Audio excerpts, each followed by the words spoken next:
You here to pay your respects too? It commemorates the Battle of Hoover Dam. The Rangers lured the best of Caesar's Legion into Boulder City and blew the whole town up. The NCR still lost a bunch of troops in the fighting, though. My older brother sacrificed himself so they could evacuate some of the wounded. Don't worry about it. Camp McCarran, but I'm on leave at the moment, heading back to California to see my folks. I'm supposed to join up with a caravan that's heading that way up at the 188, but they're not due to arrive for a while yet. Bye.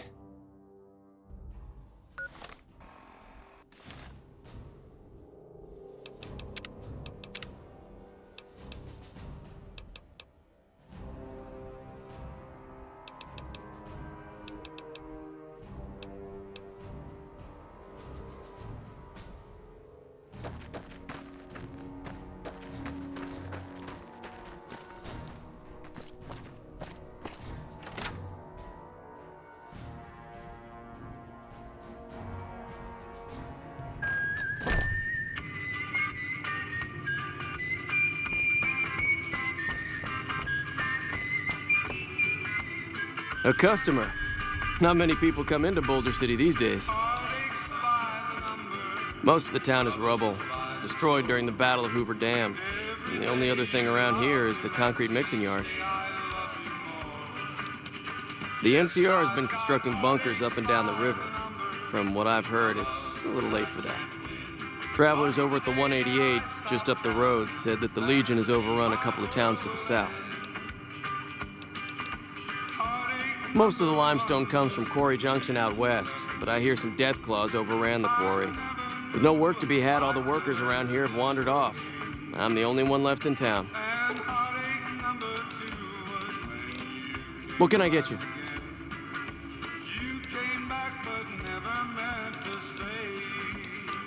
Yes, I've got heartaches by the number, troubles by the score. Every day you love me less, each day I love you more. Yes, I've got heartaches by the number, a love that I can't win. But the day that I stop counting, that's the day my world will end.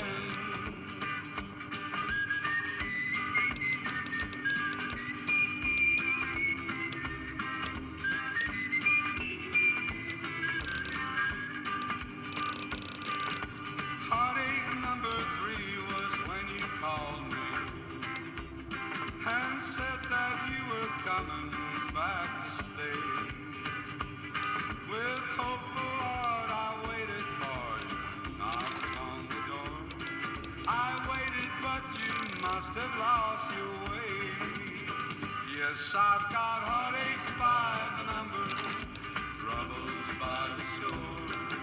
Every day you love me less, each day I love you more. Yes, I've got heartaches by the number, a love that I can't win. But the day that I stop counting, that's the day my world will end.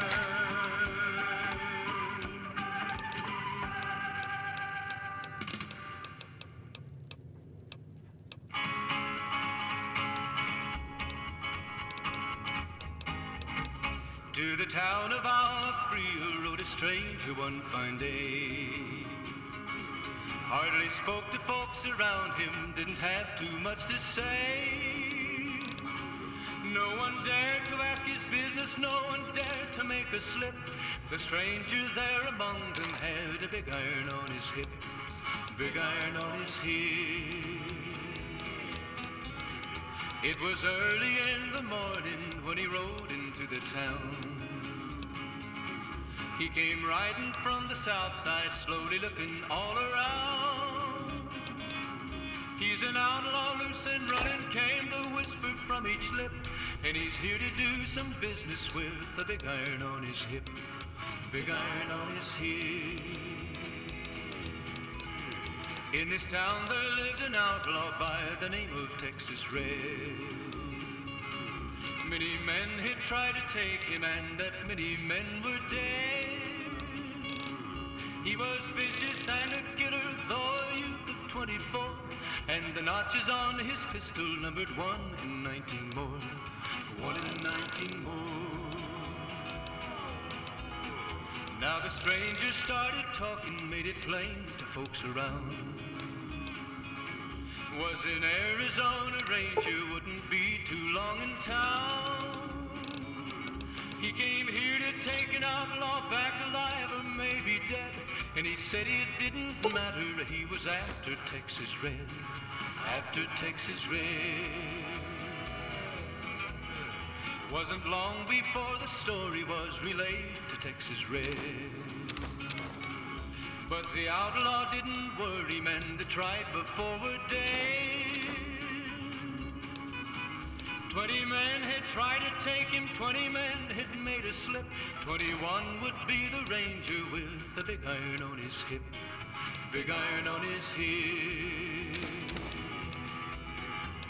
The morning passed so quickly, it was time for them to meet. It was 20 past 11 when they walked out in the street. Folks were watching from the windows. Give me a shout if you need anything else. Come back real soon. They knew this handsome Ranger was about to meet his death. About to meet his death. There was 40 feet between them when they stopped to make their play. And the swiftness of the Ranger is still talked about today. Texas Red had not cleared leather for a bullet fairly ripped. And the Ranger's aim was deadly with the big iron on his hip. Big iron on his hip. It was over in a moment and the What is it? folks had gathered round. There before them lay the body of the outlaw on the ground. It's NCR land for the most part. We tamed it. Now we're settling it. A lot of people complain about it, but they forget what it was like before we showed up. It's a lot of territory to secure. Too much, even for a big army like the NCR's. Big iron, big iron. When he tried to match the Ranger with the big iron. Coming east was about securing the land so people could live without fear. It's not always that simple, but I think the cause is still right. And God help us if they lose.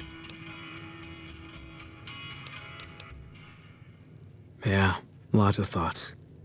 All about the best ways to kill them.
We've got a situation with some great cons right now. The brass at McCarran has ordered me to lock down the ruins until it's been resolved. One of my patrols was on its way back from Novak when it came under fire from the great cons. They radioed for reinforcements, but instead of waiting for us, they chased the cons into the ruins where they were caught in a crossfire. No deaths, but not all the squad got out. The cons have Private Ackerman and Private Gilbert as hostages.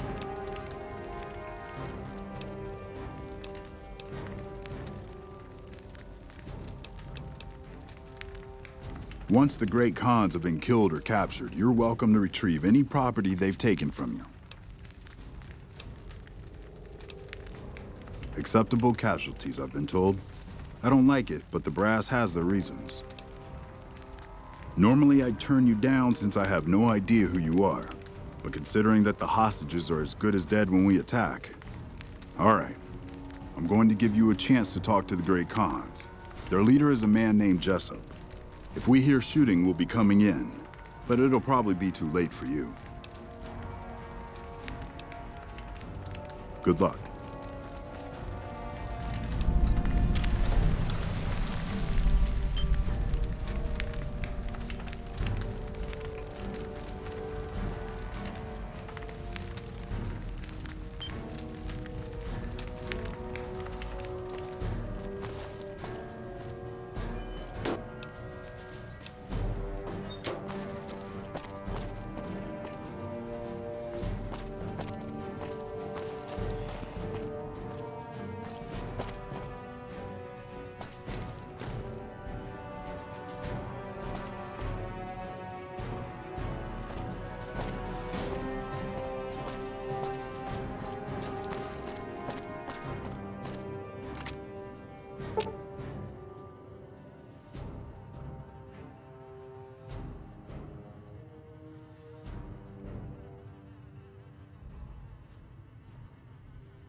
Man, this place is a mess.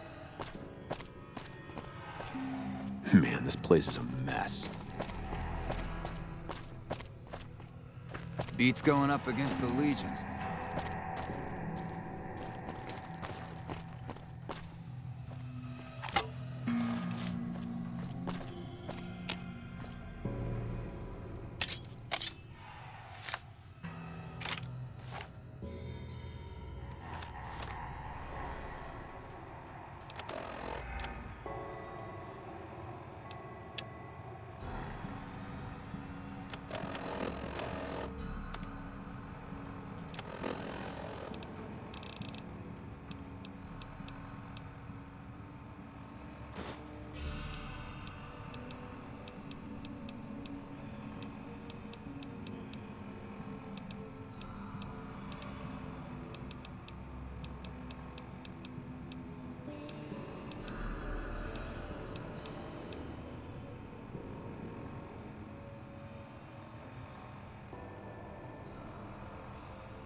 Hey, hope the NCR doesn't send reinforcements from the dam.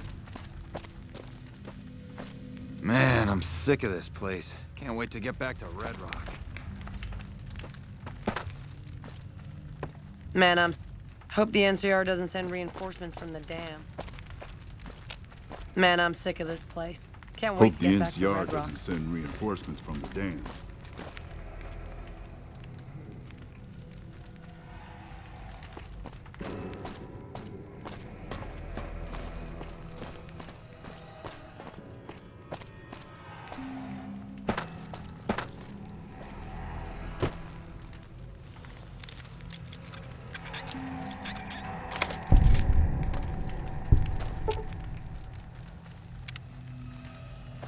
Hope the NCR doesn't send reinforcements from the dam.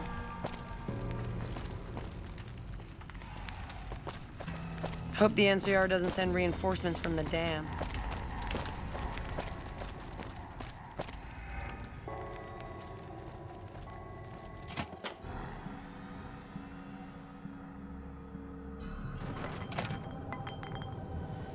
What the hell? You're that courier Benny wasted back in Good Springs.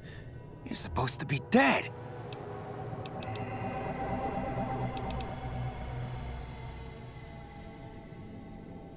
Yeah, about that. Don't have it. Benny stole it right before he stabbed us in the back. He's probably back at the strip by now, laughing at me.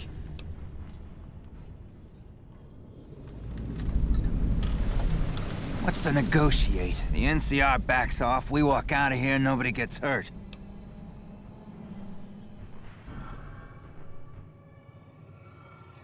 I can't believe I'm doing this. But all right, the hostages can go.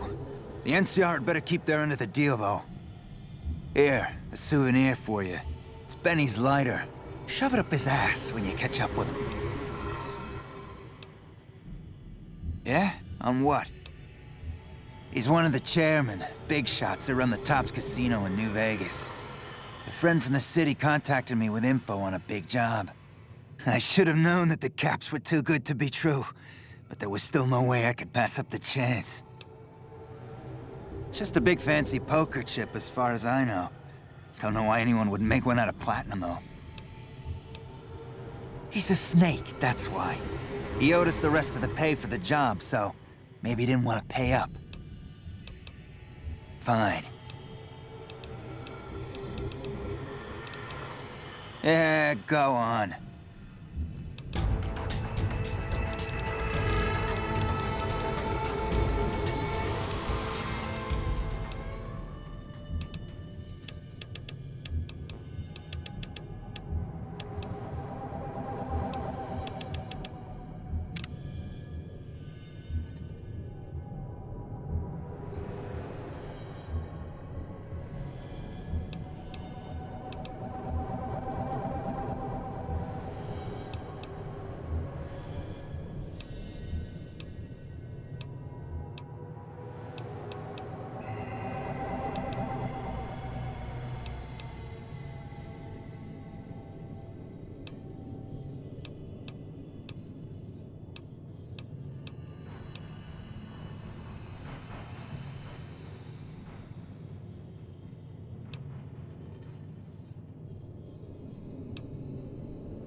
The NCR sure did a number on this place.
I'm glad you were able to get my people freed, but there's a new problem. I just got orders to take out the Great Khans, hostages or not. My hands are tied. I can't go against orders, can I?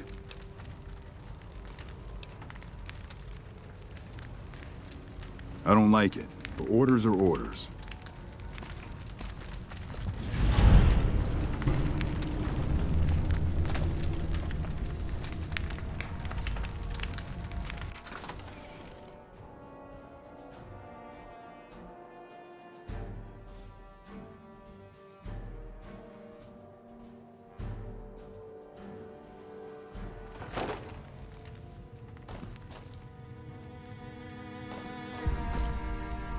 Hello.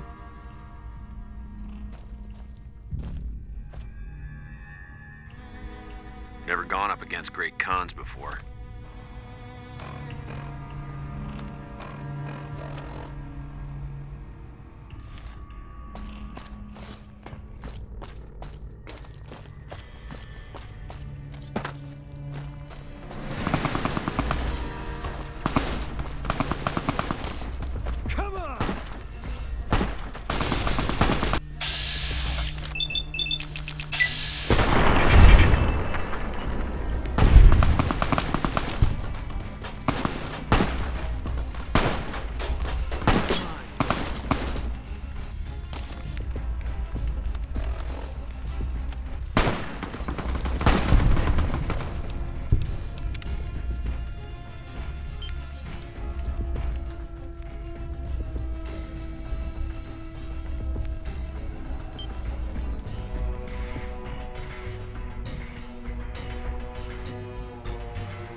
Evening. Man, I thought I was dead for sure.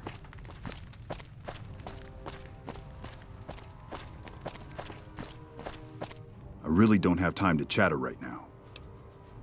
Shoot. It's one of the biggest sources of electrical power in the region, so the NCR's fortified the place pretty heavily. When President Kimball shows up on his inspection tour, I'm sure he'll be confident that the dam's safe and secure. Destroyed during the Battle of Hoover Dam a couple years ago, the town was set up as a trap for Caesar's Legion. The sharpshooters and the Rangers picked off the Legion's veterans from a distance, and the rest of the Legion just rushed on in. Then boom. Camp McCarran is the headquarters for the NCR military in this region. It occupies the old airport next to New Vegas. It's probably just a political thing. You know, give a few speeches, shake hands with the troops, boost morale. They're an outlaw group primarily trafficking in drugs and other contraband.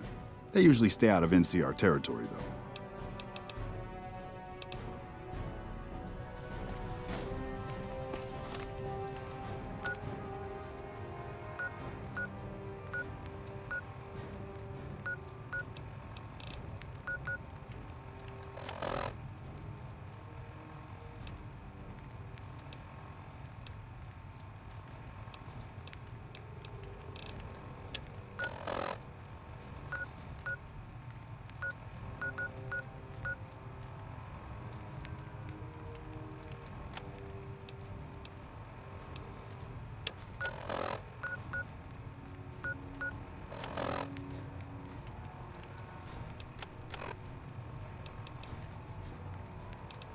Has your life taken a turn? Do troubles beset you? Has fortune left you behind? If so, the Sierra Madre Casino, in all its glory, is inviting you to begin again. Come to a place where wealth, excitement, and intrigue await around every corner. Stroll along the winding streets of our beautiful resort. Make new friends, or rekindle old flames. Let your eyes take in the luxurious expanse of the open desert. under clear, starlit skies. Gaze straight on into the sunset from our villa rooftops. Countless diversions await. Gamble in our casino, take in the theater, or stay in one of our exclusive executive suites that will shelter you and cater to your every whim. So if life's worries have weighed you down, if you need an escape from your troubles, or if you just need an opportunity to begin again, join us. Let go and leave the world behind at the Sierra Madre grand opening this October. We'll be waiting. Has your life taken a turn? Do troubles beset you? Has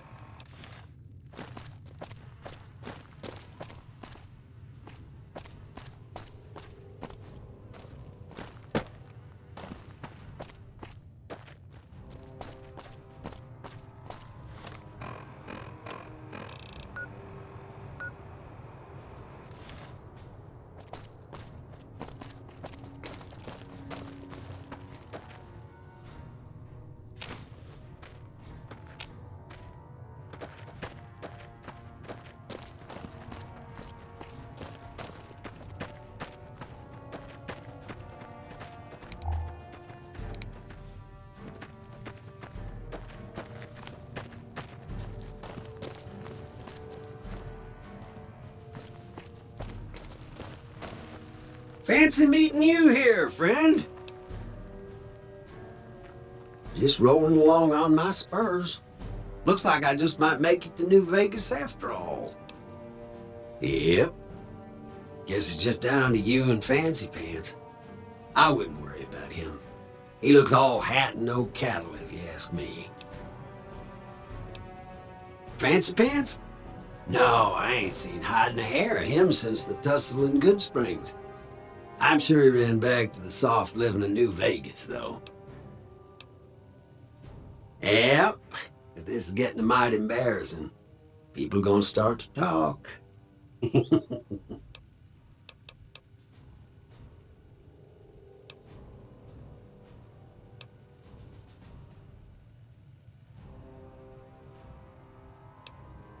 Now, it ain't my fault that Dorothy and the Tin Man happen to be on the same yellow-striped road, is it? Look me up when you get to New Vegas. I'll buy the first round.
Hello again. Is there something you need from me?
Sure, when I'm flying, love's like dough that's been spent. Now there's no use of crying. Tell me, where can I go? East or west or north or due south? You let the blues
Welcome to the 188 Slopping Shop. Like our slogan says, it's better than nothing. Let me see what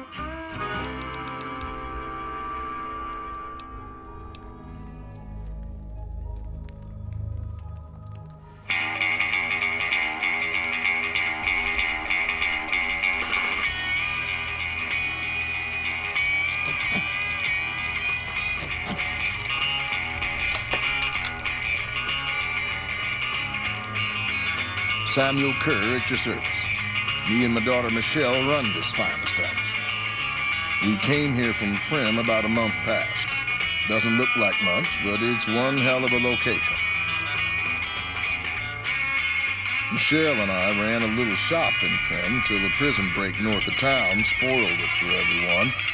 Goddamn convicts just about shut down I-15.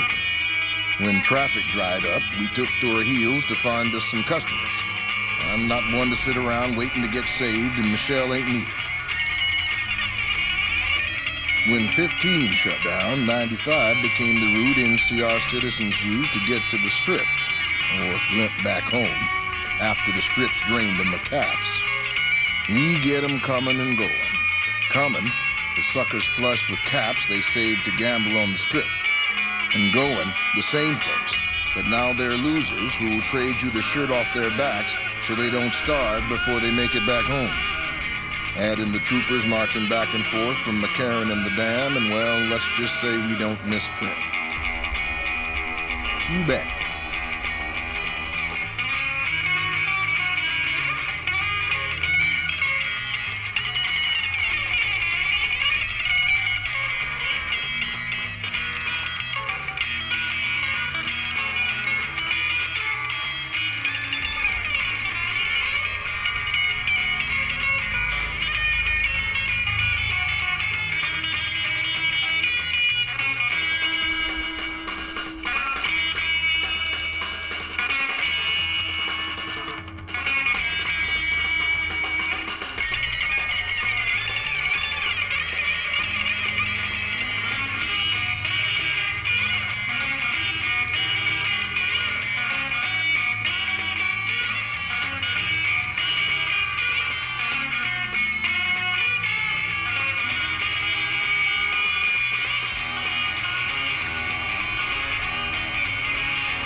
No offense, but you look like you've traveled a long way down some bad roads. Where'd you come from?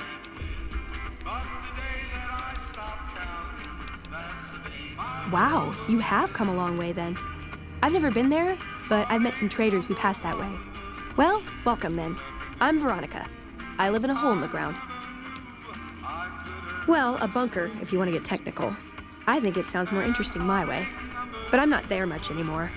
I'm usually out here picking up food and supplies for my family, whatever they need. Yeah, I'm not worried. They can handle themselves, but somebody has to get the groceries, know what I mean? And actually these days, I think they'd rather have me out here anyway, but that's a whole other story. So listen, can I ask you something on the level? I had a run-in with this group calling themselves the Brotherhood of Steel. Pretty strange bunch. Do you know anything about them?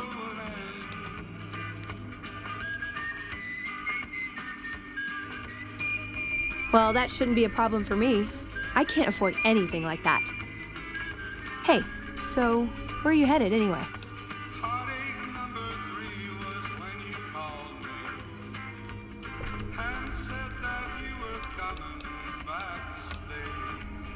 Ooh, very exciting.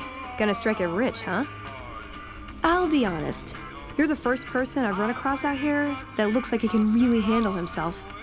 There are places I've never been to that'd be too dangerous for just me. What do you think? Maybe we could travel together, help each other out. Oh, nowhere in particular, really.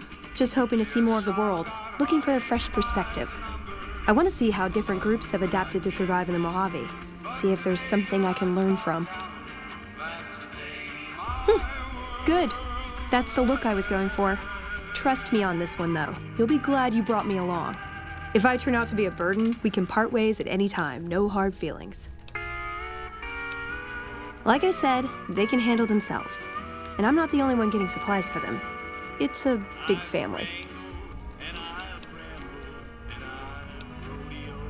Aw, you really know how to make a girl feel like a stray cat. But, okay, my offer stands, if we run into each other again.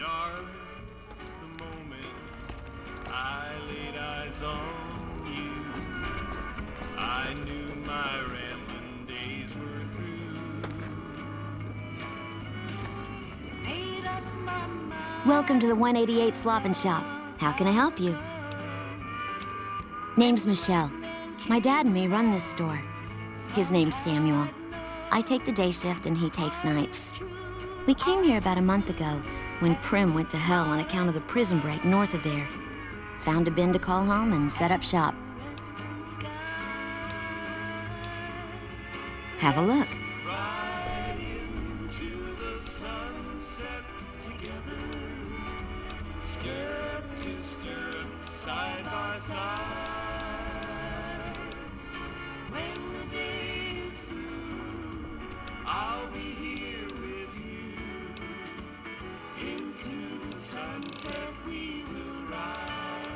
There's more to the 188 than meets the eye. Troops move back and forth on 93 all the time, and 95 is how NCR folks come and go from Vegas.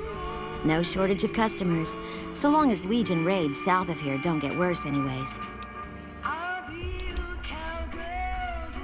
Not much. I hear some folks got killed down by Nelson. Or was it Novak? I don't know. If they come up this way, me and Dad'll go someplace else.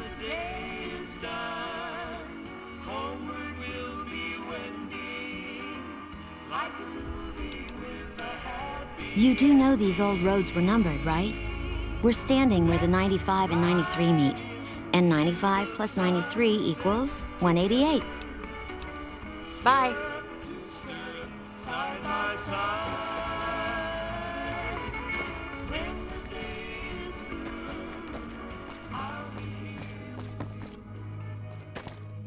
Patrolling the Mojave almost makes you... You a merc? 'Cause you don't look like a prospector. Hell yes, sir. Well, not officially. Not anymore. They mustered me out a year ago. Administrative discharge.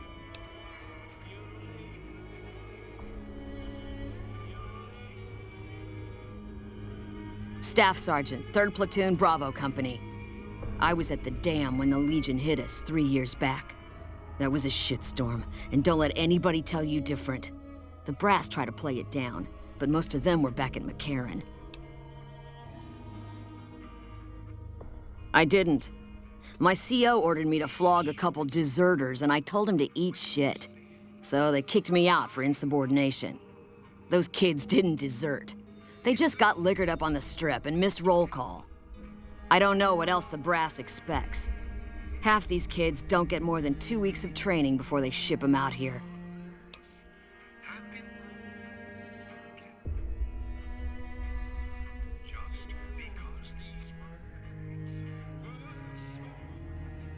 Going home didn't feel right. Not with those savages camped on the other side of the river sharpening their knives. And I still get to see my old platoon when they pass through here. Make sure the new CO is treating them right and sneak them extra ammo. Anyway, I was always complaining about the standard issue gear. The new kids don't even get body armor. Can you believe that? So I hooked up with a couple other vets, bribed a gun runner. Now we're supplying grunts, mercs, and anybody else on our side. We don't make much, but at least we're saving lives. Vegas is bleeding us dry. We're tossing caps at 100 different problems, while Caesar bides his time and lets us wear ourselves out. This war is gonna bankrupt the NCR unless we finish off the Legion fast and dirty. We shouldn't be perched up at the dam. We ought to be crossing the Colorado and sticking a boot up Caesar's ass. Sure, no problem.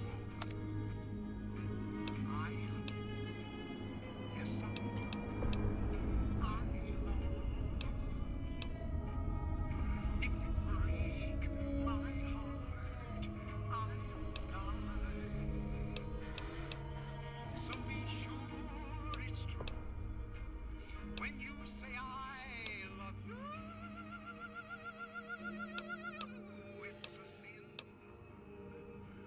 sin to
I hear you've done some good things for the followers. When people have got nothing left, they can always turn to the followers.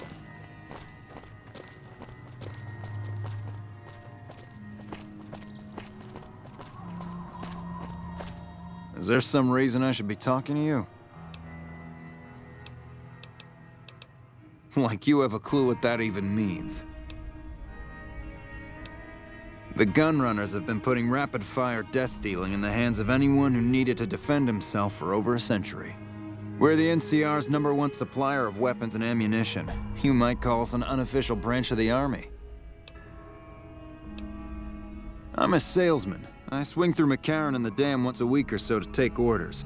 But lately, I spend most of my time in this piss heap. Ever since the 15 shut down, all caravans come through here, right to me. I check the stock and direct deliveries onward to meet orders. Sure, it stinks to hang out here, but it won't be forever. Plus, I can afford a monthly bender on the Strip and still build up my nest egg. Not much to tell. A Brahmin or two loaded up with weapons, and a whole mess of well-armed guards to make sure it ends up where it's supposed to. One nifty bit, though. The gun cases are rigged to explode, so trying to loot one of our caravans doesn't do much good.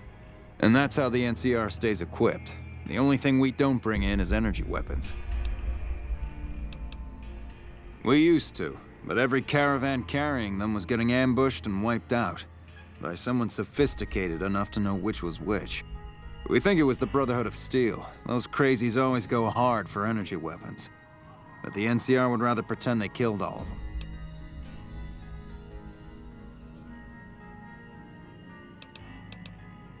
Am I selling? Yeah. Am I selling to you? No. Sorry to hurt your feelings, but you're small time. Move along.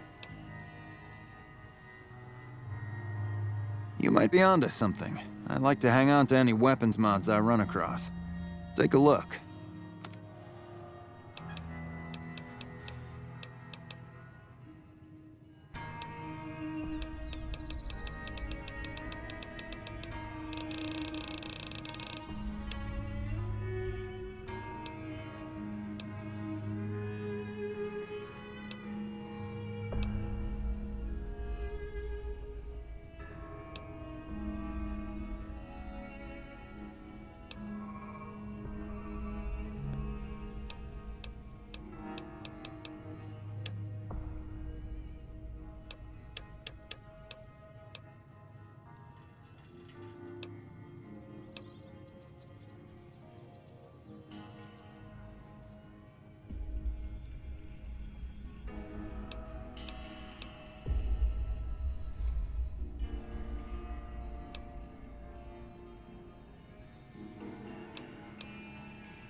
Another satisfied customer.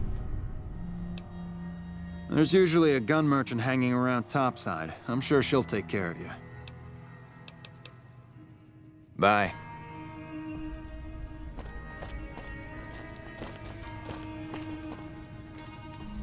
Hi.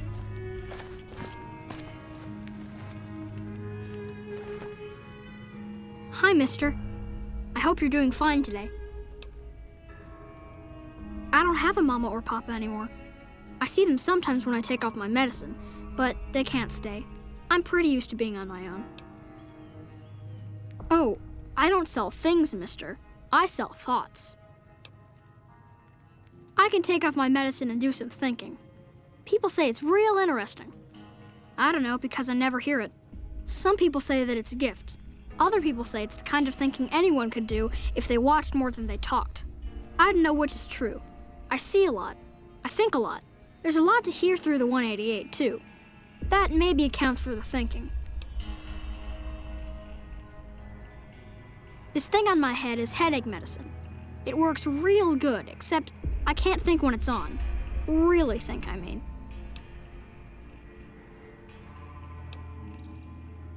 Great. What do you want me to think about? I can think about you, here, or everywhere. What do you want? Okay. Let me take off my medicine. Your face does the thinking. 2 to the skull, yet 1 gets up. Odds are against you, but they're just numbers after the 2 to 1. You're playing the hand you've been dealt, but you don't let it rest.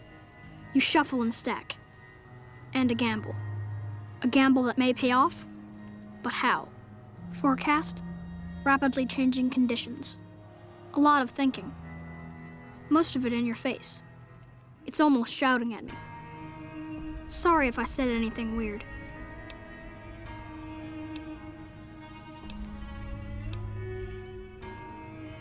Oh, I don't know anything, mister. I just think it. And then I don't. So long.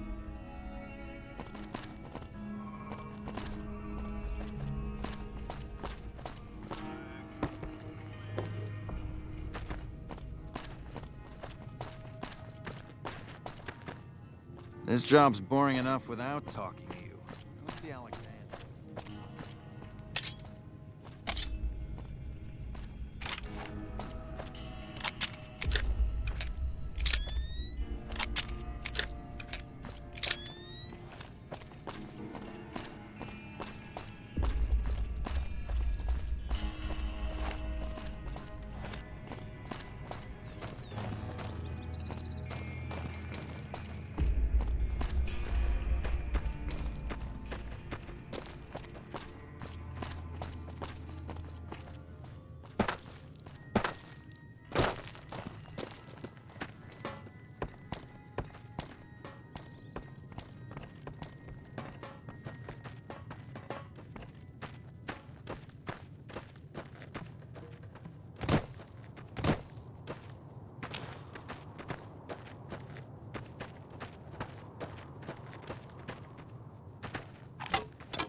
When people have got nothing left, they can always turn to the followers. Wish the followers would get me some better armor. All that wealth is wasted on the Strip. There are people in Freeside who need food and medicine. Wish the followers would get me some better armor. When people have got nothing left, they can always turn to the followers.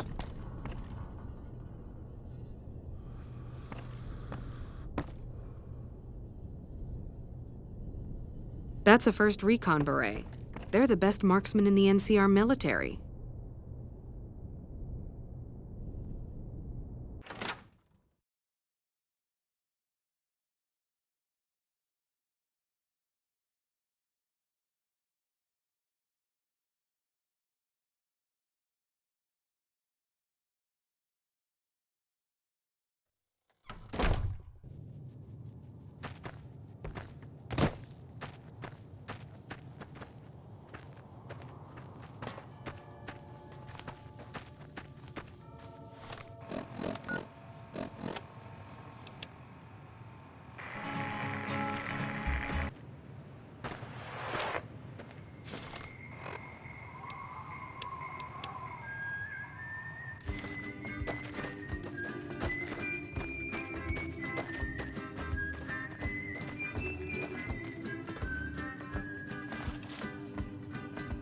Heartaches by the number, troubles by the score. Every day you love me less, each day I love you more. Yes, I've got heartaches by the number, a love that I can't win. But the day that I stop counting, that's the day my world will end. Heartache number 1 was when you left me. I never knew I could hurt this way. And heartache number 2 was when you came back again. You came back but never meant to stay. Yes, I've got heartaches by the number, troubles by the score. Every day you love me. Welcome to the Grub and Go. Just a little rest stop that me and my good friend Lupe set up. Last stop on your way into New Vegas, first stop on your way out. That's what I say. Sure, fire away. I think there are a few places, but I've heard that the gun runners sell the best. Dr. Usanagi runs a medical clinic up the road. All right then. Sure thing. Anything else I can do for you?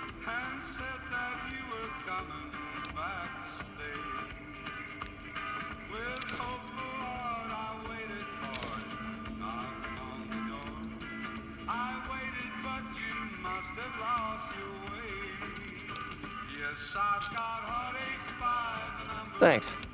See you later.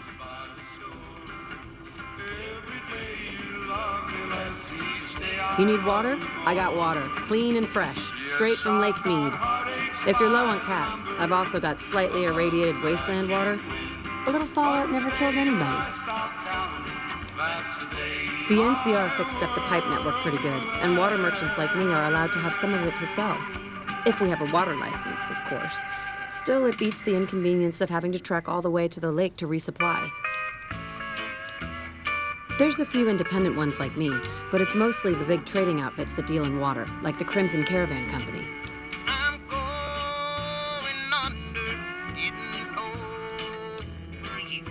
Shoot. They won't just let anybody into the Strip, but you should be able to have a good time in Freeside itself. Just, keep a close eye on your caps. There are a bunch of crazies hopped up on all kind of drugs. Apparently, they're using one of the old vaults as a hideout. The army should really get in there and wipe them all out, but I guess they've got more than enough trouble to deal with right now. Their main base is right over there by the old airport. It's called Camp McCarran now.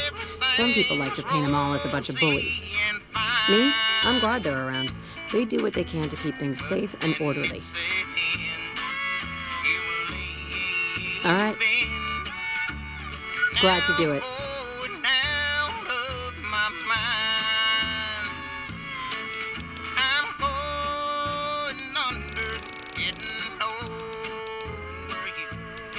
Until next time.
What's up? Great. Another one come in from the wastes. The Like only this rule place in isn't Freeside crowded is enough. don't mess with the kings.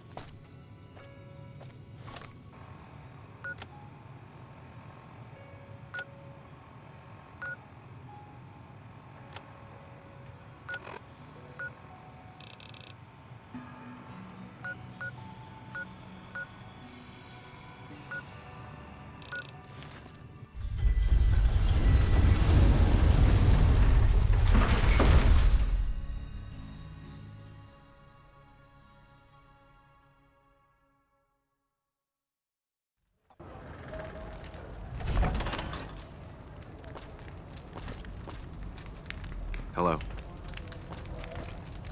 This gentleman and I were just settling on a price. I'm afraid you'll have to hire one of the others this time around. You want to travel through Freeside with ease, you hire a king. We're everywhere, and no one messes with us.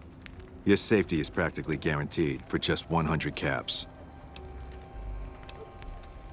Freeside's a little dangerous for people traveling alone or in small groups. You go without a guard, you're rolling the dice.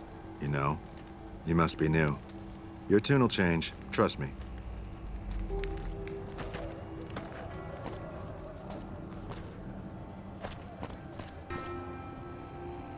Need some grub? I got you covered. Cheap and filling. Typically, I find it goes down better if I leave people guessing. So what do you say? Want some?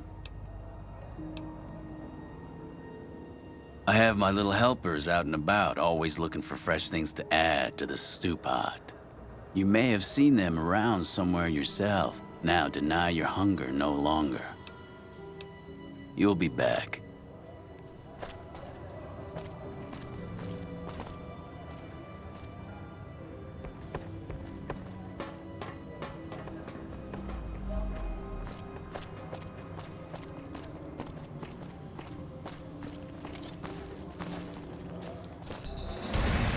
Spotted.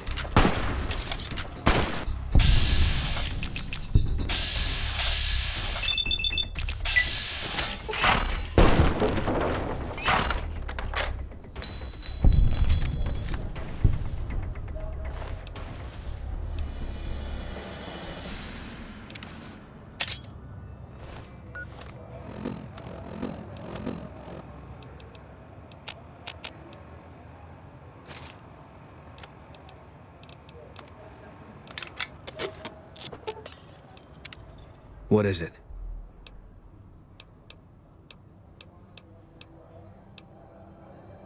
No, it doesn't.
We're gonna have rat tonight.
Thanks, mister.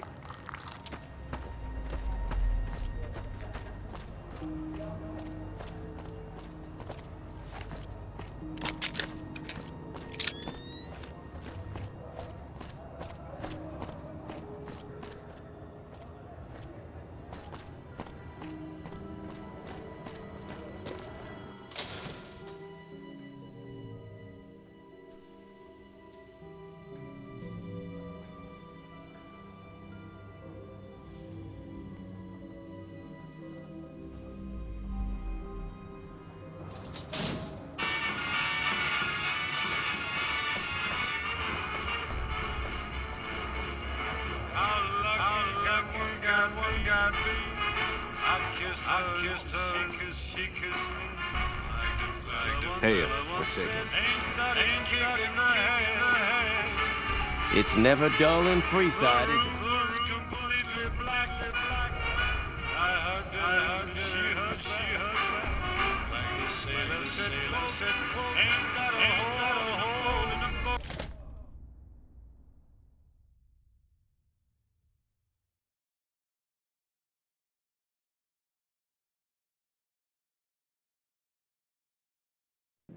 It's gonna be beautiful, like sun shining up to spread. Hey. It's just like the fella said. Tell me quick. What do we have here? Another petitioner for the king? Who's the king? You believe this, asshole man? In Freeside, the kings rule. And the king rules the king. Got it? Anything's possible, I suppose. How much is it worth to you to meet the big man? Then the king has no interest in seeing you. Like the sailor said, quote, ain't that a hole in a boat? My head keeps spinning. I go to sleep again, grinning. If this is just the beginning, my life is gonna be beautiful. She's telling me we'll be wet. She's picked out a king-size bed. Hello. You want your hair done too? No. The kings are many, and their hair must be perfect. Tell me quick.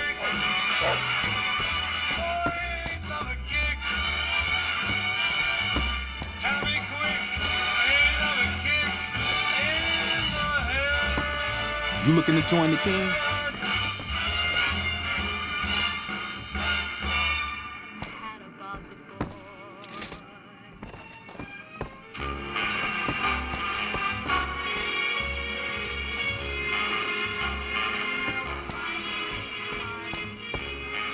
It's never dull in Freeside, is it?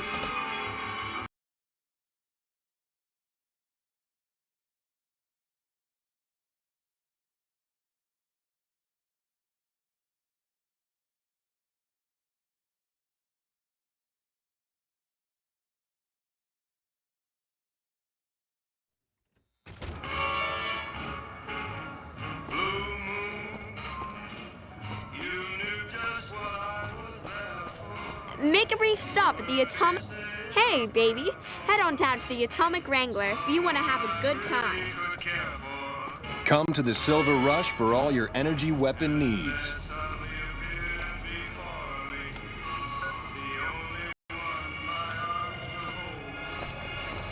You want someone dead?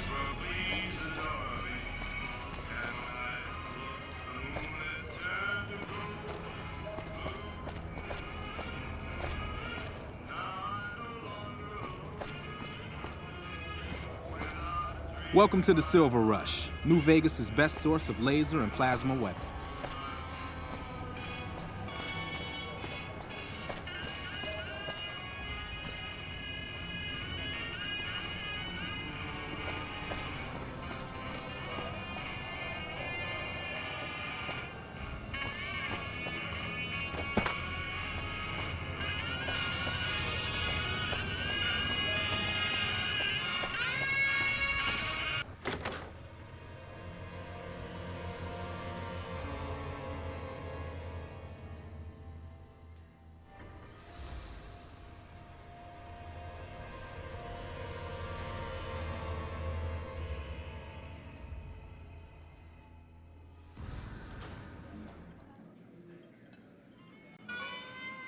I've got my eye on you. Keep your guns to yourself, and there won't be any trouble.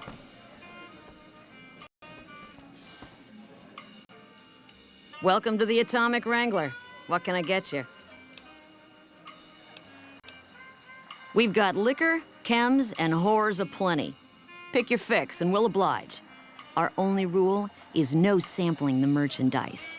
Caps paid in advance. If you'd like to do a bit of gambling, we have an exchange at the back of the casino on the left.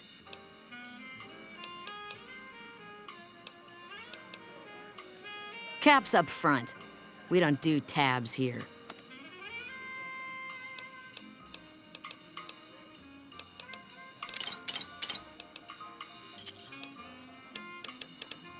Thanks.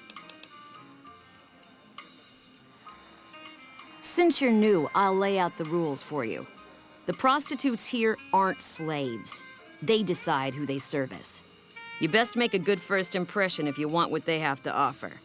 Rooms are just a few caps a night.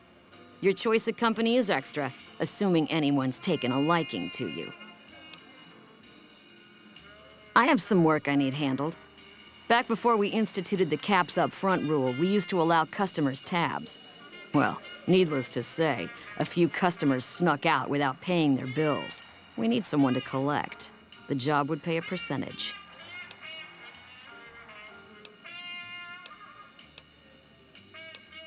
If you bring all their debts back, we'll give you a cut of each.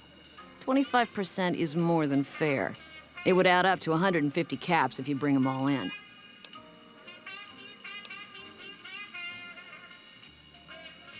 All right, 50-50 it is, but you better bring back all of the caps. If we hear you crossed us, the next bounty hunter will be coming for you.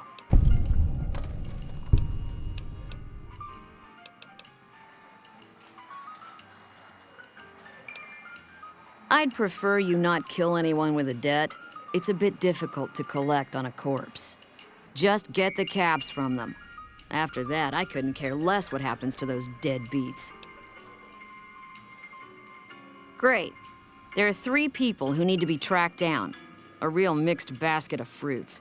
Their names are Grex, Santiago, and Lady Jane. Grex is a bit cracked, but mostly harmless. Just don't mention anything about his lazy eye. He owes 138 caps and should still be around Freeside. Lady Jane fancies herself a high roller, but she's just another dirtbag NCR prospector. I'm not sure where to find her. I hear she's run goods for the followers of the apocalypse in the past, but other locals might know more. She owes us 250 caps. Santiago is a suave son of a bitch, but a total pansy when it comes to fisticuffs. He owes 212 caps and should be around Freeside as well. Anything else you need? Just a few caps and it's yours. Up the steps, last room on the left. If you leave the Wrangler, we'll assume you're checking out. Till next time.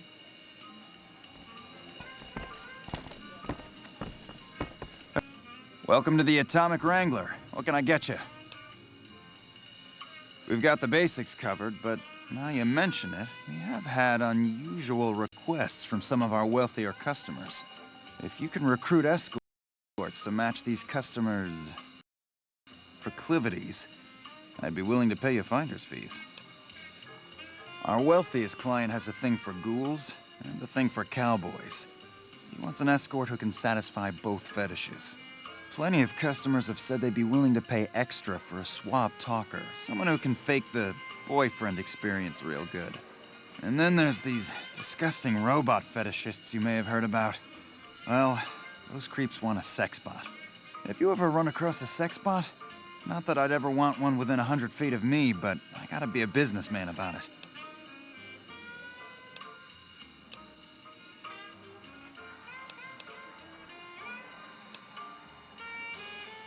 Oh, I'd still be the pimp.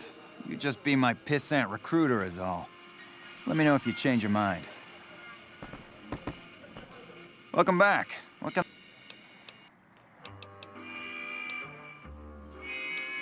Sure, take a look.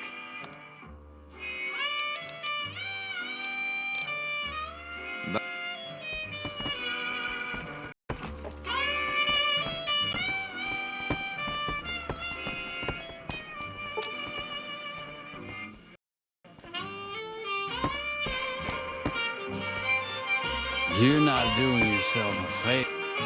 Whoa, baby. Am I looking at a mirror? Or are you just that ugly?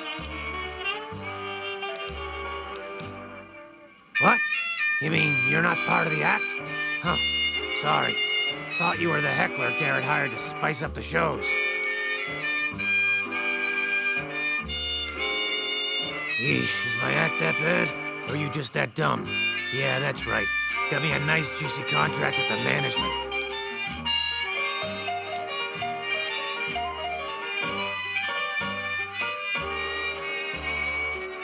Okay, I admit it. I ain't exactly rowing in caps here. But what do you want? I'm under contract. I can't get out. Either you need to get your eyes checked, or that famous fleeting thing is true. And since I happen to be world famous, you must be going blind. Name's Hadrian. Bet you never saw a ghoul in a suit before, huh? Of course, you don't exactly strike me as the worldly type. Yeah, go on. Scram.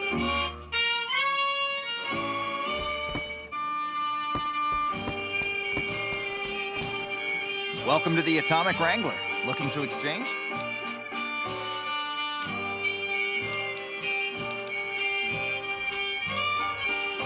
How many chips would you like? Here's your chips. Is there anything else I can help you with? Till next.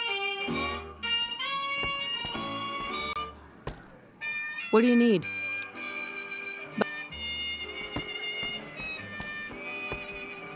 Try your hand at blackjack.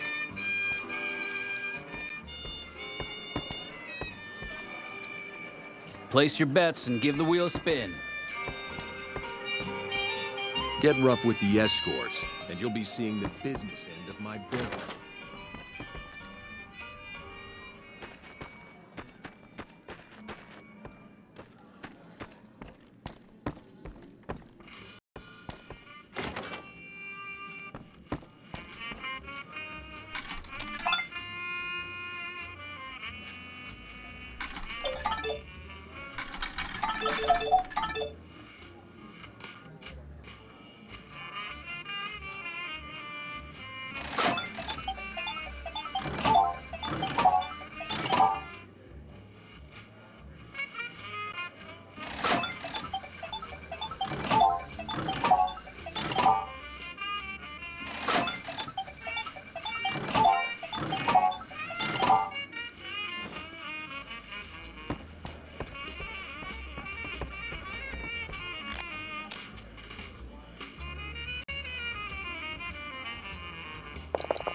And you are?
Yeah?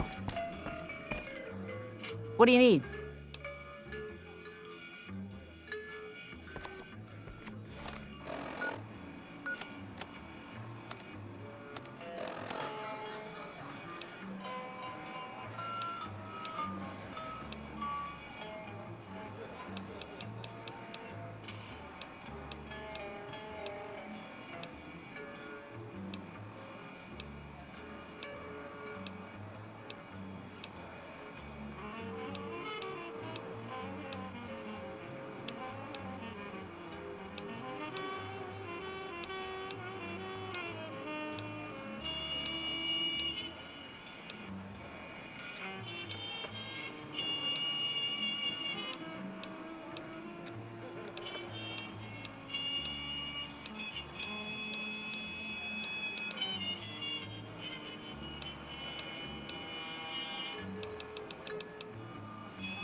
Evening.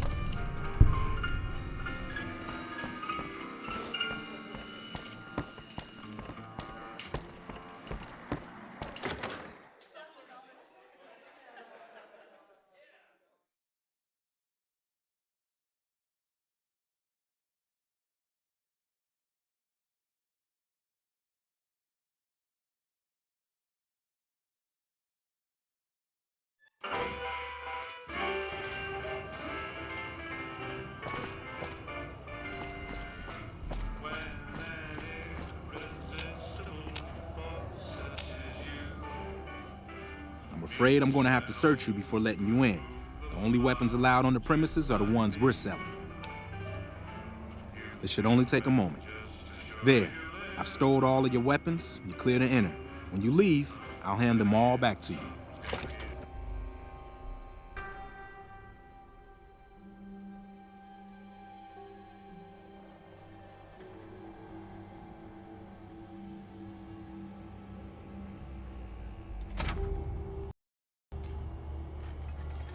The bosses are having a meeting. You'll Mr. have to wait until Soren, it's please over. get to the point. The second half of your payment is late, and I want to know why. Miss Van Graff, my associates and I have decided that we wish to renegotiate the terms of our deal. Might I ask for what reason? The shipment was delivered. The guns were tested before leaving this facility. Regardless, we feel that the quality of the weapons is below expectation and hope to adjust the price accordingly. Ah, I think I understand what the issue here is. Excuse me for a moment, would you? Do it. Never break faith with the Van Graffs, Mr. Soren. I expect you'll have the rest of our payment ready tomorrow morning. Okay, everyone. Show's over. Back to work.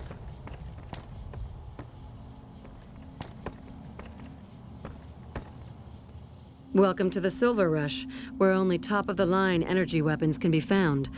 What can I do for you?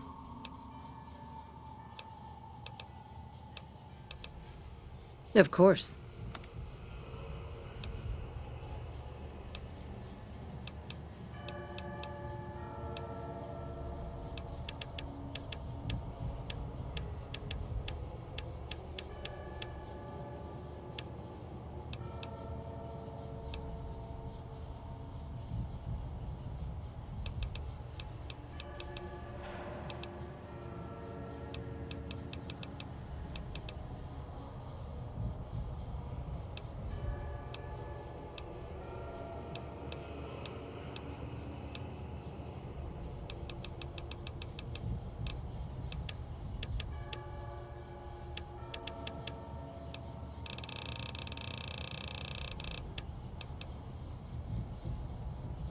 Welcome to the Silver Rush. Not at all. There are chief competitors in this region and many others. That makes them our enemies. While I respect their business acumen, I'm obligated to try to destroy them however I can. That's business, after all. Very little, same as everyone else. We attempted to deal with him when we first moved into the area, but had no luck. He must have his own weapons supplies to keep as many laser-armed robots operational as he does. Makes me wonder where they are. I've only heard rumors, since this is the furthest east our operations go, but the rumors are pretty scary. They're said to be a huge slaver nation, with all the soldiers obeying their lord with unquestioning obedience. Sounds like a man I'd like to meet. You must not know a lot about my family, or you wouldn't have asked that. The Van Graffs and the NCR have been enemies for decades. They've tried to block our expansion for years, but we've managed to grow regardless. The problem is, they have too. The NCR is huge now. We're talking on a scale that's difficult to imagine. Time was, we could fight them and hold our own. Not so anymore. My family has enough men and guns to field a small army, but the NCR can field a really, really big army. Fighting them is out of the question now. Yes, it is. My brother and I run this particular branch, but our family has operations all over, particularly in California.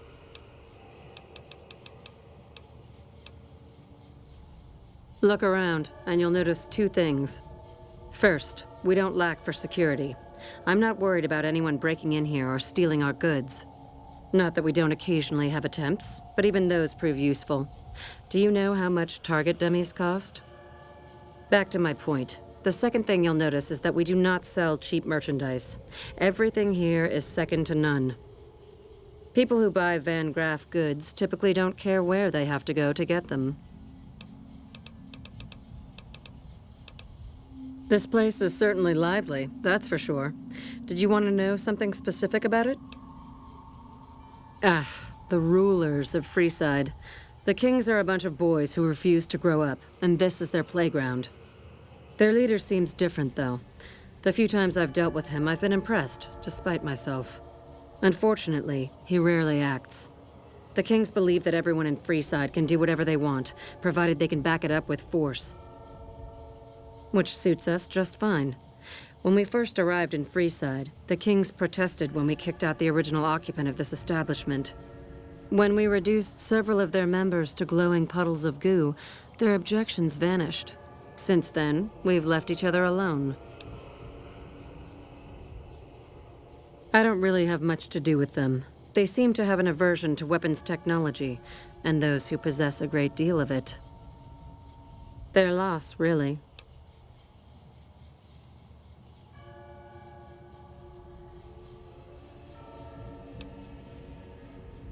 They make it a little loud around here at night, but the business their proximity brings more than makes up for it. Other than them, you're better off skipping Freeside entirely and just heading to the Strip.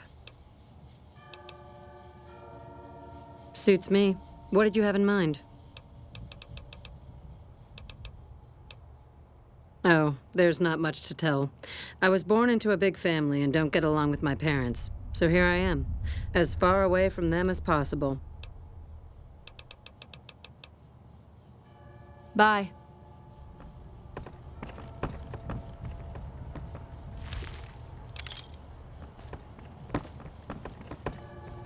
Get the fuck away from me. The last man who bothered me volunteered to help test our weapons.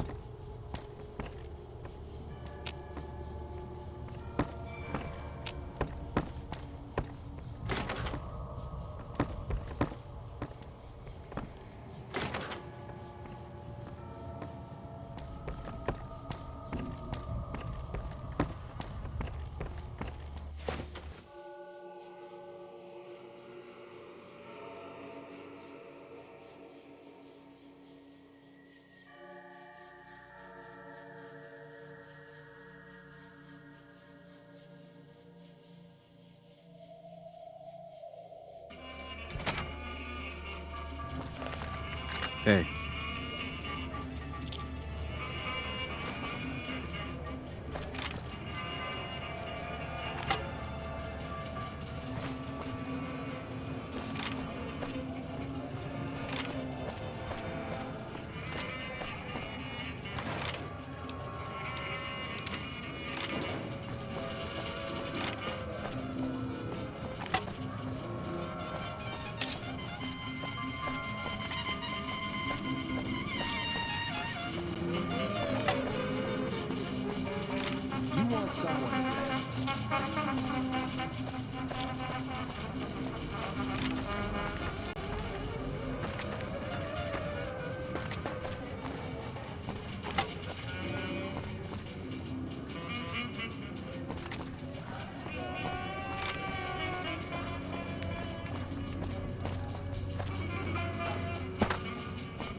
You look new to Freeside, so here's a little advice, friend.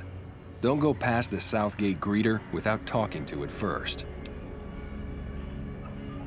Those bots are programmed to vaporize anyone who enters the fenced-in area without authorization from the greeter. The name's Old Ben. I've been living in Freeside since the day I was born.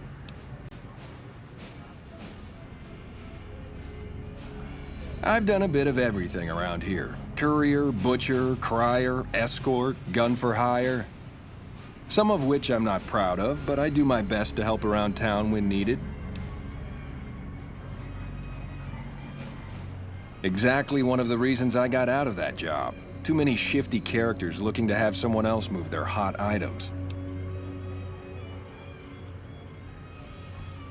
My father ran a butcher shop here in town, but business went downhill when another vendor started selling this strange meat at half our prices. You're telling me, not long after my father's shop went under and he passed away from the loss, people around town started experiencing shakes. No one gets shakes like that unless they're eating human flesh, but no one would believe me. The sick bastard gradually went insane and passed away. Wasn't long before someone moved into the guy's place and found half-buried human remains in the crawl space. I didn't bother saying "told you so." After a while, I made enough money to get a passport into Vegas. Back then, you could get approved for entry for a fraction of what it costs now. Well, I got a job working as a crier outside of the Tops, advertising for the local talent performing at the casino. That didn't last long.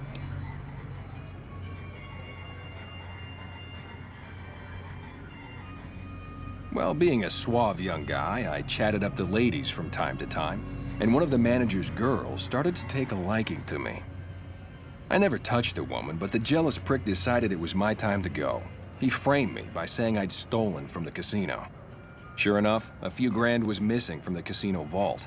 I have to assume the bastard stole the funds and figured I was a convenient fall guy. Yeah, shit indeed happens. I was stripped of my casino apartment and all of my belongings and booted back into Freeside. From there, I didn't have a lot of career options, as my rep was destroyed. So the escort job sort of fell into my lap. No pun intended. Well, I suppose you could look at it that way, but I was packing a whole different kind of heat.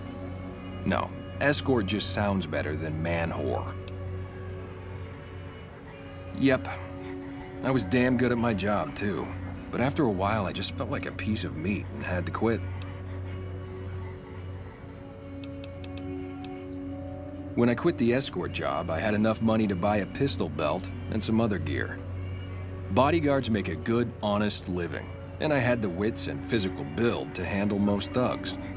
After saving a few tourists from trouble, I got a reputation for being a stand-up guy again, and after a decade, managed to save up enough to retire. All right.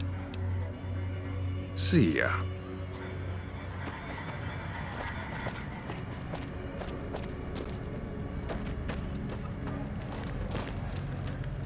Hello.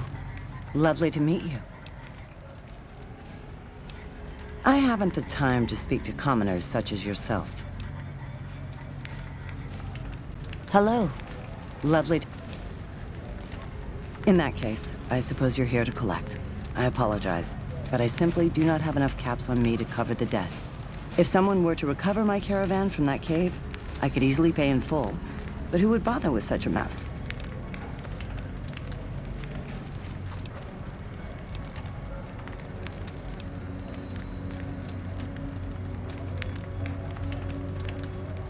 Damn.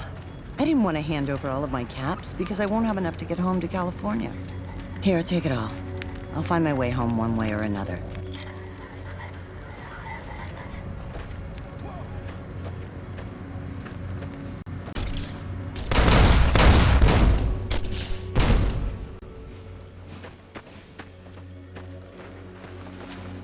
Submit to a credit check, or present your passport before proceeding to the gate. Trespassers will be shot.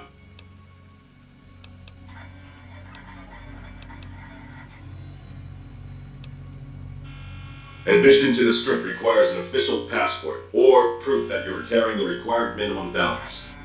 These policies prevent less reputable persons from entering, and ensure a good time will be had by all who enter the Strip. Thank you, sir. You may proceed.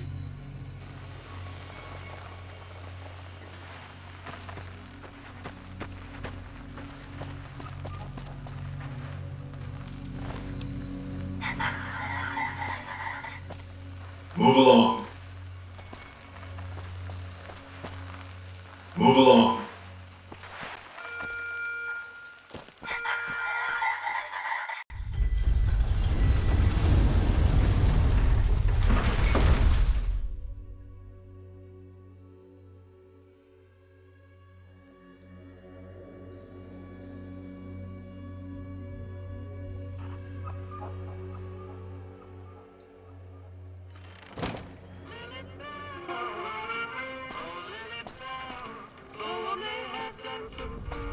That's it, keep moving.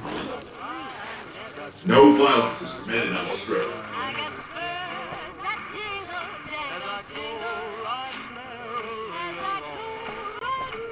Patrolling the Mojave almost makes you wish for a nuclear winter. You look like you just crawled out of the desert.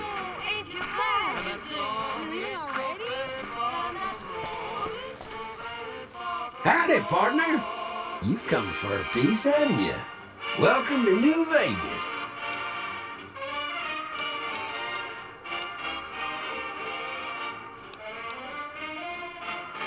Oh, shucks, partner. I suppose it can't hurt to let you in on my little secret. Old Victor wouldn't be much use stuck inside just one Securitron. Now, I can move from one to another with the snap of a finger. Pretty nice trick, ain't it? Just don't ask me how I do it, because I don't know. Consider me your personal welcome wagon. Now hear this. The head honcho of New Vegas, Mr. House, is itching to make your acquaintance. Just head for the Lucky 38. It's the big old tower shaped like a roulette spinner.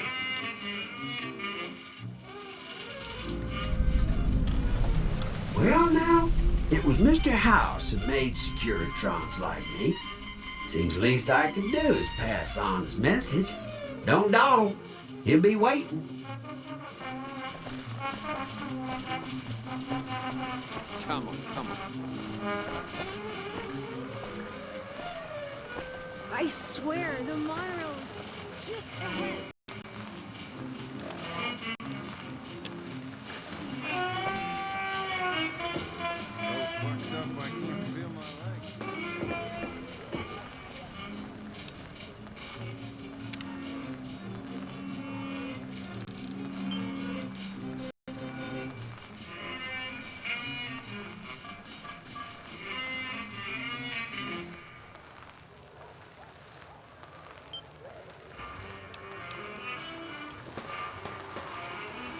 Well, howdy, partner. Good to see you again. Boss is waiting for you upstairs, so get a move on. I see you brought a friend. Sorry, partner, but they're gonna have to stay outside.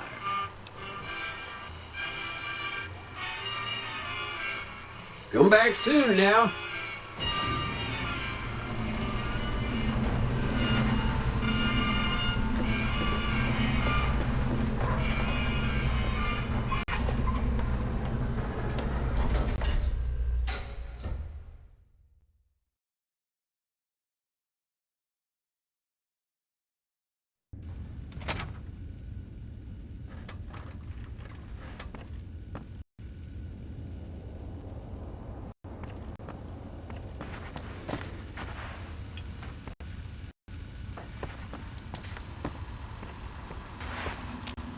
Where to, partner?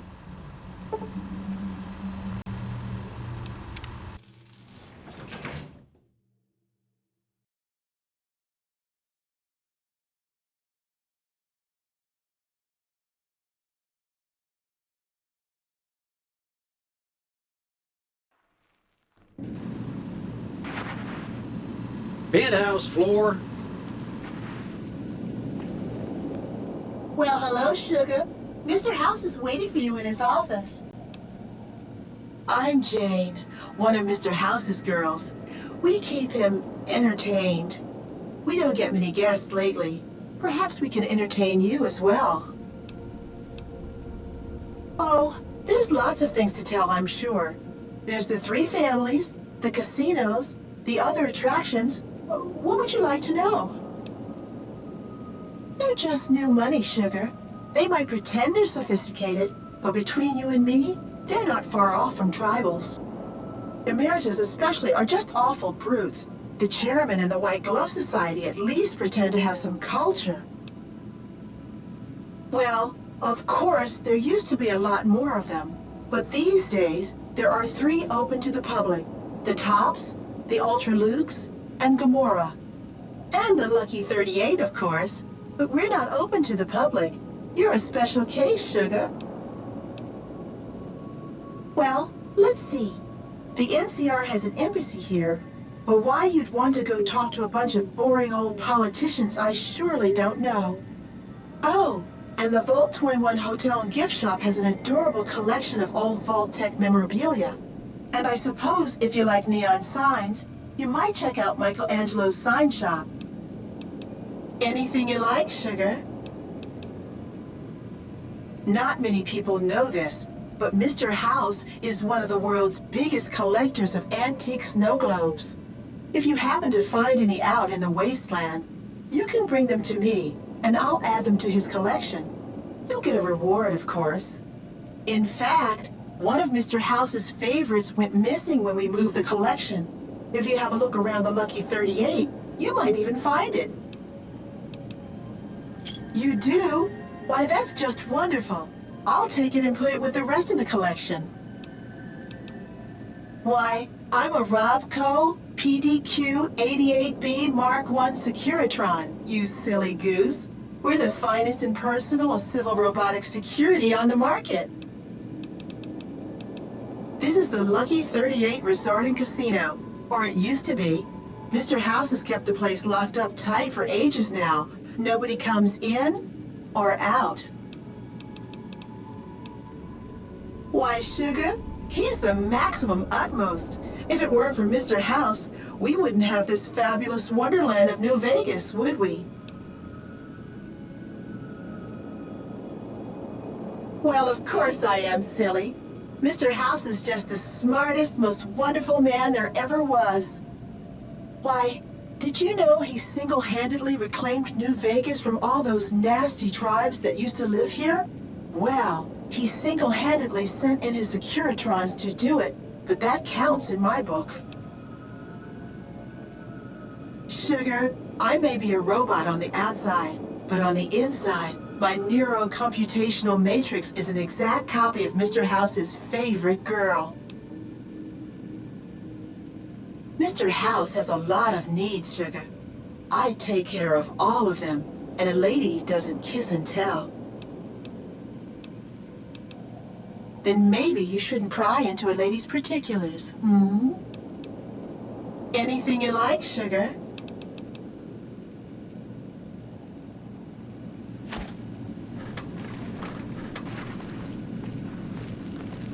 Enjoy your time in Vegas.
This meeting has been a long time coming, hasn't it?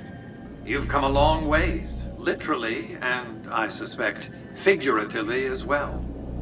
I have to ask, now that you've reached your destination, what do you make of what you see?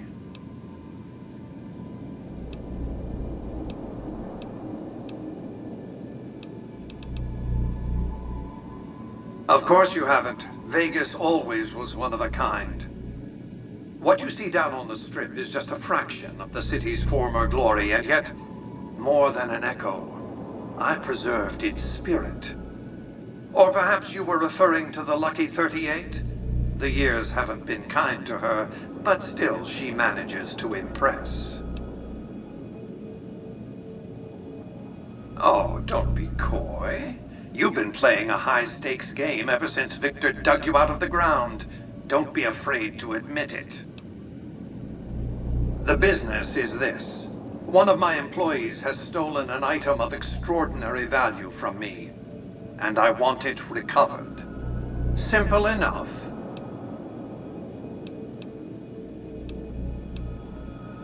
My only concern is the recovery of the platinum chip. What happens to Benny, I leave to your discretion. When you bring the chip to me, I will pay you 4 times the delivery bonus stipulated in your contract. How's that?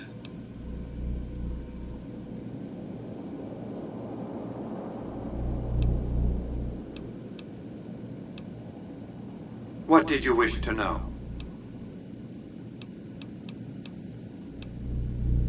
It's a very special item. There's nothing else like it in the entire world. It was lost a long time and difficult to find. That's all you need to know about it for this stage of our enterprise. Fulfill your contract, deliver the chip, and good things will come your way. You might keep an eye out for any computers that Benny's been using. Maybe even a computer lab of some sort.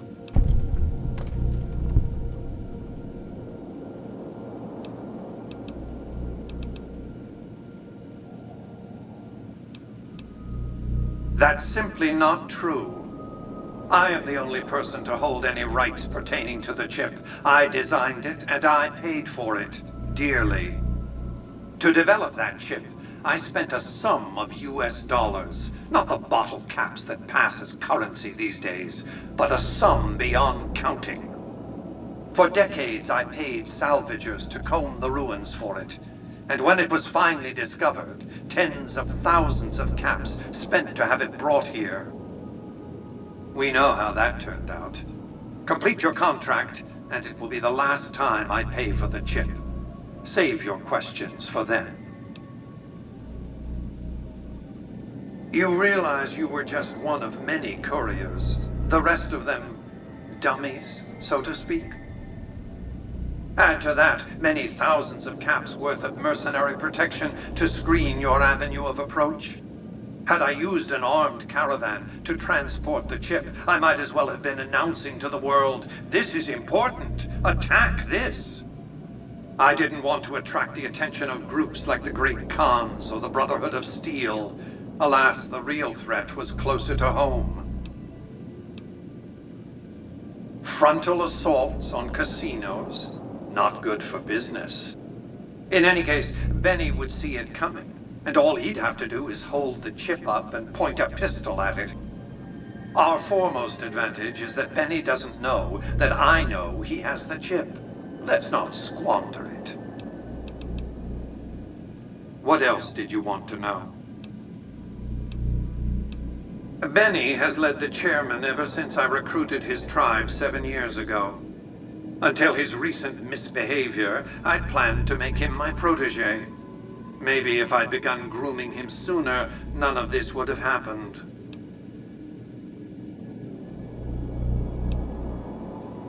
I have to think that he found out about the platinum chip and mistakenly convinced himself that he could use it to his own ends. One of the problems of a tribal workforce, I'm afraid. No intuitive understanding of how complex technologies can be.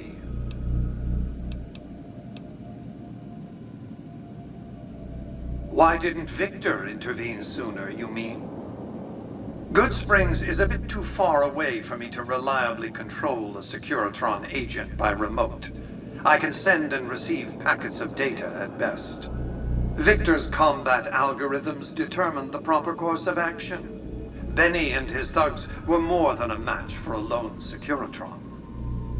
When he alerted me, I instructed him to approach the site after Benny and the others had departed.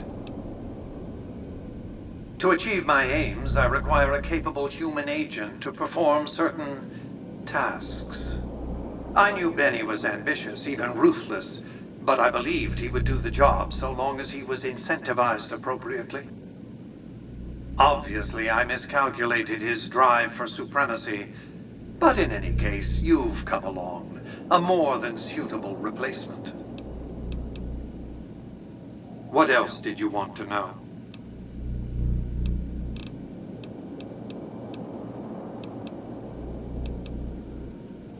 I am Robert Edwin House, President, CEO, and sole proprietor of the new Vegas Strip.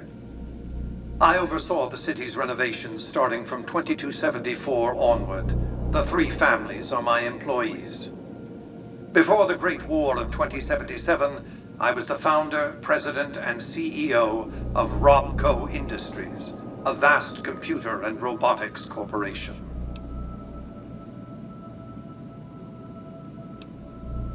We can discuss this in greater detail at another time. Suffice it to say that when my Securitrons detected NCR scouts at Hoover Dam, I took action. I recruited a tribal force to supplement my Securitrons and renovated the Strip just in time to welcome the NCR as it marched into the region. Instead of war, a treaty was negotiated, and the money started to pour in. Don't let the video screens and computer terminals fool you. I'm flesh and blood, not silicon.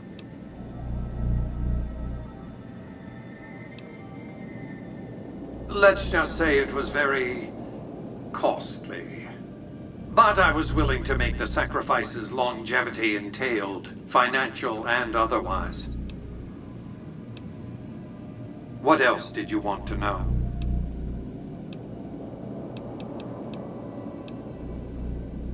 It's understandable that you'd be curious about this topic, but we'll hold off until the platinum chip has been recovered. What else did you want to know? It won't be easy. Benny is always surrounded by at least 4 bodyguards, except when he's in his private suite on the 13th floor of the Tops.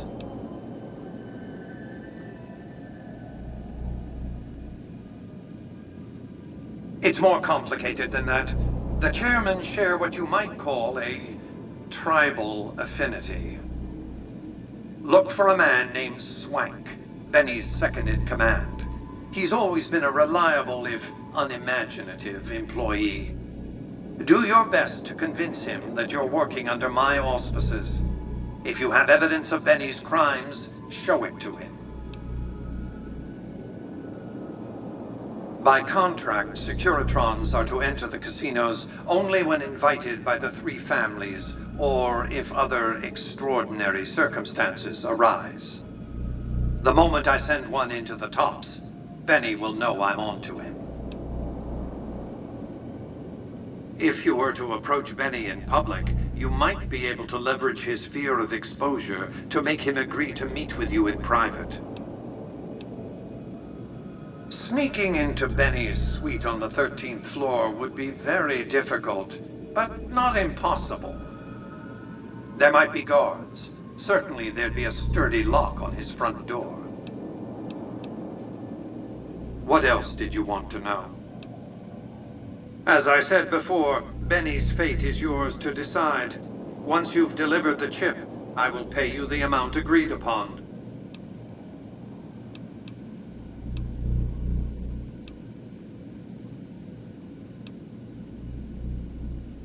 Well enough. Return to me when you have the platinum chip in your possession. Any final matters for us to discuss? Until then.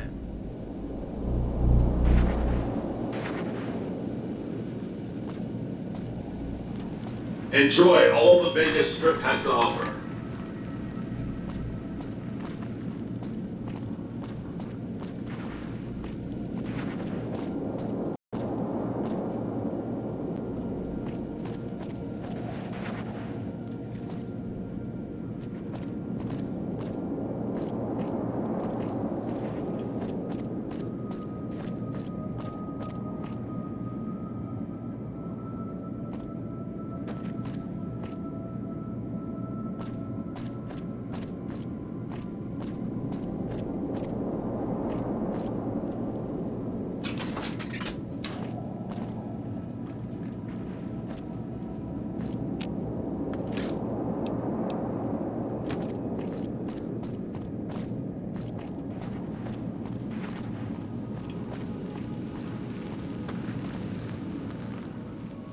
hello.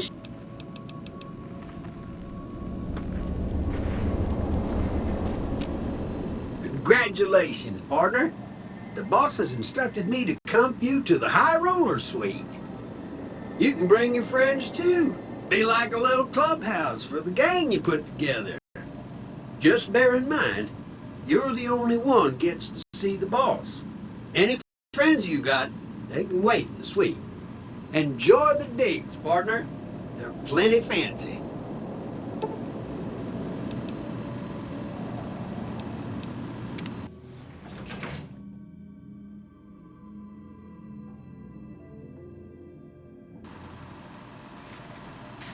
High Roller Suite.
Where to, partner?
Well, howdy, partner. Good to see you again.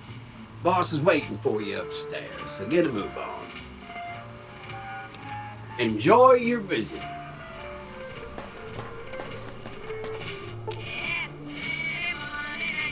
What is it? I've got your back.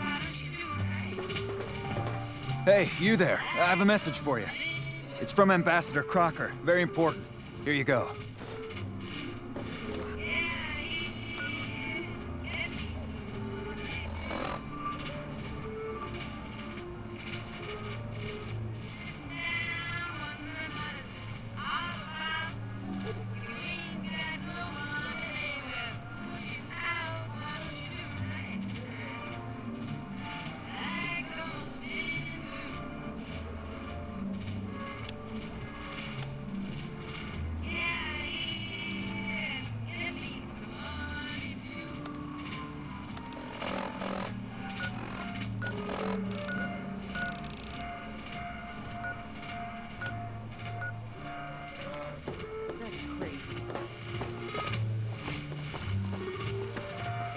No violence is permitted on the strip.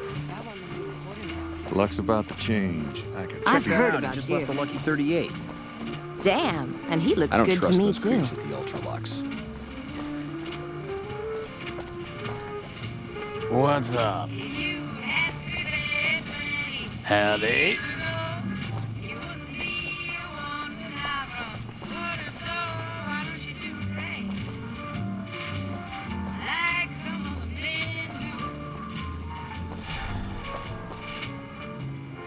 Hey, baby. There's more of this waiting for you in... Hey there, friend. A bit of advice. You look like you could use some protection. Lucky for you, I got what you need. My stock and trade? All kinds of easy-to-hide weapons for slipping into and out of casinos. They won't give you a second glance. Things guards can't spot when they're patting you down or checking for iron at your hip.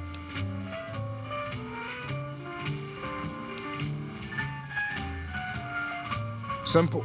You can't bring guns into the casino, that's why. They'll strip you to your fists. Sure, they say you get it all back when you leave. Me? I don't like being without a little insurance when it's my caps on the table. Take a look at these beauties.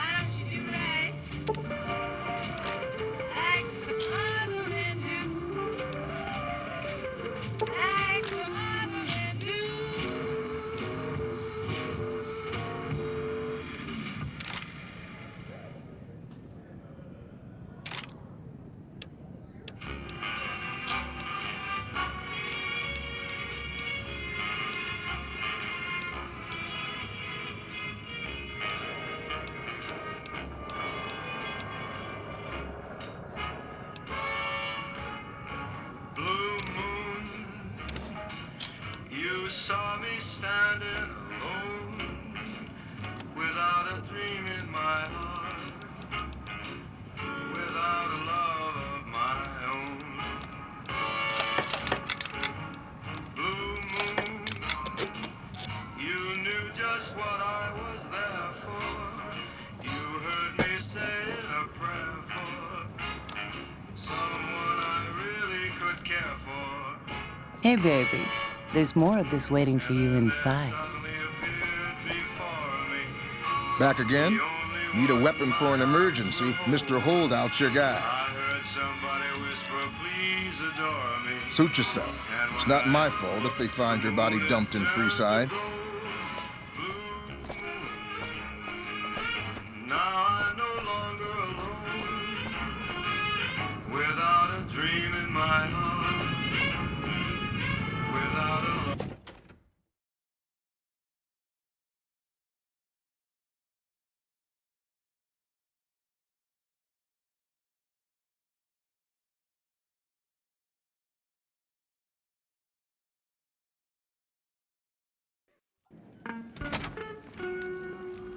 Hey, no one but Omertas are allowed to carry guns into Gomorrah. Check your weapons with me.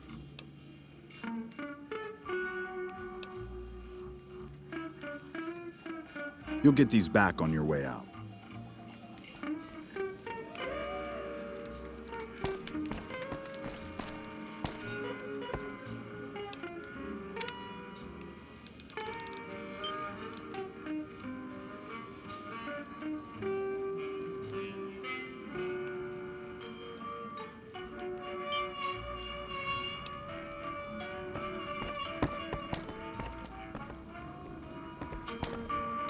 Hello and welcome to Gomorrah. What can I help you with today? Feel free to head to our club, Brimstone, or you can see our gorgeous courtyard out behind the casino.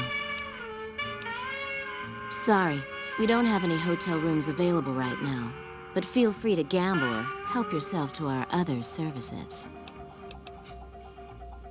I sure do, but loose lips sink ships. All right, you look pretty trustworthy. I hear you've actually been inside Lucky 38. You're the first person who's been in there in as long as anybody can remember. I've heard some pretty shady rumors about the Ultralux. I'm not sure what the deal is, but although they try to put on airs, that place is just plain creepy. Maybe it's the masks. It's hard to believe that not too long ago, most of the families on the Strip were little more than warring tribes. The Emeritus even had a big war with the Khans once upon a time. Not much of a rumor, but I hear the Tops is always looking for new talent. Lord knows they've needed it for a long time. Gossip is one thing, dirt on the family is something else totally. Sorry, that's all the news worth talking about. All I have, at least. Bye.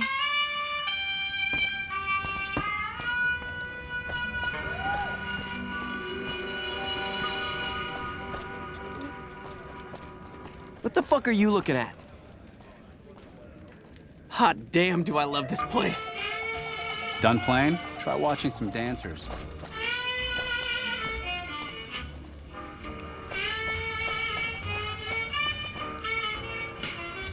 I'm glad they don't just let any motherfucker through the gate. Freeside smells like shit.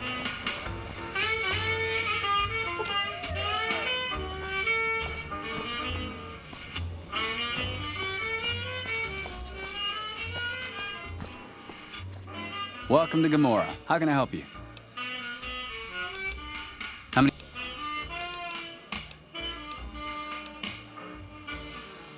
Here's your chips. Is there anything else I can help you with?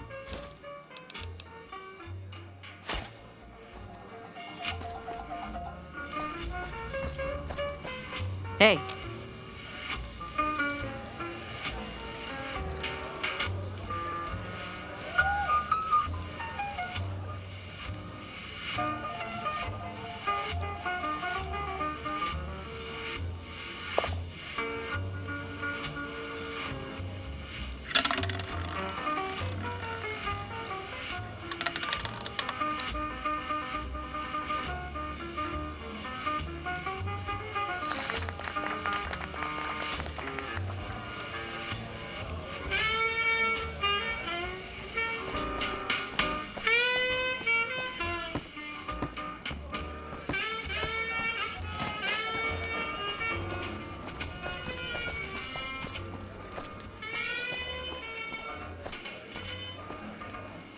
Enjoying the show?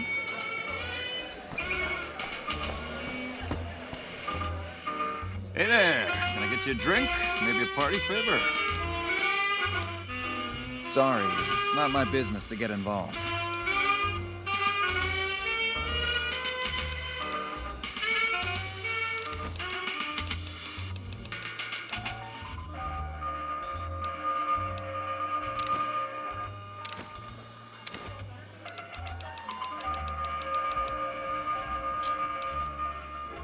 Another satisfying...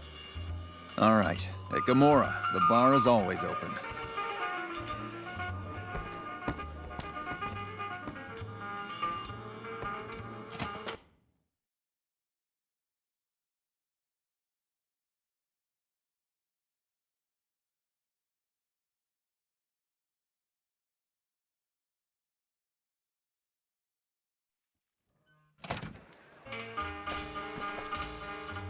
Well, what do we have here, huh? Let me guess. You've heard about the mistress who makes all your fantasies come true. So you followed the call of your desires, all the way to the arms of Joanna. Moi. Now that you've found me, I wonder, do you have what it takes? Oh, confident. I like that. So, what do you want to do with what you've got?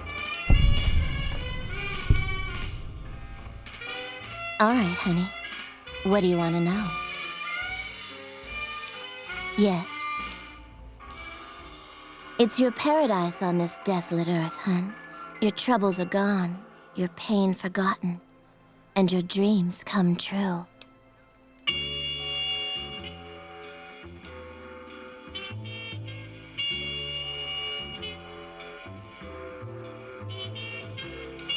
Everyone wants a piece of their own personal heaven, so they come here for hours and hours, hun.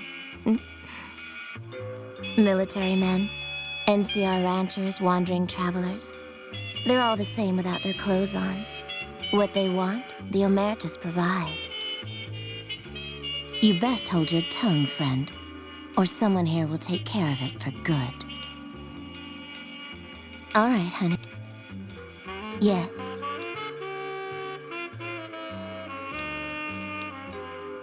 Oh, nothing special, hun.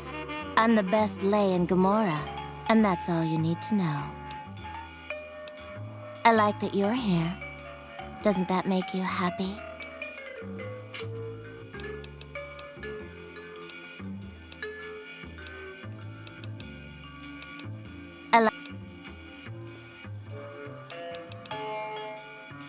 I'll see you soon, I'm sure.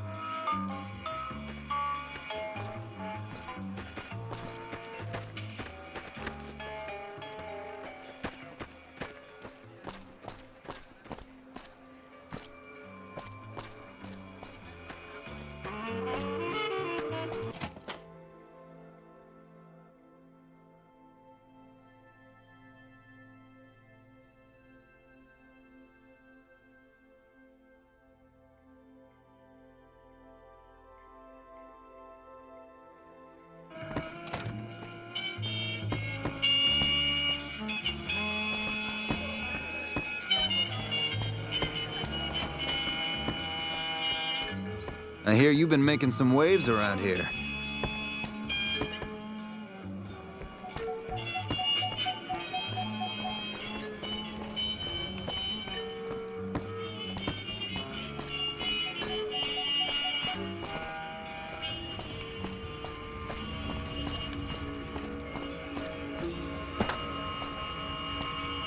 Bosses don't like trouble in their place.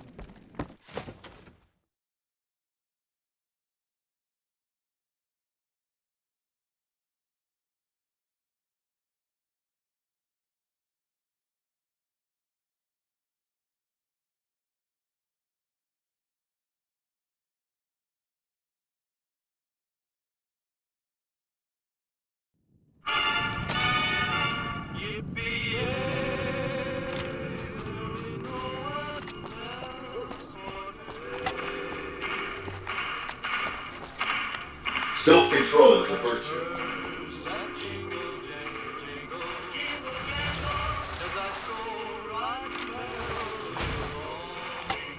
Strip secure.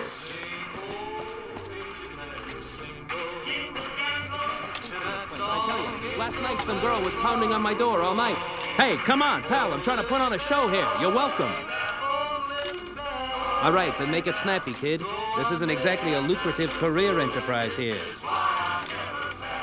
The name's Knight, Billy Knight, and this here's what a lifelong career in comedy will get you. Oi. That's exactly my point, kid. Exactly my point! If you believe my mother since she first laid eyes on me, first thing she said was, boy, that's a funny-looking kid. I guess I got a face only a mother could love, because no one else would give me the time of day. Hey, maybe you can help me. See, I can never tell when it's lunchtime. Hey now, come on. I prefer the term outdoor entertainment bonanza. Besides, have you seen the caps whores make in this town? I should be so lucky. Sure, later.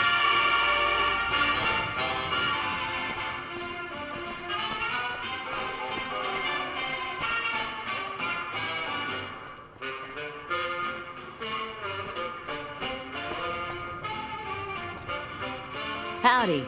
Interested in a refreshing beverage or a tasty snack?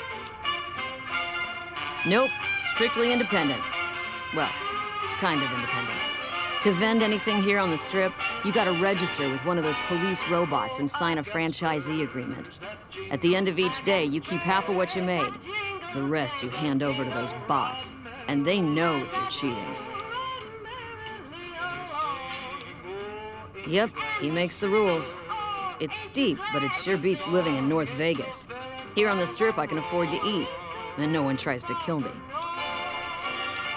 Non-alcoholic beverages and snack foods. The casinos get to sell booze. No one else does. It's the most amazing place in the world, don't you think? This must be what it was like to live 1,000 years ago. There are 3 casinos open for business. Gomorrah, the Tops, and the Ultralux. They get nicer in that order. This here's the monorail station leading in from Camp McCarran. Most of my business is with soldiers coming and going on furlough. Take your pick.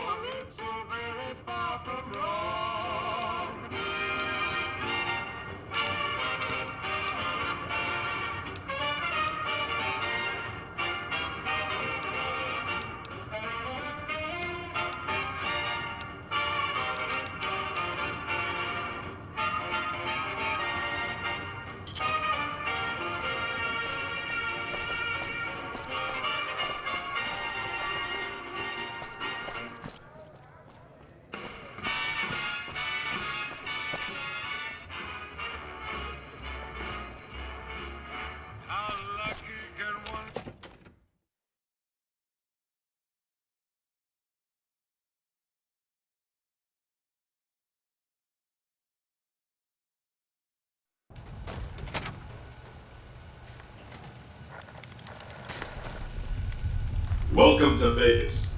Make your visit a peaceful one. Patrolling the Mojave almost makes you wish for a nuclear... Howdy, son. How can I help you? But make it quick. Goddamn heat's worse in this town than in the middle of a Brahmin herd at noon. Sharp eyes on you, all right. We've gone through a heap of trouble to get in town. Ethel says I just need to wet my throat. A drink? Nonsense. All I need now is to settle a score. We didn't come a long ways just to stroll our best clothes around. There's a long list of grievances that Heck Gunderson's got to answer for, kid. I'm here to make sure that rancher stops stealing our lands. If he ain't chiseling behind your back, he just sends his men ready for a fight. Then you either sell your ranch for a penny, or you're dead. I'm tired of being trampled over, kid, and I got a good mind to stop Heck once and for all. What more you want? He's a slithering snake, what he is. One of the biggest landowners this side of the Colorado, and it's all stolen, I tell you. All that money buys him any NCR senators he wants. Scoundrels like Heck. There's just no way for us small folks to get by, much less prosper, kid. We are honest folk out there. Damn hard to make a living in the desert, kid. Heck's a different breed. Goddamn thief he is. Scaring us into giving away our lands is all he's done to strike it flush. Comes packing iron, and none can hold a candle to his men. Bad blood. I have no illusions that he'll ever stop his plundering, so I'm just gonna make him suffer. That's what I'm gonna do. Here in town, he's got a few of his armed men to protect him.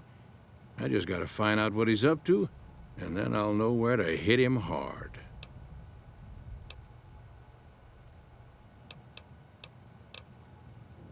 Where I come from, we appreciate good intentions.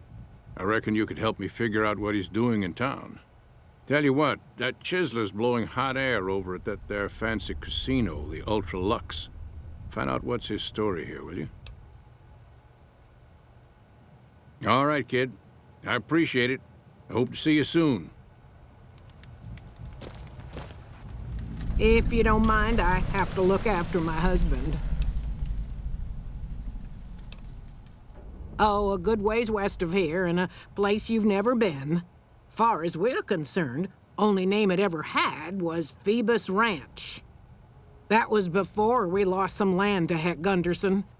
The bank demanded payment in full the day after the Stockmen's Association bailed it out. A good life if you don't mind hard work. The only real fuss is the constant bother with varmints.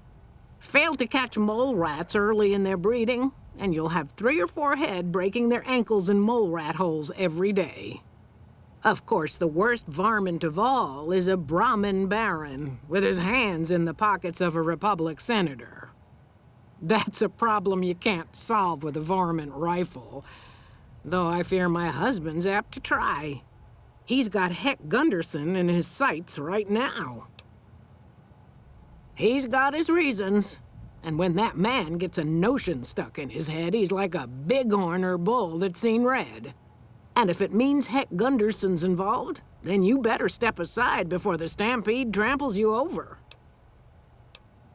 All right, goodbye. Hello? I bet it feels real nice to be carrying those weapons around on the Strip. That damn Mr. House has forbid any NCR military personnel from carrying any sort of firearms on the Strip. Well, except for Captain Pappas. Mr. House still doesn't trust the NCR. A word of advice. The Securitrons won't put up with any funny stuff out there, so don't do anything stupid. This your first time on the Strip? Well, it's time to pop your Vegas cherry, friend. I'm sure you'll have a blast and be drunk and capless in no time. I can give you a bit more information about the various casinos if you're not sure on where to get started. Well, there's the Lucky 38, Ultra Lux, Gamora, and the Tops. Which one do you want to know about? The Ultra Lux is the nicest casino on the Strip. Real high-end, extravagant, and expensive. Best you have a lot of caps if you want to go there. Gamora is the favorite of the NCR troops on the Strip. If you like girls, alcohol, gambling, and drugs, then Gamora is just the place for you. The Tops is the cool place to be right now. Lots of entertainment and shows going on there as well as the gambling. If you want to catch a show and have a few drinks, you should definitely hit up the Aces Theater in the Tops. Don't know much about it, to tell the truth. That's where Mr. House and his Securitrons are set up, and no one's been in there as long as people can remember. Probably best that you just ignore it. Ask away. Well, there's Vault 21 and the NCR Embassy. Both places are located on the south side of the Strip. Vault 21 is a small hotel and gift shop. It's not as nice as the casinos, but it's a whole hell of a lot cheaper. The NCR Embassy is the headquarters for the NCR on the Strip. The ambassador and his offices are there as well as the MP headquarters. Sir.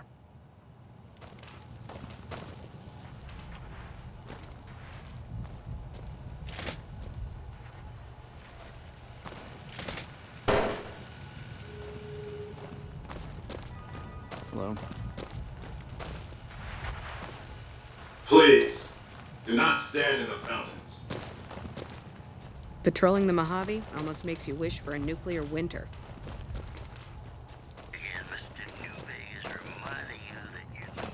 Go on through, soldier.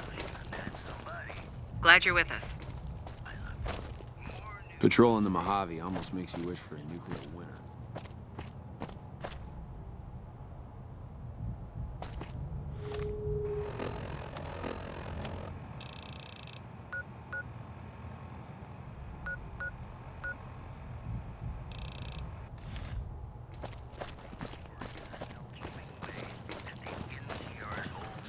Patrolling the Mojave almost makes you wish for a nuclear winter.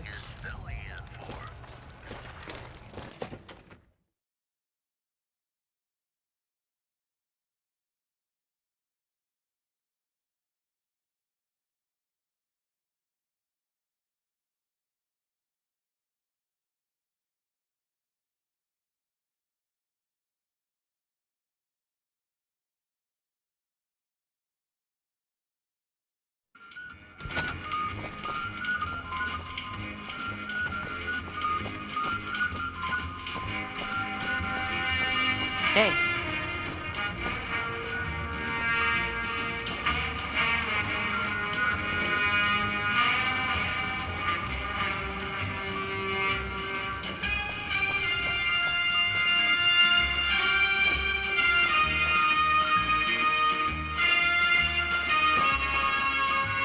Good to see a friend of our government.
Hey, fella, welcome to the Tops Hotel and Casino. I'm gonna have to ask you to hand over any weapons you might be carrying.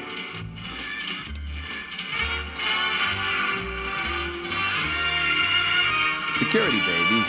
Can't make the bread if the bakers are full of lead. You dig it? Don't worry, you're safe as houses in here. Courtesy of Mr. House. Smooth and easy, just the way I like it. Don't worry, they'll be as safe as kittens till you're ready to leave. Oh, and a friendly word of advice. If you happen to stumble across any weapons during your stay here, well, just don't wear them openly. You dig? Now that we got that little business out of the way, what can I do to make your Tops experience the tops? Blue moon, you Everything your little heart desires, that's what. You like gambling? Boom. Either one of the main hallways has cards, slots, you name it. Hungry? Thirsty? The restaurant just off the left-hand hallway has the best food and booze in Vegas. Or maybe you'd rather take in a show. The Aces Theater upstairs always has hot acts raring to go. Check it out. Have a good time, baby. Someone I really could care for. How's it hanging?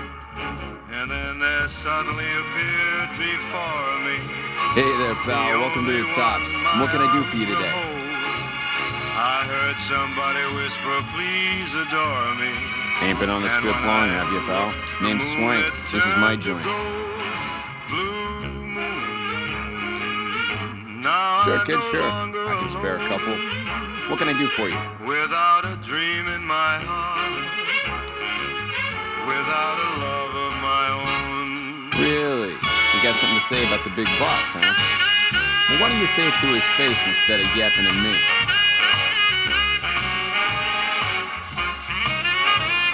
Huh? What are you talking about?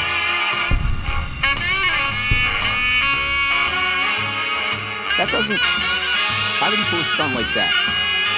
Got anything else to offer?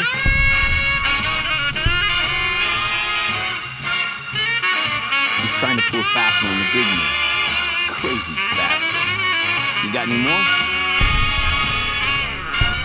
And then there suddenly appeared before me the only one my arms will ever hold. Yeah?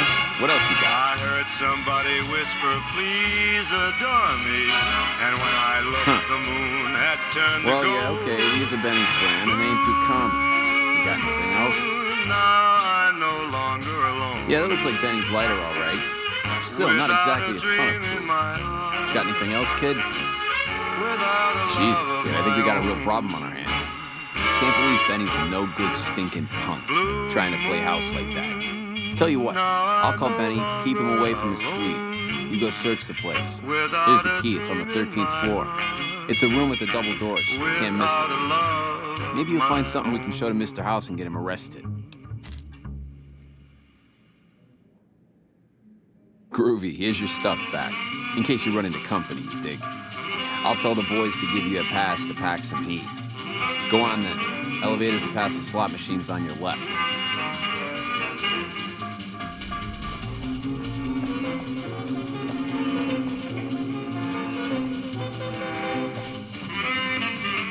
Hello?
Smile such as yours.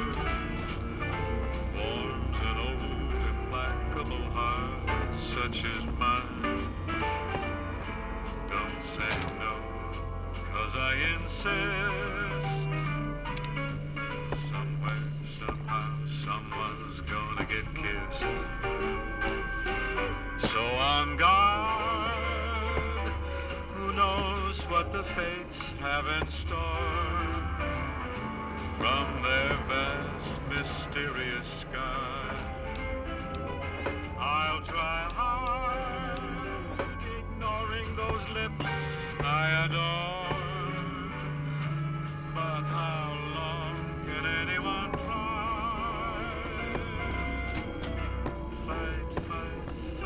Fight it with all of our might. Chances are some heavenly star-spangled night we'll find out as sure as we live. Something's gotta give, something's gotta give, something's gotta give.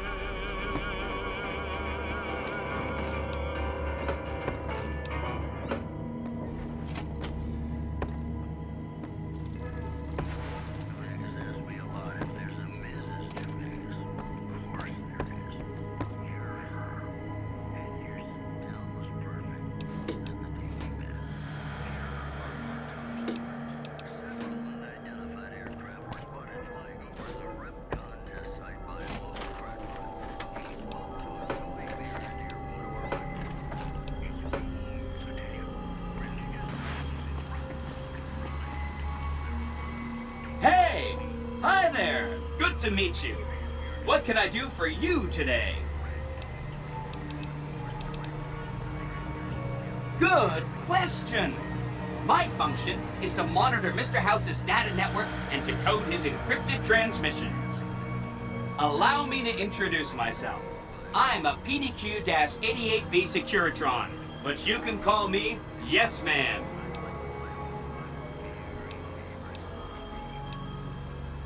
As I understand it, I used to be just like all those other Securitrons out on the Strip. But then my neurocomputational matrix was completely reprogrammed to be nice.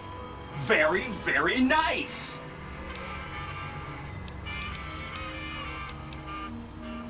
Oh, he had some help. A lady friend of his. She said something about living in a fort over in Freeside. But that's all I remember. This is Benny's workshop. When the tops got renovated, he had this half of the floor blocked off for his own use. I guess you could say it's my entire world. I don't think I've ever left this room, but that's okay. I'm not complaining. He was around here not too long ago. He's probably down on the casino floor now. You can wait for him here if you like. I'm incapable of asking you to leave. Sure, Benny had me look at it a bunch of times. It's a data storage device, kind of like a holotape, but a lot more advanced. As for what's on it, well, some of Mr. House's data transmissions made it sound like the chip could upgrade his defenses somehow. That's just a guess, though. The chip's a proprietary format. You need special hardware to read the data on it. There are 2 locations with non-standard hardware on the network. The Lucky 38 and an underground facility at Fortification Hill. I'd look there. Oh, he wants to kill Mr. House and use the Platinum chip to copy my neurocomputational matrix onto the Lucky 38's mainframe. That should give me control over all Mr. House's defenses, most prominently his Securitrons. And then I just do what Benny tells me. Easy peasy. Sure, if the chip can be used to reset administrator privileges, it'll be super easy.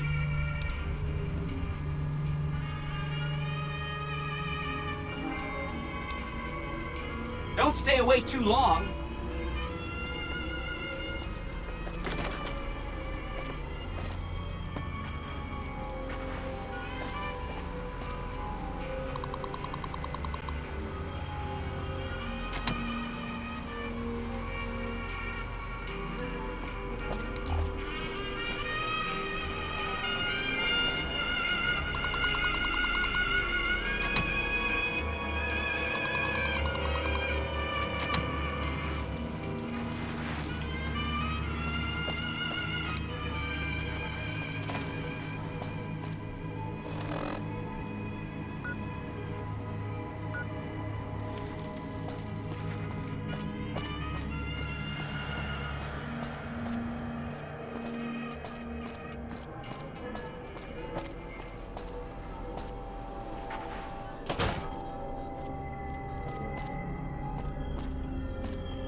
Hi again.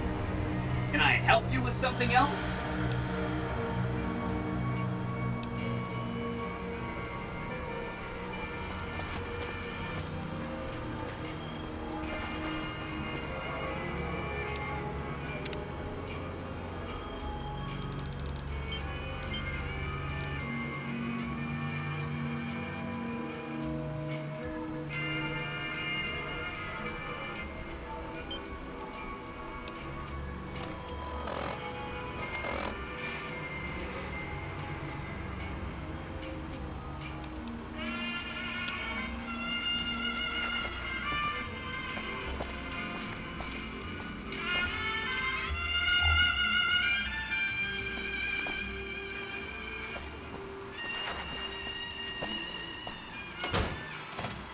Oh!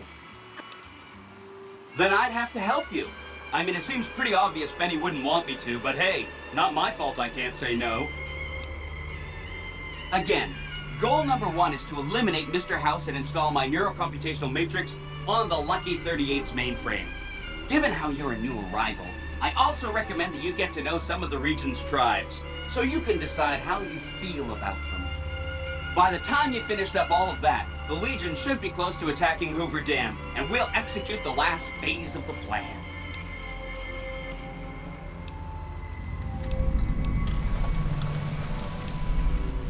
Right! It's one of 2 locations on Mr. House's network with non-standard hardware. My guess is it has a reader that can decode the chip, and who knows what else, maybe a giant robot or something. I have to admire your prudent nature. Why get caught up in action, you know? And results?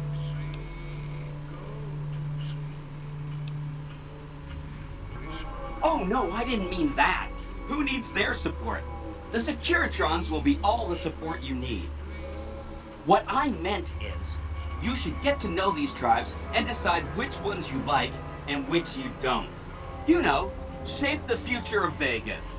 Choose your neighbors. If you like a tribe, leave it alone.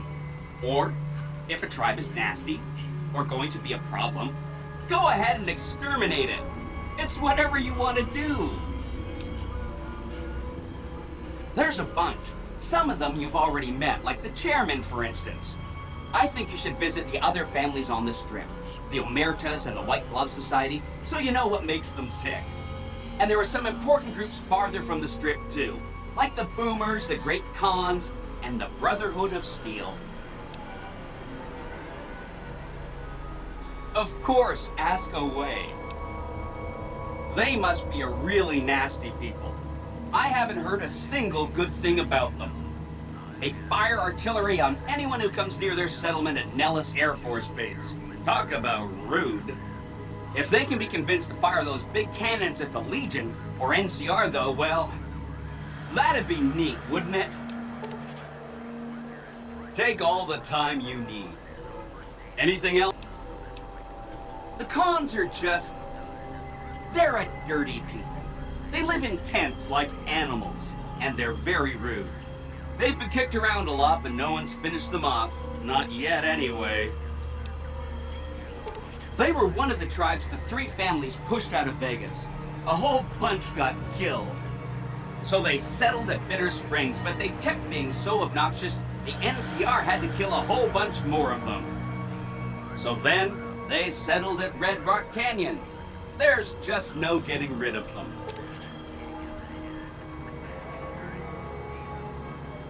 You set the pace. Anything else I can help with? I remember that Benny used to pay a receptionist at Gamora for information. Maybe she knows something. Just that Benny didn't like them. He talked on and on about how they couldn't be trusted. And this is coming from Benny.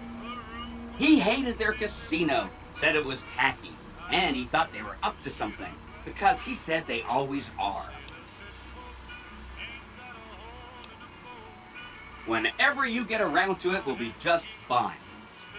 Anything? From what I understand, they're perfectly delightful. They're cultured, clean, and super polite. Benny didn't like them, though. He said they were creepy. Don't hurry on my account. I'm the one with a flexible schedule. Anything else I can help with? Some of Mr. House's data said that he'd lost a bunch of Securitron scouts near Hidden Valley. Telemetry showed that they'd been attacked with energy weapons. House was pretty sure it was the Brotherhood. There must be a bunch of them holed up there. Not a good place for a robot to visit. They go around in big suits of power armor and they have lots of energy weapons. But there's a downside. They just have a thing about technology. They think it should all be theirs. If someone else has it, they get mad. All I'm saying is, not much of a chance they'll accept a Vegas that polices itself with robots. No rush, take your time. Anything else I can help with? Whatever you say. That's right. Like I said, it's probably pretty important because it has non-standard hardware, just like the Lucky 38. The data on that platinum chip is a big secret, unless you can find a dedicated reader to decode it. Isn't that frustrating? Neat. Let me know what you find out.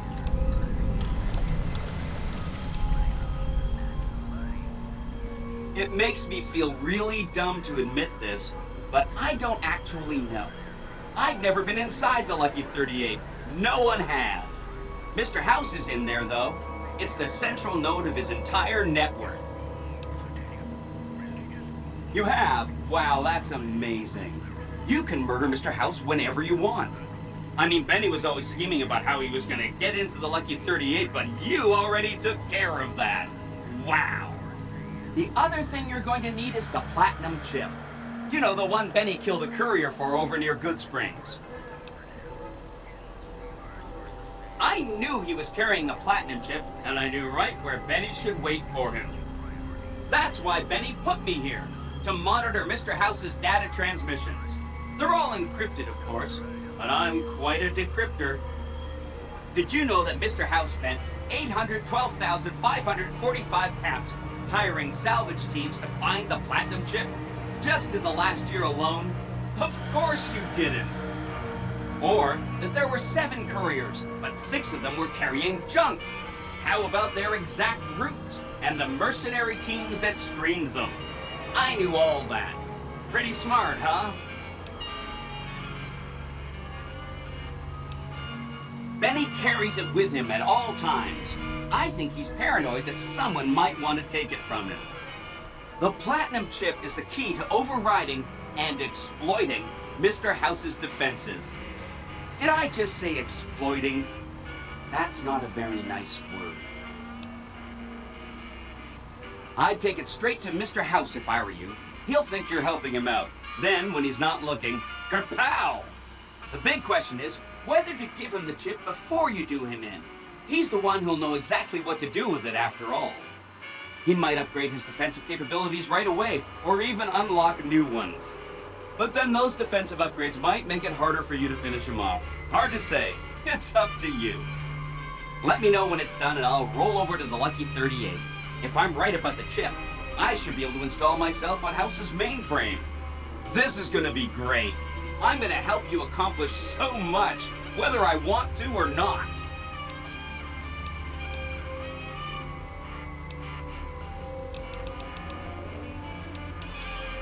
Come back later if you need any.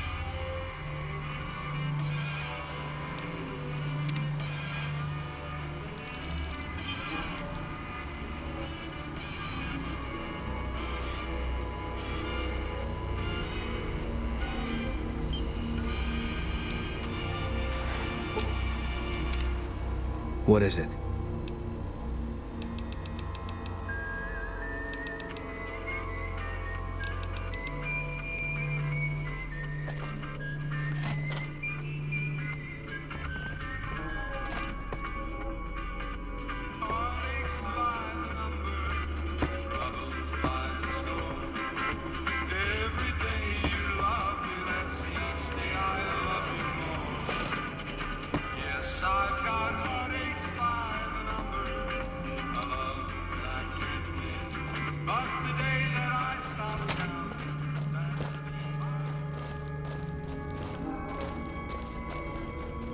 Hey, there's the high roller. I thought Benny was a stand-up guy. Hard to believe he was a fake all along.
I kissed her and she kissed me. Like the fella once said, ain't that a kick in the head? The room was completely black. I hugged her and she hugged back. Like the sailor said, quote, ain't that a hole in a boat? Hello? My head keeps spinning. I go to sleep and keep Ring-a-ding, baby. Welcome back to the Tops. Anything I can do for you? my life is gonna be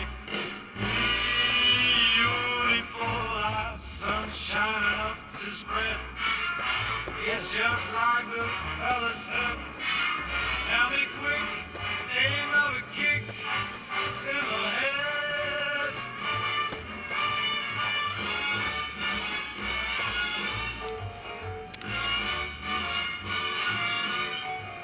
Like the fella once said, ain't that a kick in the head?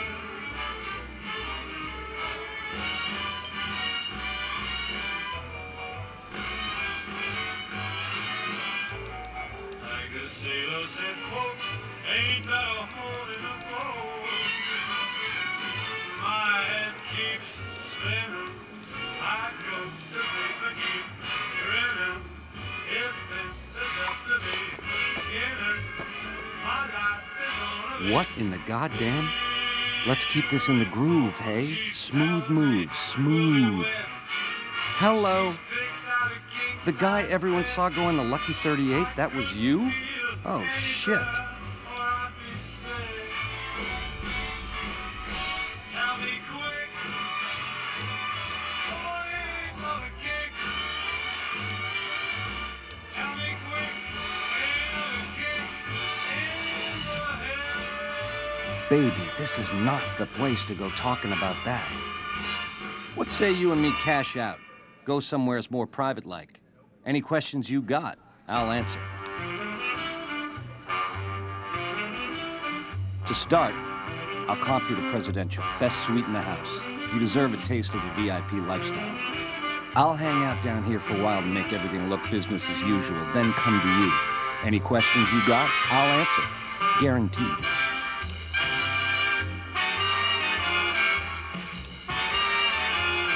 If that's what it takes to win your trust, that's what it takes. Follow me. Don't get too close to Mr. Bennett.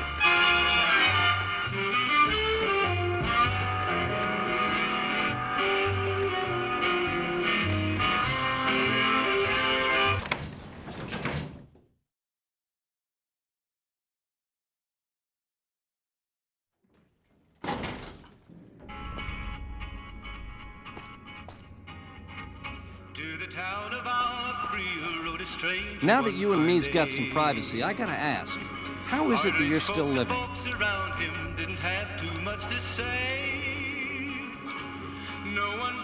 House was on to me from word go? I thought I was being so clever. Once you were vertical, how'd you track me down? Look at me, a big leaguer, so I claim, making all the mistakes of an original loser.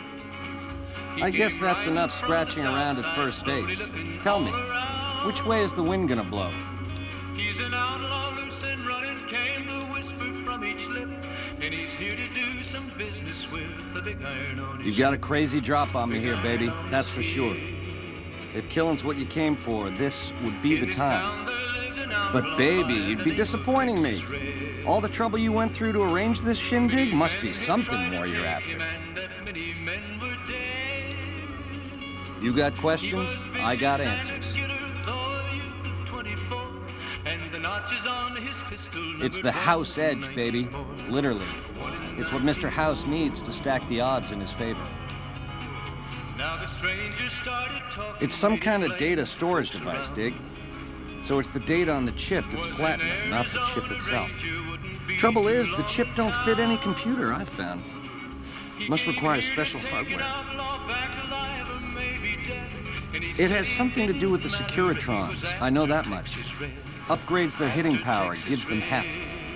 Might be slightly useful if you're looking to defend the Strip from Caesar's Legion or the NCR. Or maybe both. Baby, ease off the gas. The chip belongs in the hands of someone who can use it, as in me, not you. You'll get a piece of the action and a sweet one, but the chip sticks with me.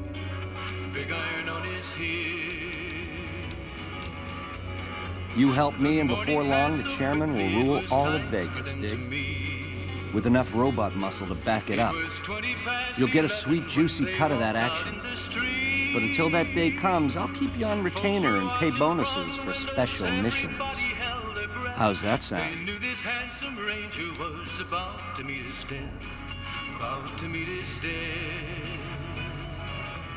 How else can I clue you in? Yeah, it's a tricky world out there. I'll tell it to you straight. A good cat to swing with, or was until he stopped mewing. It was House's big idea to resurrect the Strip.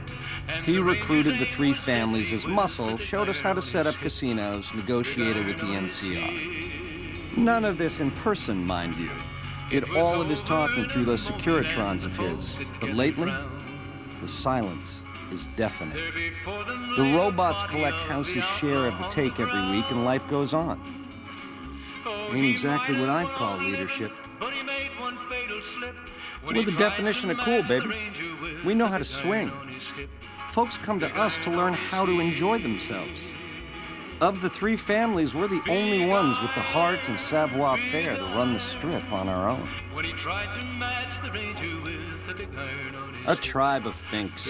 Every single one of them is a degenerate. Mark my words, they're playing an angle. How do I know? They always are. Personally, they give me the heebie-jeebies. There's such a thing as being too polite. If I may this, my pleasure that. Don't get me wrong, that resort of theirs is strictly ring-a-ding. But my guts say, don't go in the basement. A nation of meddlers, trying to muscle in on our action. Well, we got muscles too, and smarts besides. Only reason the NCR hasn't busted up our scene is they're a little afraid of Mr. House, and a lot afraid of Caesar. If the NCR beats the Legion at Hoover Dam, they'll turn on us and claim the Strip. And we don't have the muscle to beat them. Not yet. Meanwhile, they're all that's keeping Caesar's Legion at bay. Plus, NCR soldiers and citizens are our best customers. It's complicated. Worst of the worst. A tribe of degenerate losers led by a creep. They crucify people for kicks, slaughter whole towns. The NCR beat them at the dam 3 years ago, but that didn't stop them. They spent the meanwhile gathering strength. They're gonna try to take the dam again real soon, and if they do, Vegas as we know it will cease to exist. Something else you wanted to know? Broad strokes, change in management. The Securitrons are where it's at. I need a way to control them, and a way to beef up their hitting power. I get those 2 ducks in a row, Vegas can defend itself versus all comers. NCR, Caesar's Legion, it won't matter.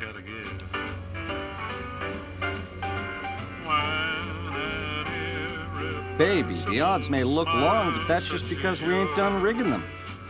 I won't toss the dice until we are. I've gleaned a lot working with Mr. House. He was a good cat to swing with.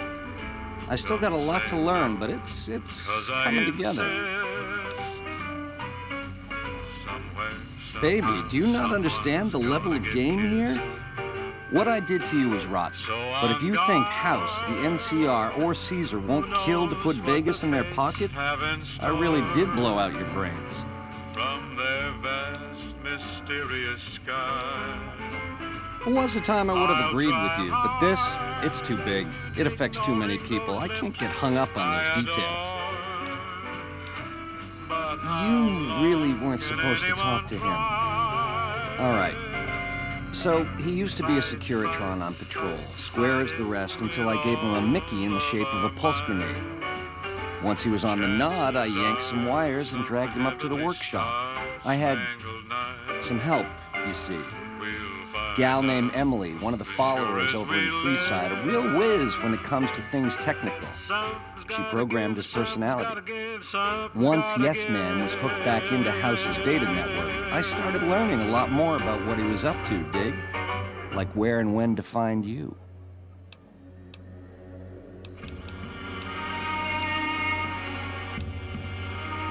Like I said, once the chairmen are running Vegas, you'll get a percentage. Until then, I'll pay you a retainer and bonuses for special missions.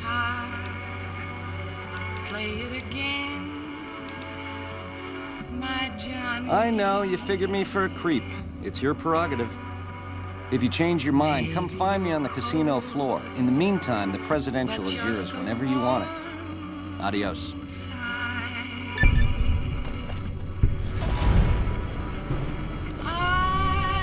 Something else you wanted to know?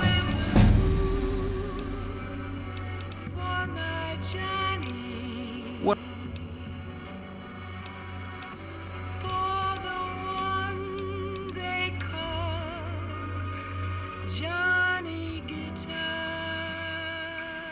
Baby, you're the boss. All you gotta do is whistle. In the meantime, enjoy the high life. Room service is on me. I'll send up a bottle of the good stuff. Ta-ta.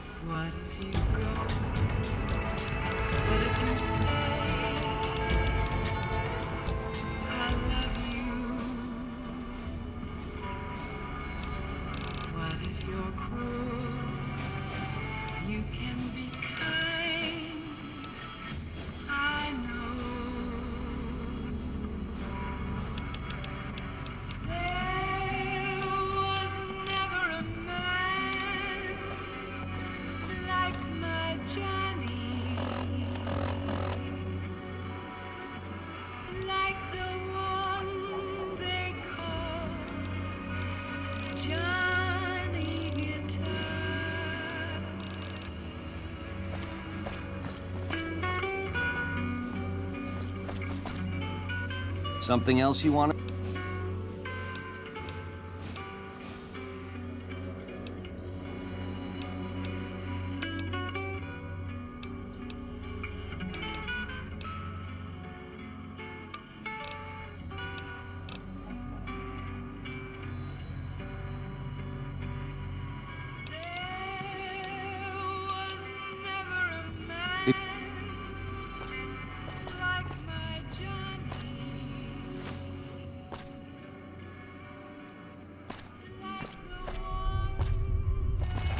Over here! Come on! You're mine.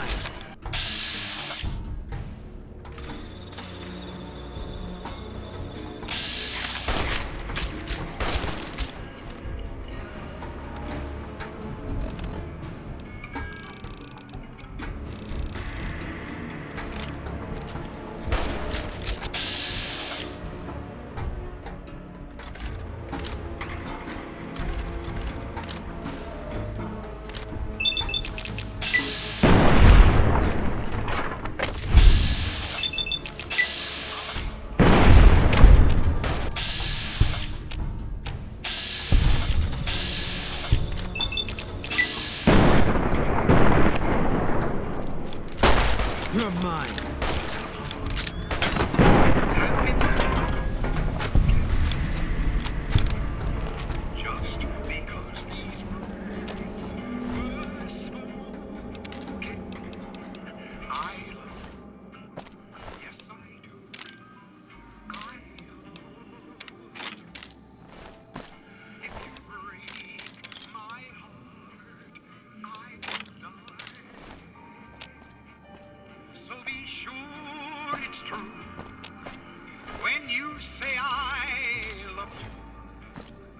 It's a sin to tell a lie.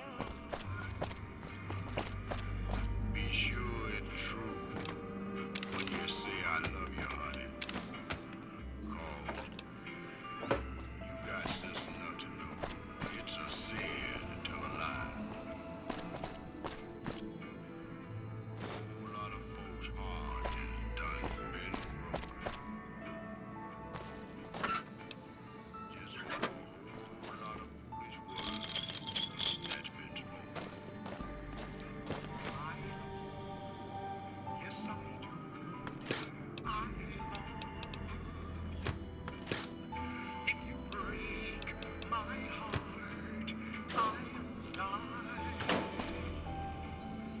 So be sure it's true when you say I love you.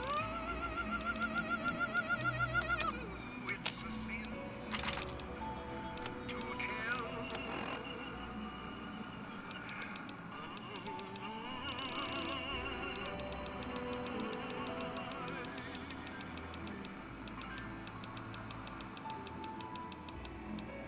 As Mr. Newbig is fanning the flames of your passion, here are our top stories.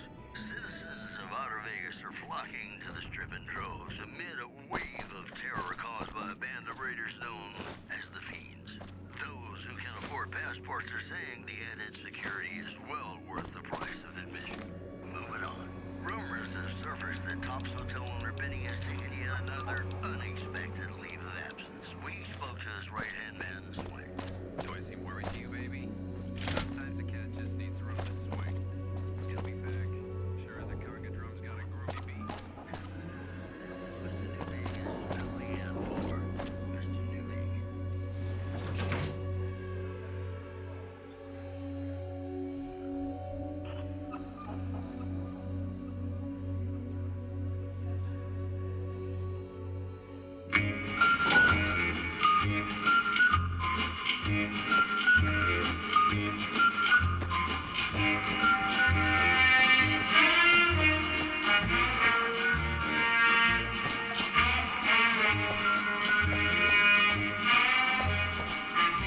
Welcome back to the Tops.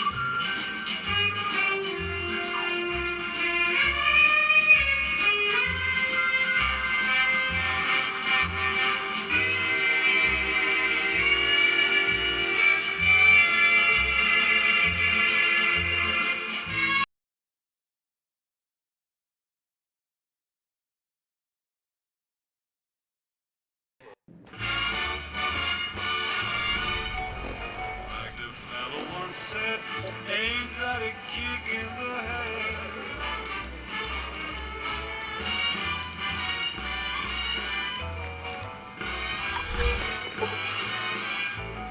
Like the sailor said, quote, ain't that a hole in a boat? My head keeps spinning, I go to sleep and keep grinning. If this is just the beginning, What in... my life is gonna be beautiful. She's telling me we'll be wet. She's picked out a king-size bed. If that... I couldn't feel any better, or I'd be Don't get too close to Mr. Bennett. Tell me quick. Boy, another kick. Tell me quick.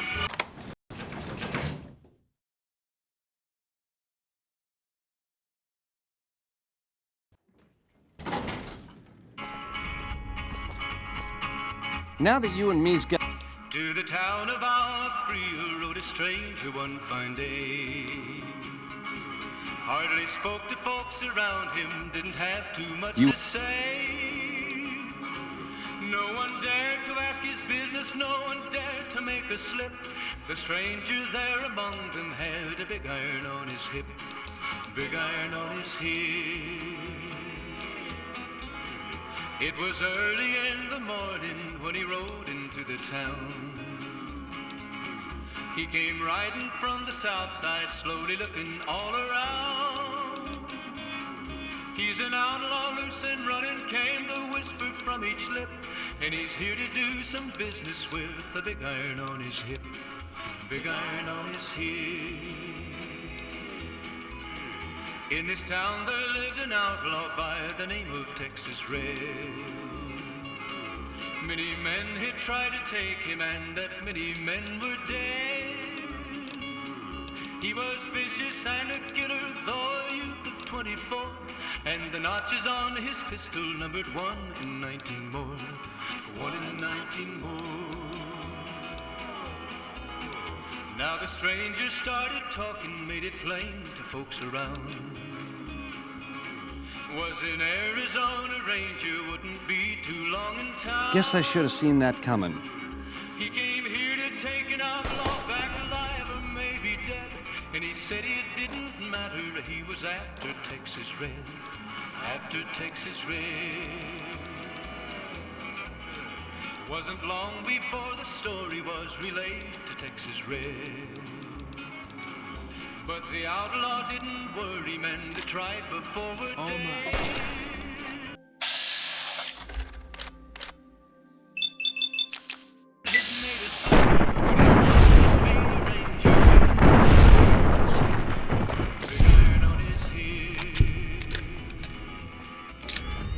The morning passed so quickly, it was time for them to meet.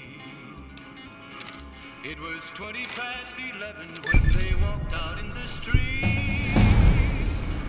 Folks were watching from the windows, everybody held their breath. They knew this handsome ranger was about to meet his death, about to meet his death. There was 40 feet between them when they stopped to make their play. And the swiftness of the ranger is still talked about today. Texas Red had not cleared leather for a bullet fairly ripped, and the ranger's aim was deadly with the big iron on his hip, big iron on his hip. It was over in a moment and the folks had gathered round. There before them lay the body of the outlaw on the ground. Oh, he might have went on living, but he made one fatal slip when he tried to match the ranger with the big iron on his hip, big iron on his hip. Big iron, when he tried to match the ranger with the big iron on his hip, big iron on his hip.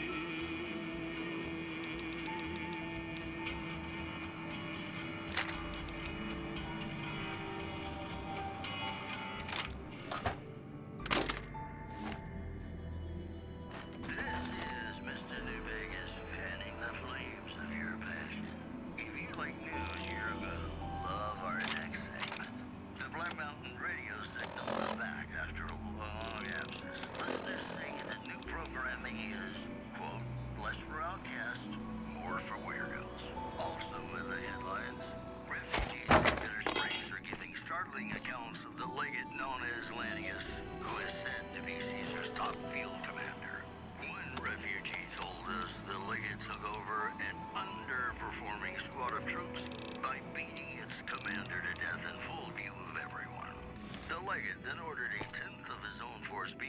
by the other 9 tenants. And you thought your boss was a pain. Those were our top stories. Got a song for you now. It's about a guy who's cold on the exterior, but deep down, you know, he's a good man. And his name is Johnny Guitar.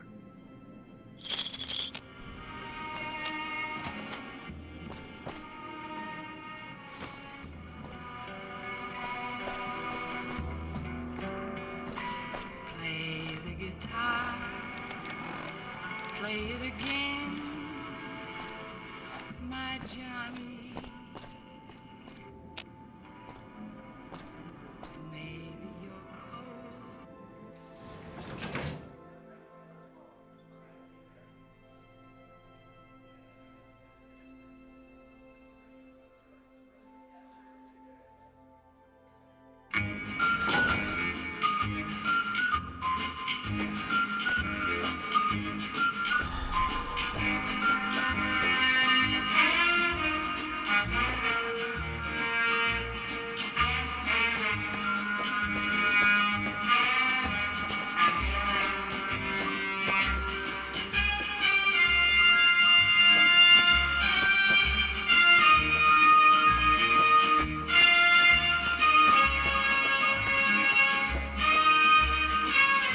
Welcome to the Tops.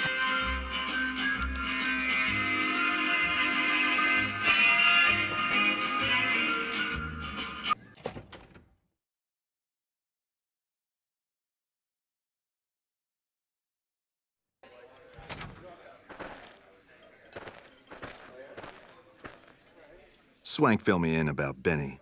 Hell of a thing, baby. Hell of a thing. Well, apart from serving as a talent manager, show schedule, and all-around man in charge of this fine theater, I happen to be its headline act. Every night from 8 till midnight, come on by to see the Rat Pack Review live, only right here at the Aces Theater. Well, acts are a bit thin on the ground right now, but every night from 8 to midnight, we got the Rat Pack Review. Songs, dancing, jokes, we got it all. Sure, baby, sure. Tommy's always looking for new talent to bring to the Aces. Tell you what, you see any good acts while you're out wandering, give them my card. If they work out, I'll give you a 3% cut of the door. Just swing back by as you recruit folks. I'll get you your bread.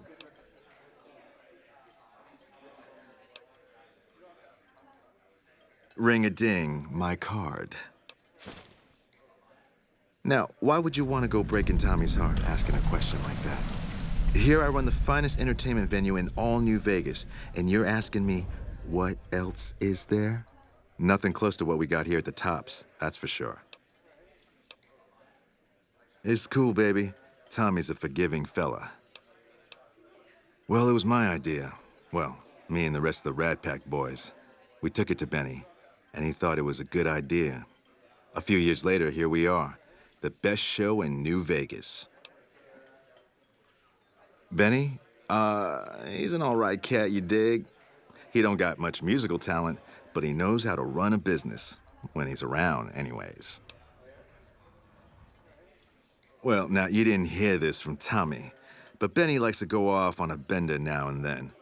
Usually he's only gone a couple of days, but this last time, nobody saw him for almost a month. Ask me, I think he's got a dame from Gomorrah, holed up in his suite, because nobody ever saw him leave it. Take it easy, baby.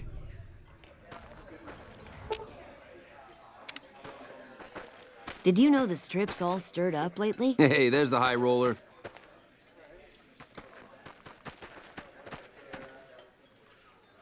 Get your drink? Best booze in Vegas, baby. What'll it be?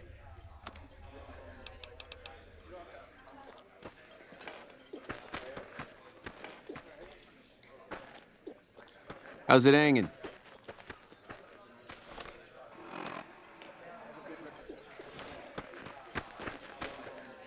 Hello.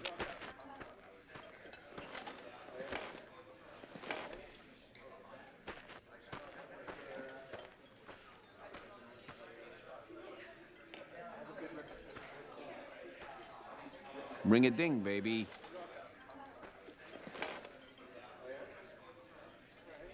Word is, you're getting popular in the Strip.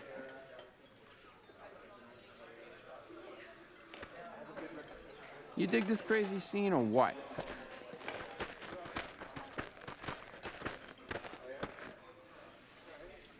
Did you know the Strip's all...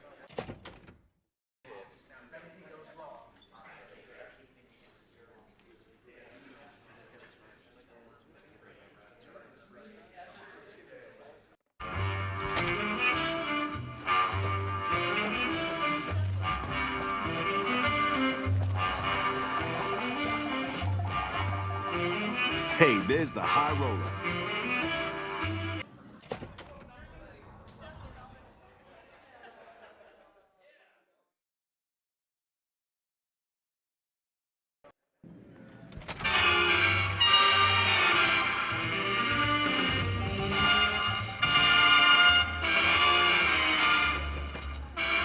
Get you a drink? Suit yourself. Gambling's thirsty work. I'll be here if you change your mind.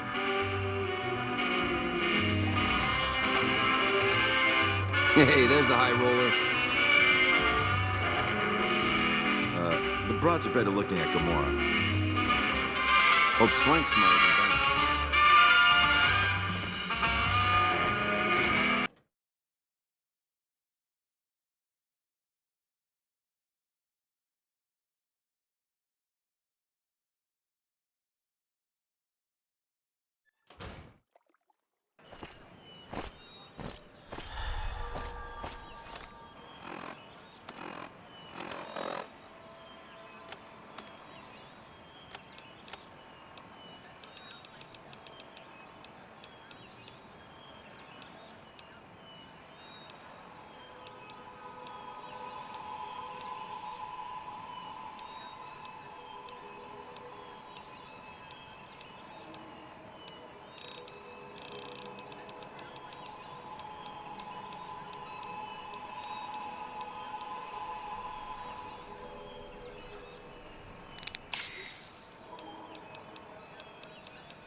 Did you know the Strip's all stirred up lately?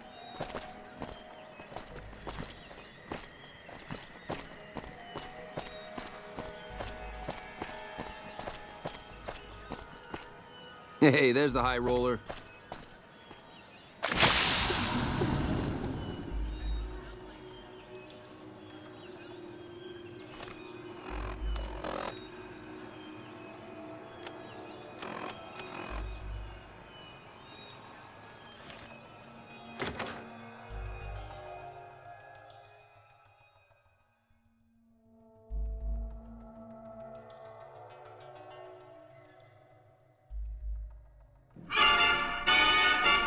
Yippee-yay, there'll be no wedding bells for today. 'Cause I got spurs that jingle, jingle, jingle, jingle, as I go riding merrily along. Jingle, jingle, when they sing, oh, ain't you glad you're single? Jingle, jangle, and that song ain't so very far from wrong. You're back. Find anything? Huh. Guess that makes me the boss. Ring-a-ding. 'Cause I got spurs that jingle, jangle, jingle. You might have a draw at Tommy Tarini up in the Aces. He's always looking for talent scouts. Sure, kid, sure. What can I tell you? Creepy bunch of cats, you ask me. Ah, sure, they act all polite and civilized, but there's something off about them, you dig? Don't get me wrong. That resort of theirs is ring-a-ding. But my guts say, don't go in the basement.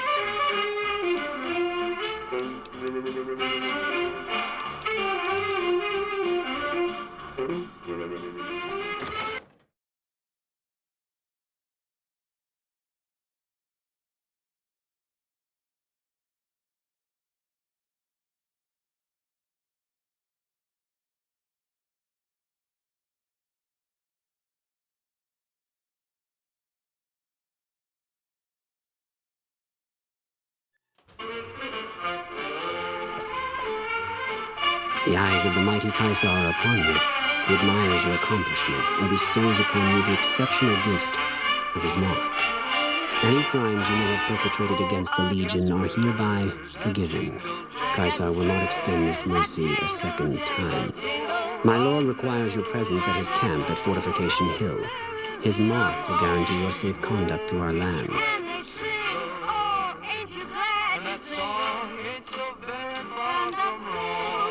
I am the greatest of Caesar's Frumentari.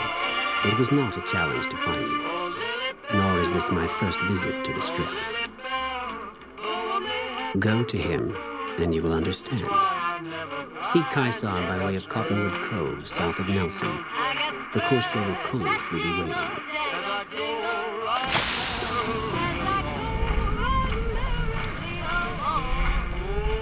Hello?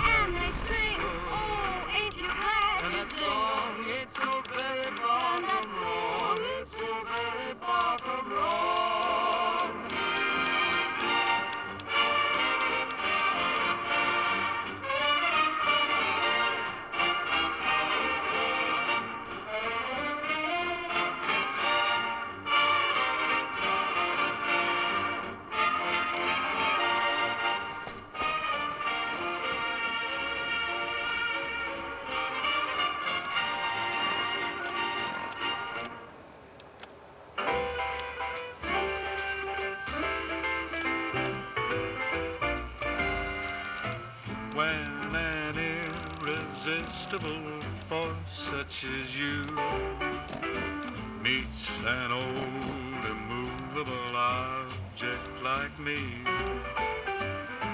you can bet just as sure as you live,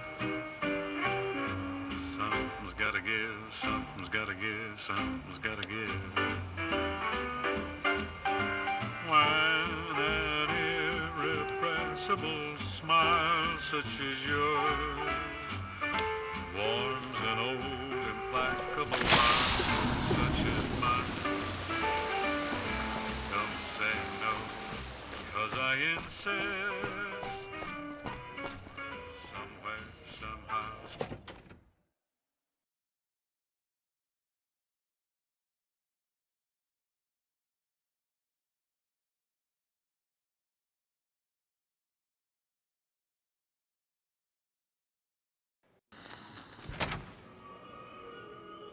Beg your pardon, but could I trouble you to turn over your weapons?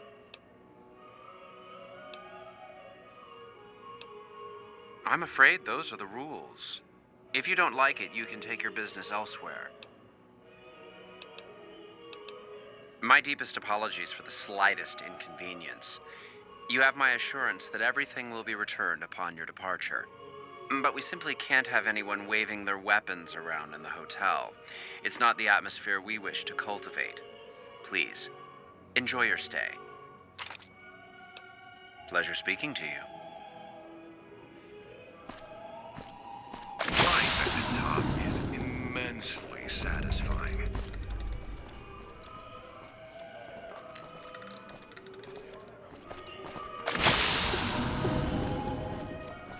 I love the masks. It's like being at a fancy ball.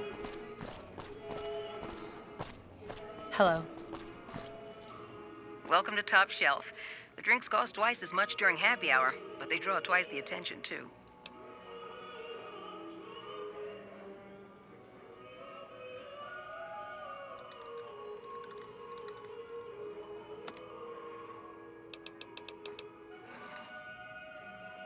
Adieu.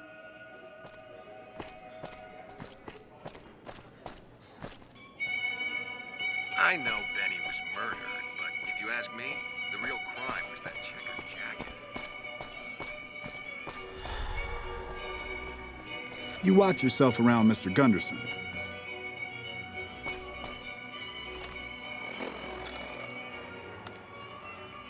Howdy. Beg your pardon, stranger, but I'm looking for someone. You ain't seen a young man with dark brown hair and a white hat on lately, have you?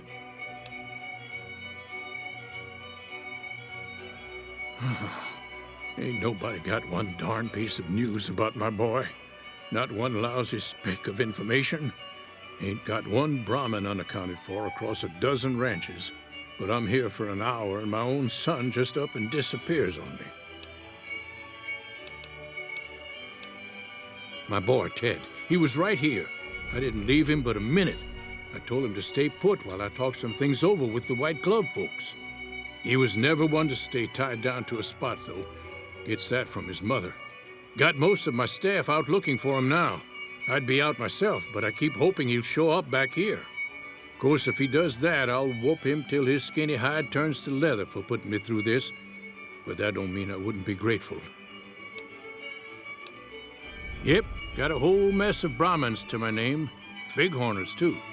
Used to just have the one ranch, but land was easy to grab before the soldiers moved in. Before I knew it, I was running one of the biggest ranching operations east of California. Now, everywhere I go, folks I never even met shake my hand and call me Mr. Gunderson. Don't quite know what to make of that. That's between me and the White Glove Society. But let's just say they control the food supply around here, and I got lots of food to give. But that ain't as welcome as you might think. Made me a special arrangement with the hotel. They want to do business with me, they got to play by my rules. A lot of people out there resent success, might want to take a swipe at me. This makes them think twice. If I'd have been thinking, though, I'd have had him watching my boy instead. Then none of this would have happened. That's what they call themselves, the folk that run this place. They're the ones dressed all fancy with their bow ties and shiny dresses. Some of them got masks, too. Real hard to trust folks like that. A couple of them show their faces, and that's who I do my business with. I don't talk to none of the other ones. I'll be here. How do you fare?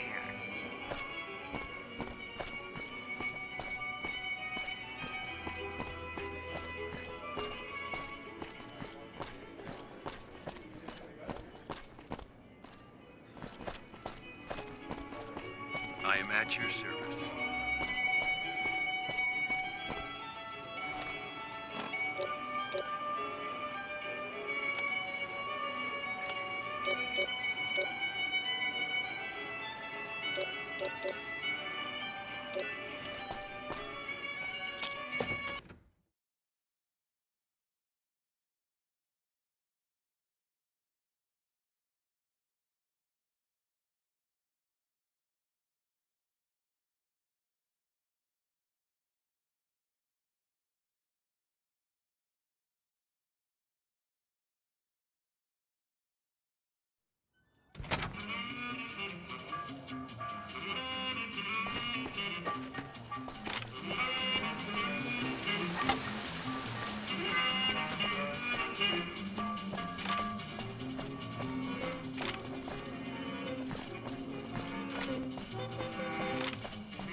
Howdy.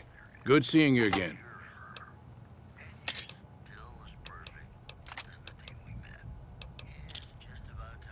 I hear you. What's on your mind?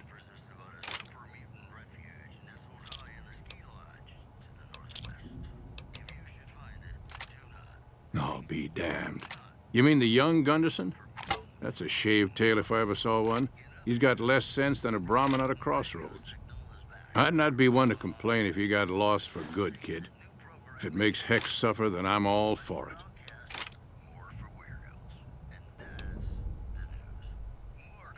Sure, kid. And I still hump like a buck in spring. That Gunderson's a liar and born of a viper, I swear. I got some time. What's eating you? Oh, I know it better than my wife's corset. What about it, kid? Stealing our pure breed resolve, that's how. We faced the wasteland right in the old mug and told her to shove it. Listen, we own these lands, and I'll be damned if the NCR, those Legion bastards, or anyone else tries to walk all over us. Hell, it's all dangerous. Know why? Because you can't trust anything that stands on two legs. If you're looking for real trouble, head straight into the mountains. Men don't walk up there, for good reasons, kid. Listen, we own these lands, and I'll be damned if the NCR, those Legion bastards, or anyone else tries to walk all over us. If you're looking for real trouble... Good to see you again. It's not my place to say much. Walter thinks this is a man's job. I swear I won't see the day he'll get over that Heck Gunderson. If that's what you want to talk about, go see Walter. He'll talk your ear off. Everything he says about the evils of Heck Gunderson is true, but I've never held the notion that fighting evil with evil carries the world forward. I don't suppose you have the magic powers necessary to bring my husband to his senses, do you? He swears he won't leave this godforsaken city until he's seen Heck suffer. So far as I can see, we're the only ones in pain. That's very kind of you. Maybe this'll be the dawn of a new day.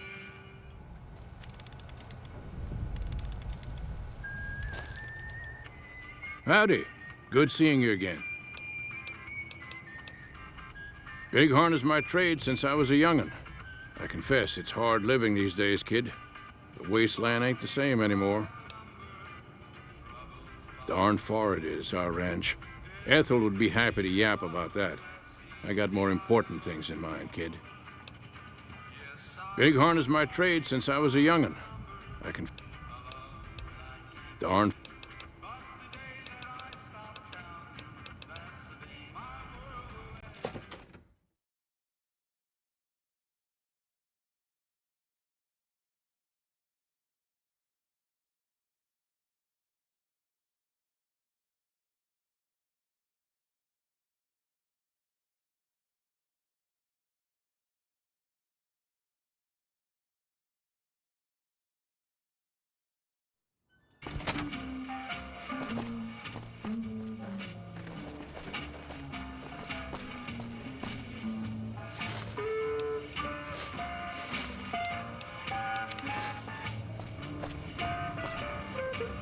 Hey.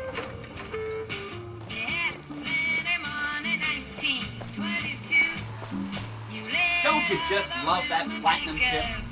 Buzzes with power and possibilities, doesn't it? If I were you, I'd almost want to deliver the chip to Mr. House, just to learn all its tricks. That is, unless you want to bring the NCR or Caesar's Legion to power. I wouldn't want to tell you what to do. Oh, he wanted to kill Mr. House and use the platinum chip to copy my neurocomputational matrix onto the Lucky 38's mainframe. That would give me control. I was...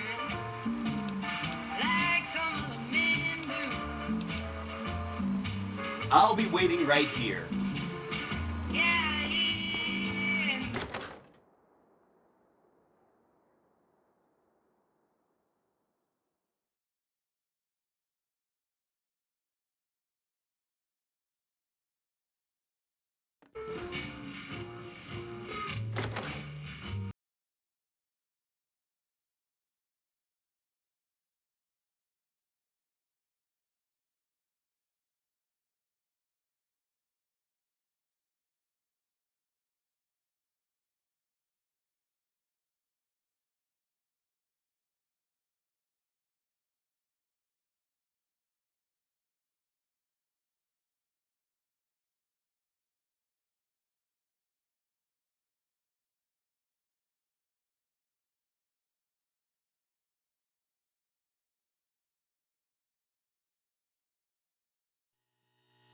Get me some money.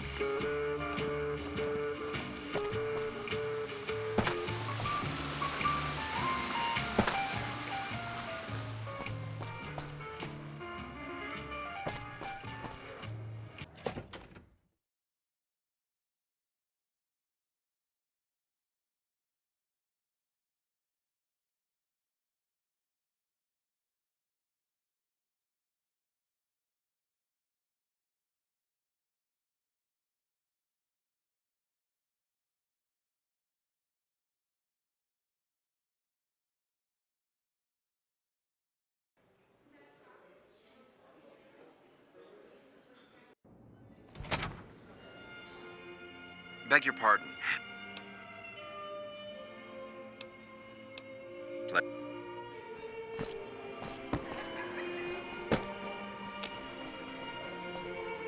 You ain't heard anything about my boy, have you? I'd be more than happy to have you. Heck, I'll hire anybody with a pair of legs and at least one good eye at this point. There'd be a lot of money in it for you if you can get him back to me safe. And if he ain't, you can bet I'll pay for the names of the sons of bitches responsible.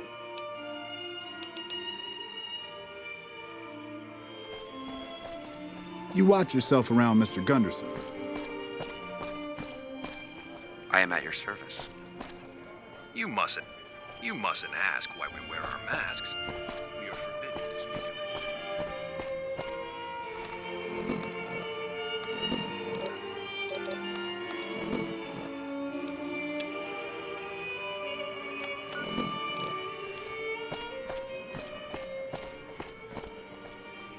Those masks make me nervous. Is there something wrong with their faces?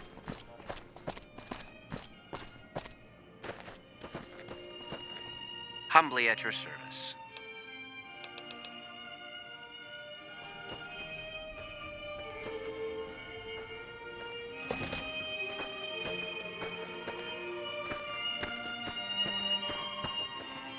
Those masks make me nervous. Good day. Those are all members of the White Glove Society. Our founder, Marjorie, gave us all a dress code. There's only one rule to it. In her words, we must dress in such a way that no one can be said to have dressed better than us. As for the masks, I'm not allowed to tell you. We're sworn to secrecy. Actually, that's not true. That's just what we're supposed to say. I think Marjorie likes them for the mystery they create, and the way they make it clear that we're different from everyone else. But you didn't hear that from me. Must have forgotten to put it on. How embarrassing. Oh, well, it's a big hotel. You should talk to Marjorie. She's in charge, and she can probably help you find anyone you might need. She usually works at the front of the Gourmand. She likes to see how people respond to it. You can get to the Gourmand from the lobby here. It's a big set of double doors on the first floor of the eastern side. Can't miss it. Farewell. Morning. Those masks make me nervous. Is there something wrong with your faces? How may I be of service, sir? My, such a popular question. I suppose it is only natural to see us and wonder what it is that makes us special. The White Glove Society has only just made itself known to the public, of course, but our pedigree was established over generations. Were we always so refined? I'd be lying if I said yes. But I've always felt we were destined for a place atop modern society. And now, here we are. Not everyone can wear the finest clothes and eat the finest foods, obviously. That's just the reality we live in. But surely we can agree that the most tasteful, sophisticated people are the most deserving. That's what the White Glove Society is all about. No, not from the likes of you, I'm afraid. I don't think you'd have the stomach for it. Better look elsewhere. Indeed.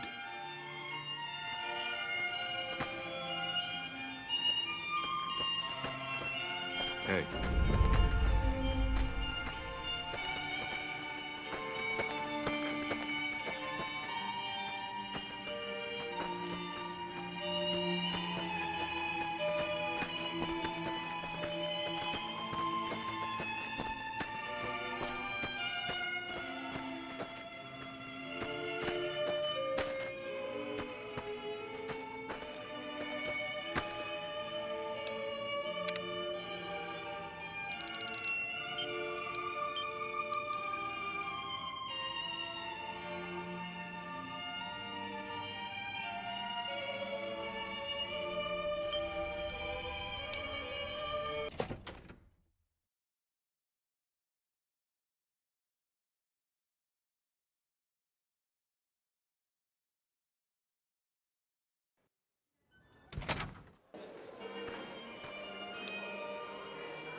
Welcome to the Ultralux. I do hope it exceeds your every expectation. I do, but one can hardly call it work. I think of myself as a caretaker rather than a common laborer.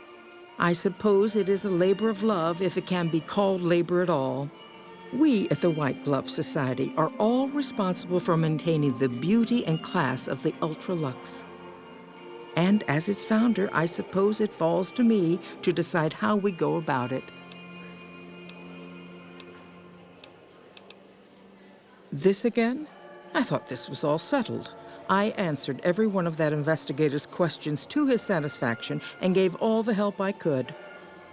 I know our reputation hasn't always been spotless, but that's all in the past now. How some people can't get over it is beyond me. For the last time, the White Glove Society has never and will never consume human flesh for any reason. It's written in the charter. There was an investigator who came through here last week. He'd been hired by a young man whose bride-to-be went missing during their stay here. Well, you can already guess what probably happened, can't you? It seems perfectly likely that she got cold feet and ran off. And that young groom just didn't have a clue, the poor dear.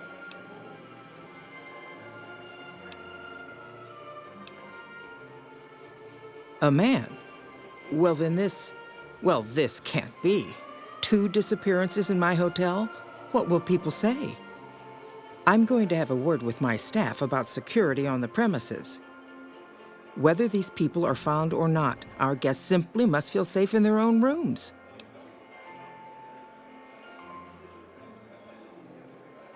Why, yes, I think so, if he hasn't checked out yet, that is. I had our maitre d' Mortimer offer him a complimentary room for as long as it took for him to be satisfied. You see, the White Glove Society remains the very picture of courtesy, even in the face of such impolite accusations. We have nothing to hide here.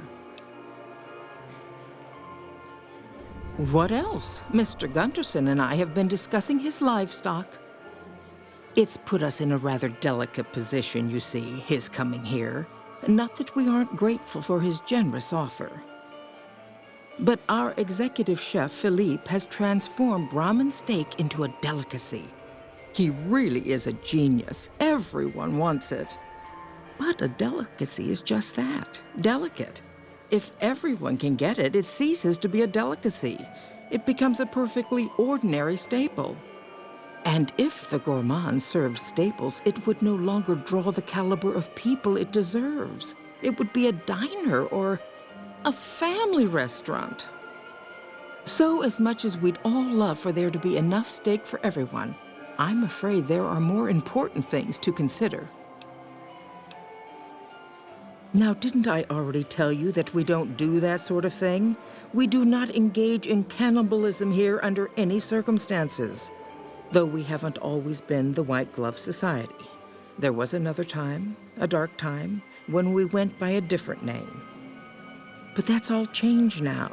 We've evolved past such base impulses since settling into our new home. I've seen to it that those days are behind us.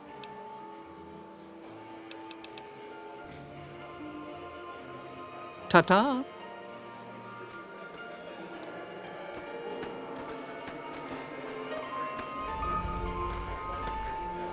For the price of this meal, I could buy a whole Brahmin, but I'd never make that change.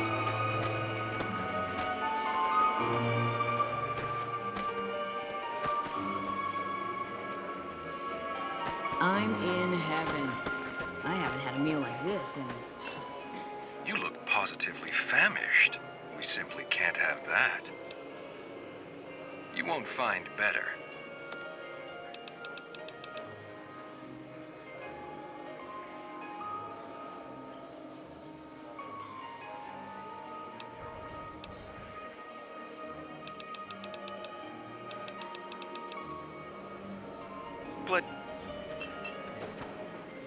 What can I get you?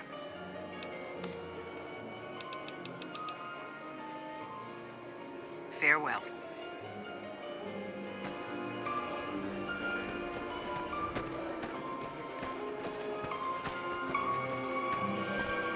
How do you fare? I know Benny was murdered, but if you ask me, the real crime was that Life at the top is immensely satisfying. The food here is to die for. No one cooks Brahmin like Philippe. I waited months to get here, but the place isn't there. I think the waiting list is just...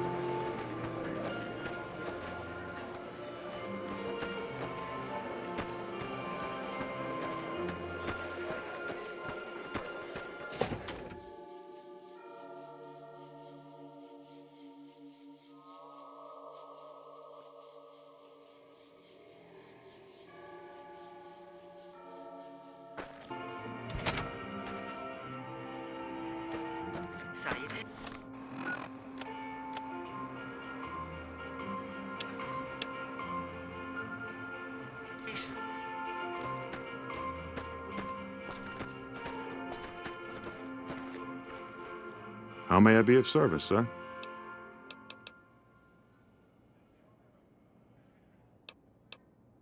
Private investigator. Ah, yes, I remember the gentleman. This was about the missing bride. Such an awful thing. I do hope he finds her whereabouts. If I might pry, have you found something that will help his investigation?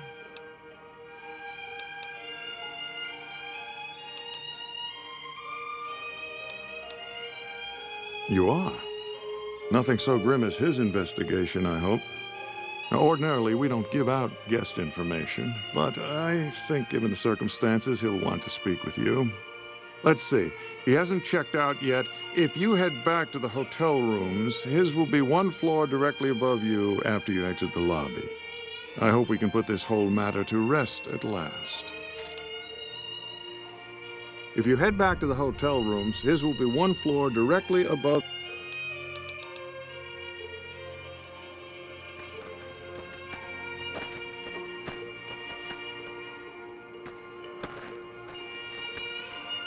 Good day.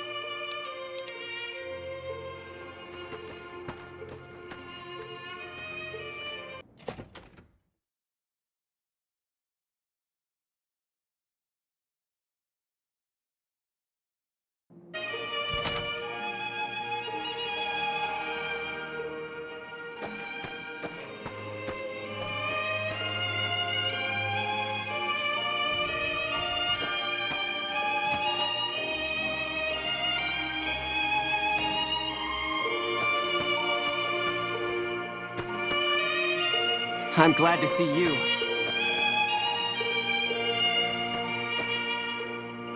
I'm glad to see you.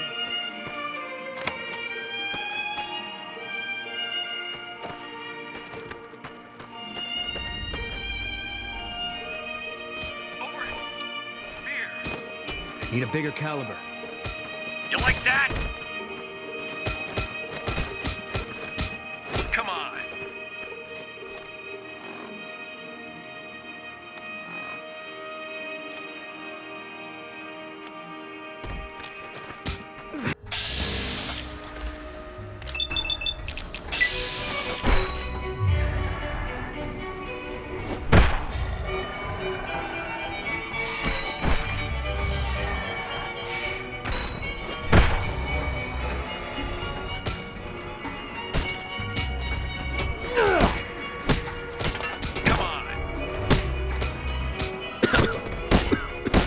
You like that?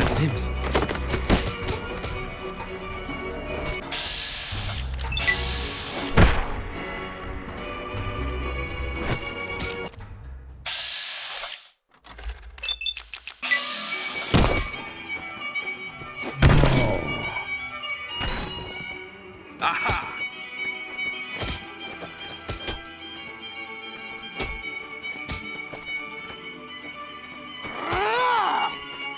Come on. Had enough?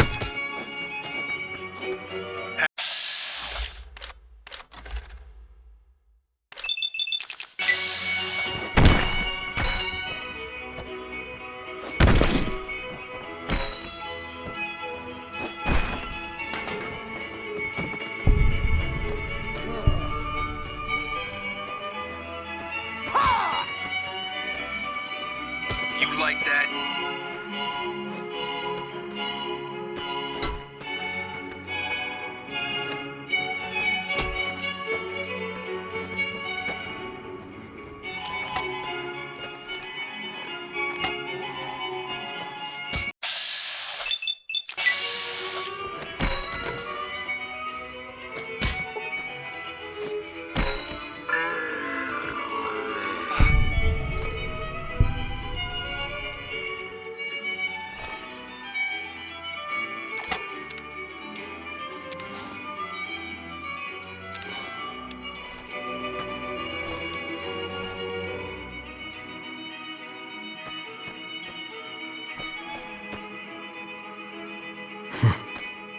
alive after all.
Have you been to the steam room yet?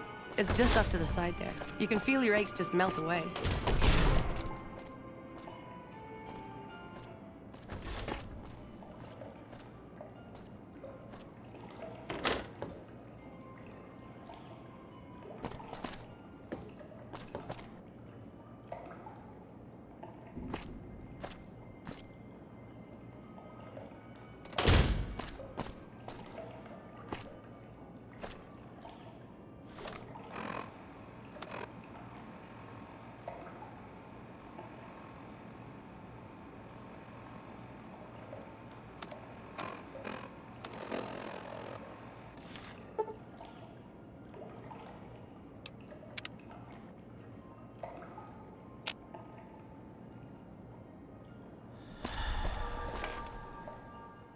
Who are you?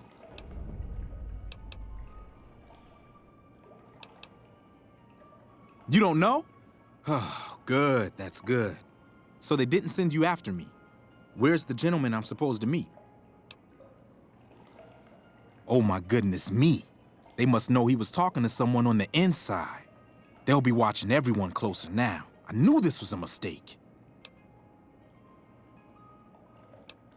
The girl, the one who disappeared. I know what happened to her. Because I distracted her fiancé while they took her. Well, I'm not proud of it, but I had to. They could see I was having second thoughts. Some of the White Gloves began meeting privately a while back, started talking about how we'd lost our identity. I started attending because I thought it was about changing our politics. Then they started talking about returning to the old ways, and there was no way out. They'd kill me for the things I heard them say. Mortimer, if he realizes it was me the investigator was planning to meet, he'll have me killed. Yes, the White Glove Society strictly forbids eating humans, but we weren't always the White Glove Society. Mortimer and some of the others have regressed to the old ways. They've taken many people over the last few months, but always from Freeside or secluded places where they wouldn't be missed. It wasn't enough. Lately, they've gone for tourists here on the Strip, even in the hotel. I guess that's the hazard of a cannibal becoming a gourmet. It's hard to please a refined palate. He's alive, as far as I know. They're trying to keep him fresh. Mortimer has special plans for him. The White Glove Society has a banquet every night at 7. It's in our private section. Mortimer wants to reintroduce humans into our cuisine. Since eating people is a crime we punish by death, he's going to do it in secret. After everyone has eaten it, he'll tell them. With no real way to punish everyone, in Mortimer's mind anyway, their minds will be open to the idea of eating people as a delicacy.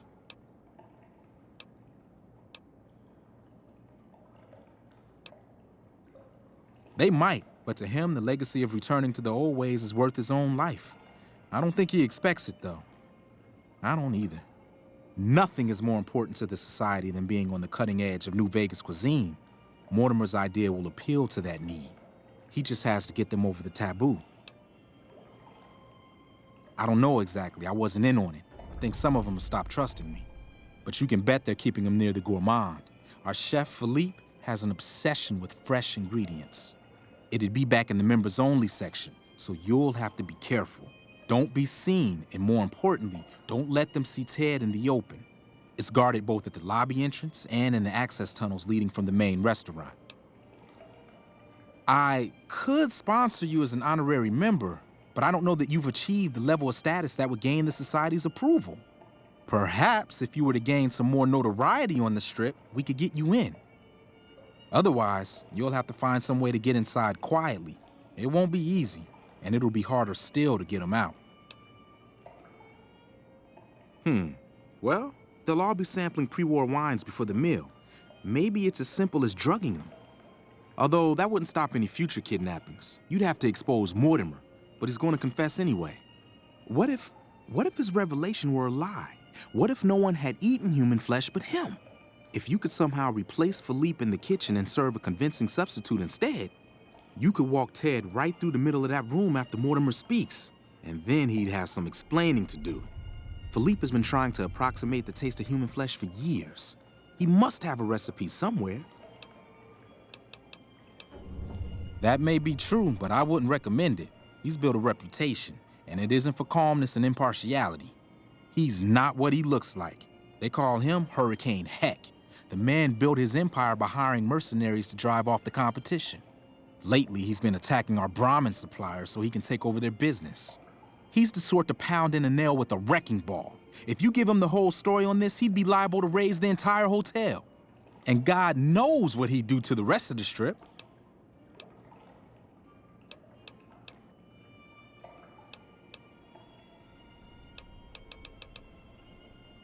Let's plan on meeting again as soon as... Wait, did you hear something? Were you followed?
Have you been in the steam room yet? It's just off to the side there.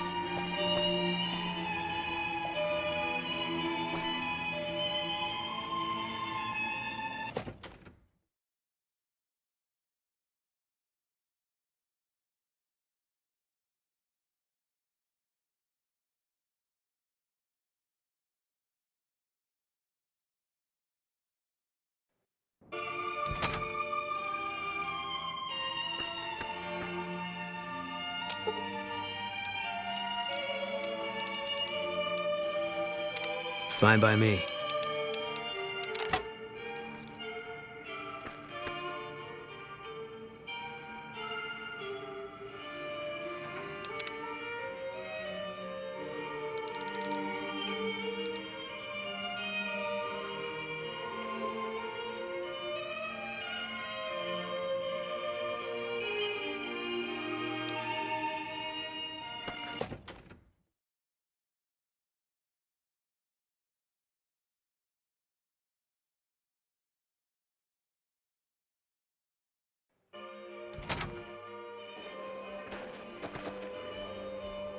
Welcome to the Ultralux. I do hope it exceeds your every expectation.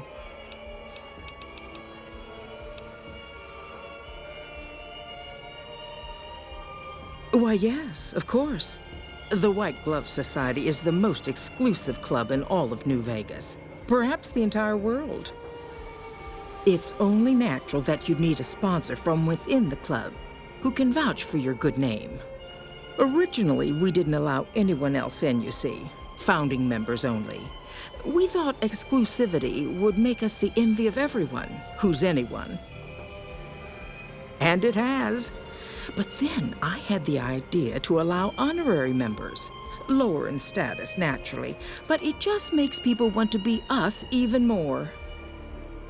And the right people could certainly do wonders for our image. Celebrities, philanthropists, we want only the very best. I'm afraid you are a relative unknown. Certainly not the caliber of person we would consider for such an honor. Not yet, anyway. If you had more notoriety or clout here on the Strip, things would be different. People need to have heard of you, and you must be well thought of. The answer is still no, I fear. You need to be the talk of the town, really. Think big. Your name should be on everyone's lips.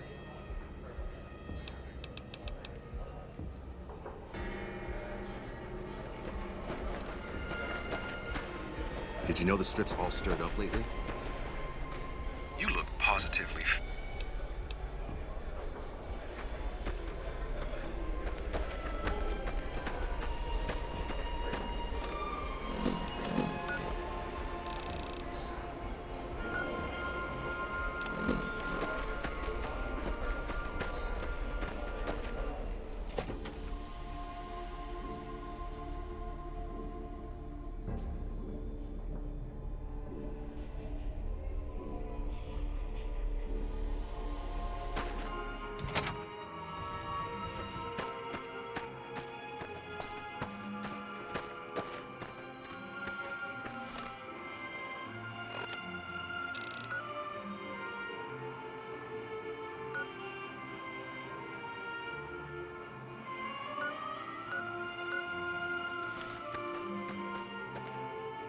How may I be of service, sir?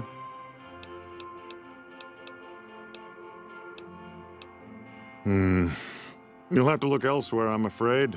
The whole idea of joining the White Glove Society is pure hogwash.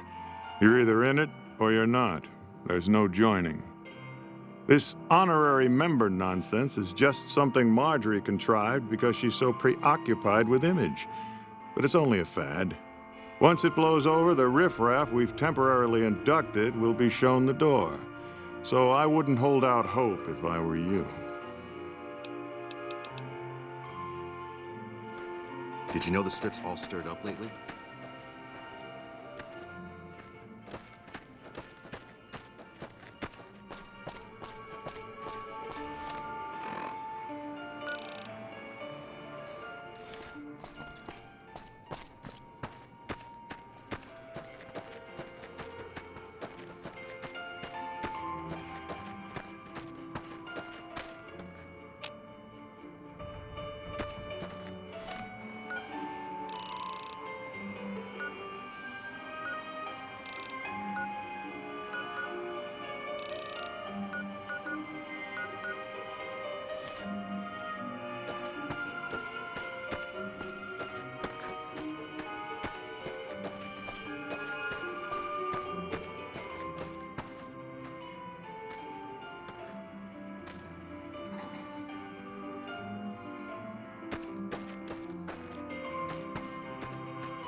Did you know the strip's all stirred up?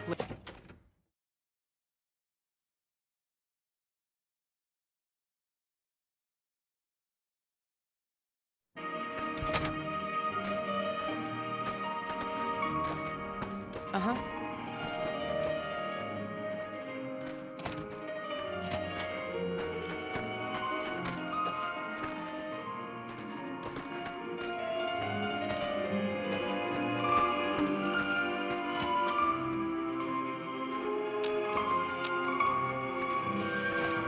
Evening.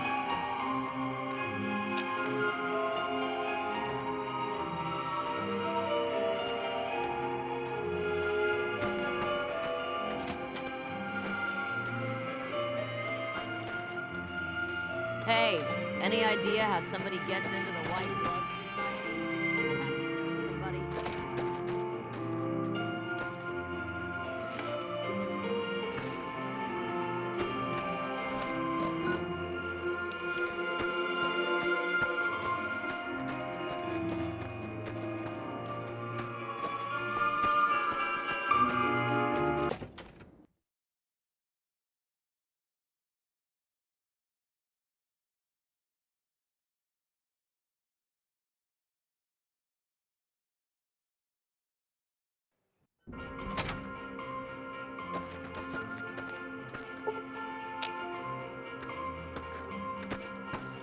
Hey.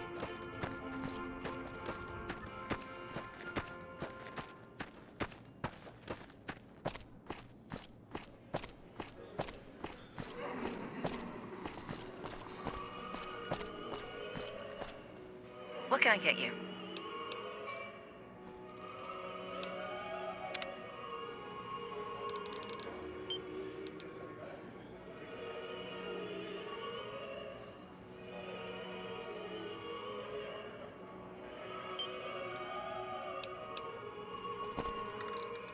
Tell me good news.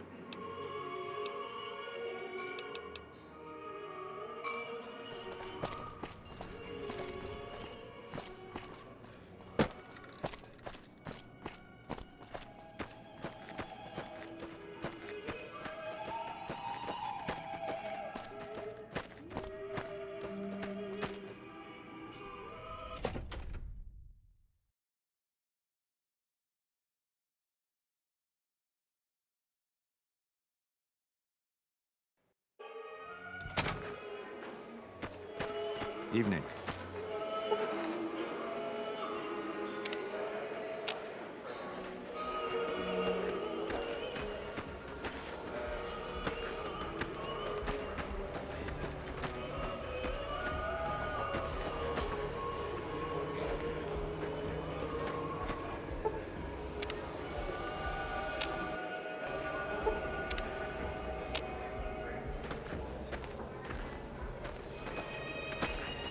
Hello.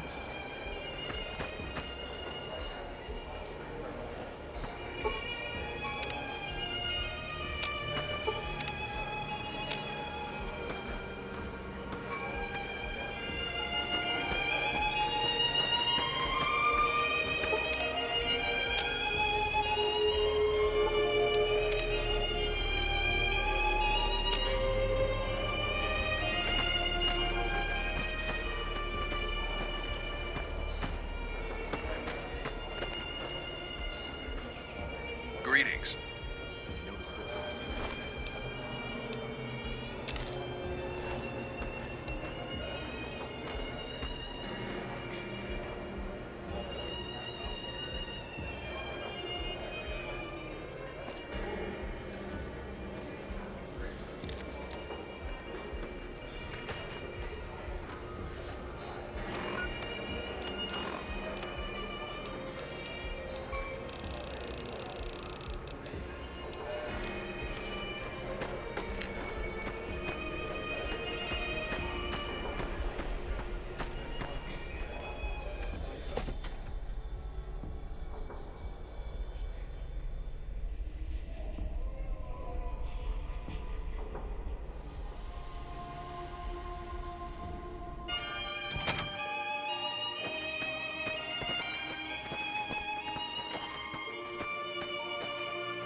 mine. You like that? Had enough? Come on.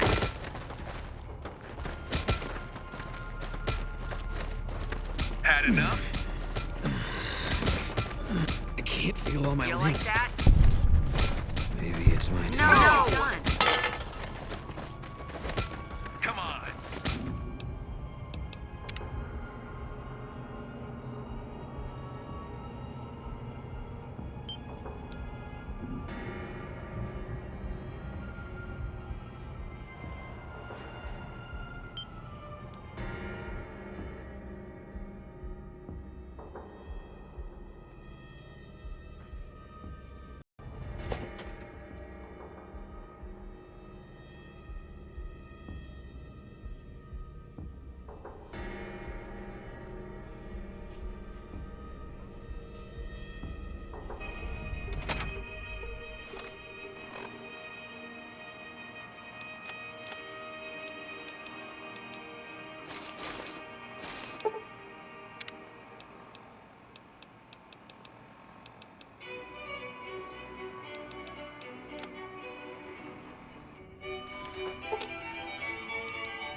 I'll sit tight.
Did you know the strip's all stirred up lately?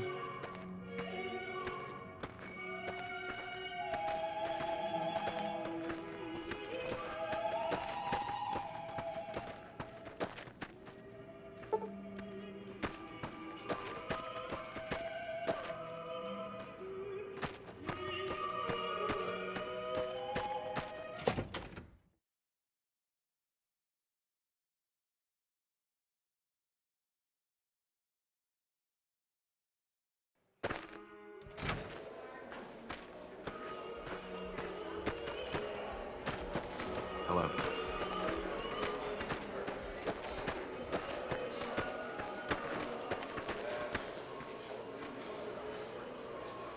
You look positive.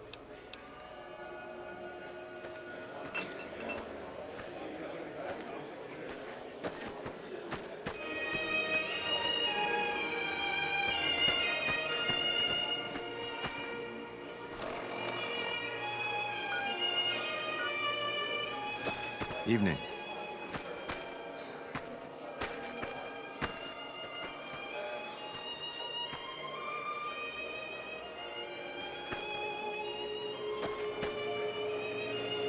I'm in heaven. I haven't had a meal like this in, well,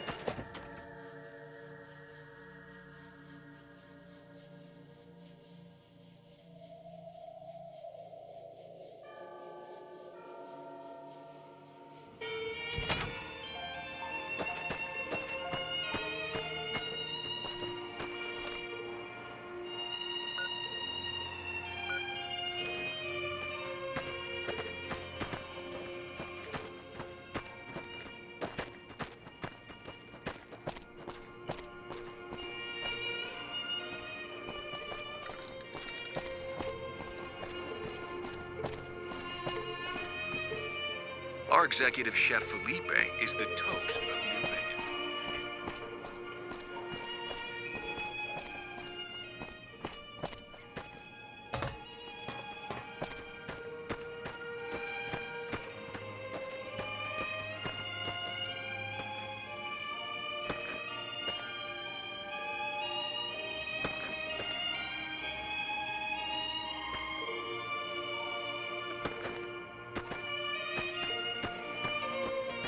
Hey.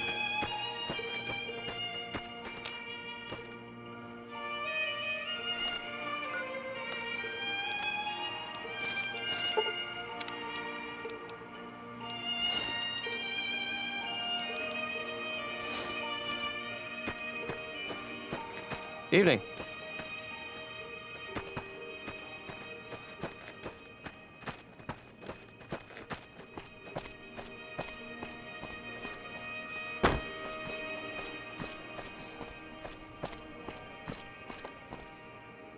Tell me...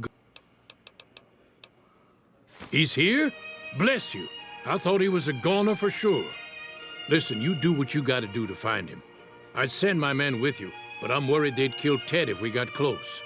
Reckon you might need one of these. Take it. Just don't wave it around here where they might take it from you.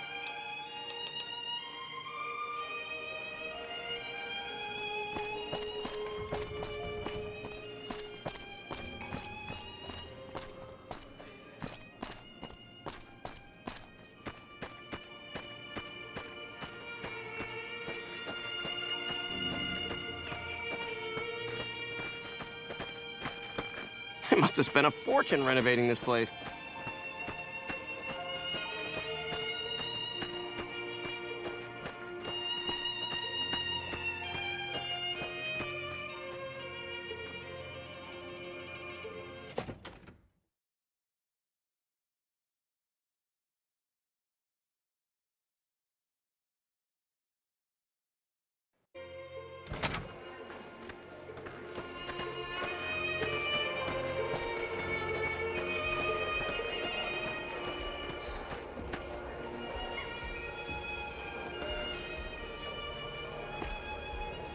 Every evening, most of the White Glove Society sneaks away somewhere.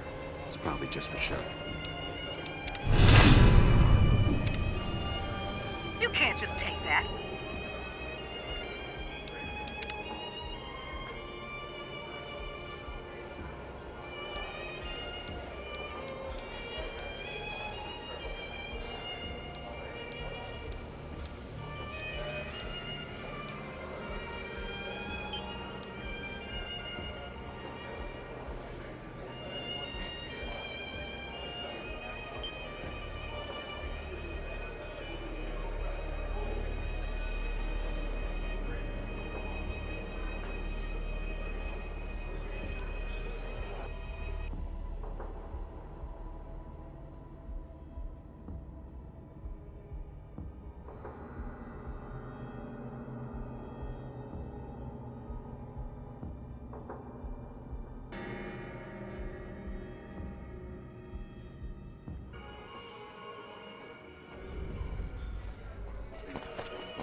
Hello.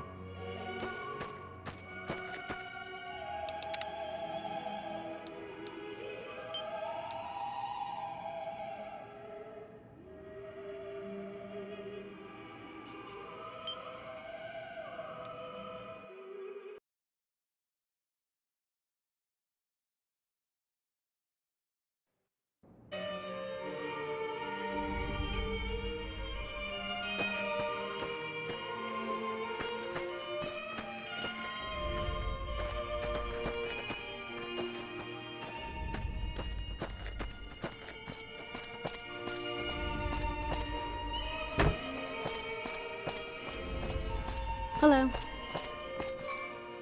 Tell me good...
That doesn't belong to you.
Hello.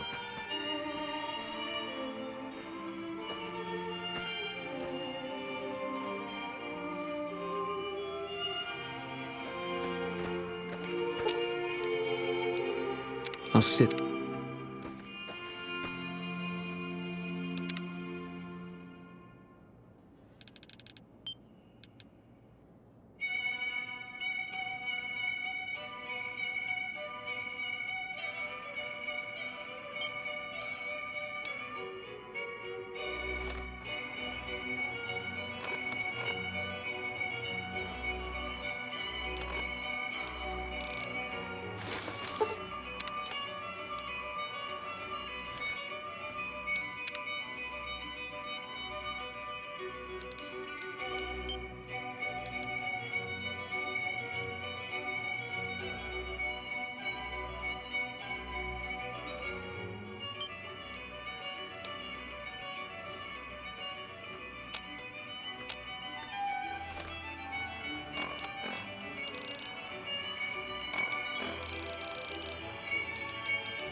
Hello?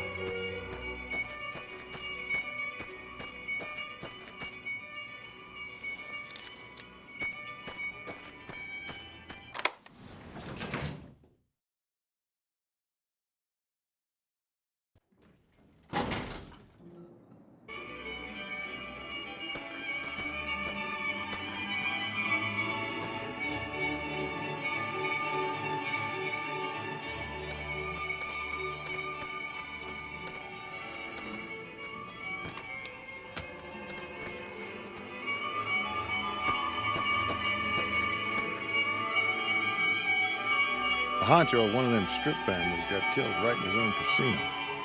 Aha! Come on!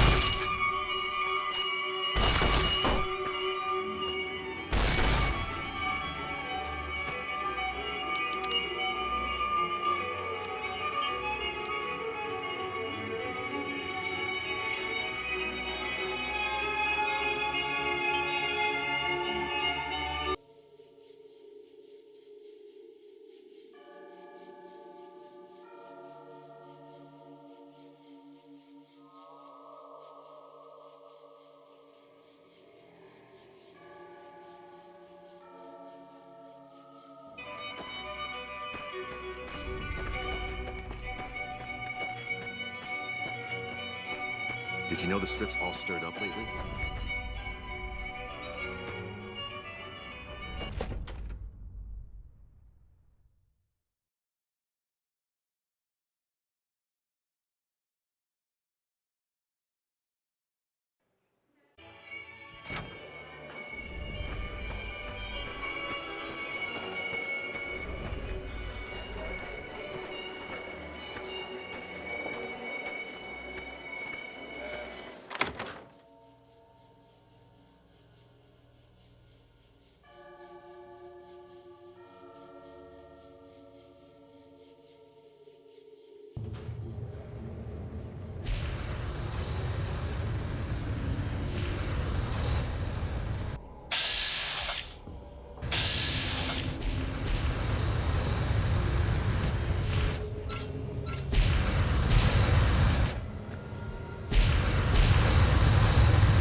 Salutations. Why are you standing still? Do you think the world waits for you while you stand there drooling? Get back out there and get to work. Don't make eye contact with me. Look at the floor and get back to work.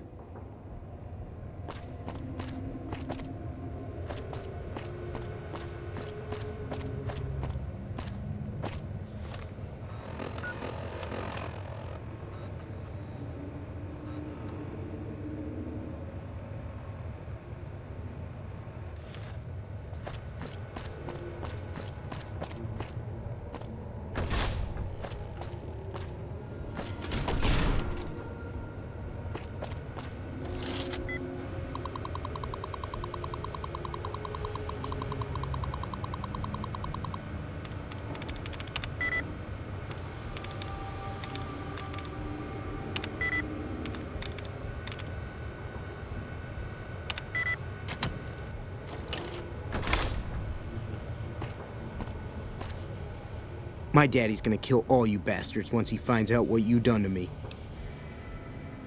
My daddy sent you? God damn it, I almost died in here. What the hell took you so long? It's just one damn hotel. Who did this to me anyway? They hit me over the head before I got a look at them. What in the Sam hell? Eat me?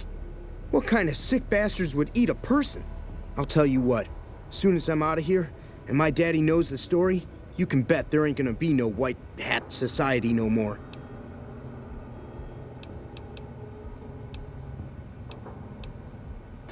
To hell with that. You've seen those freaks. They dress the same, talk the same. You can bet they all eat the same too. They deserve what my daddy's gonna have coming for them. All right. But there's gonna be some justice one way or another. I'll see to that. Let's go. I'll be right behind you.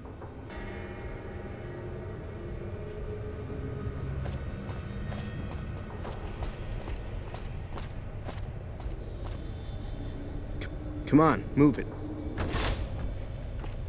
You get back here with our dinner. Aha!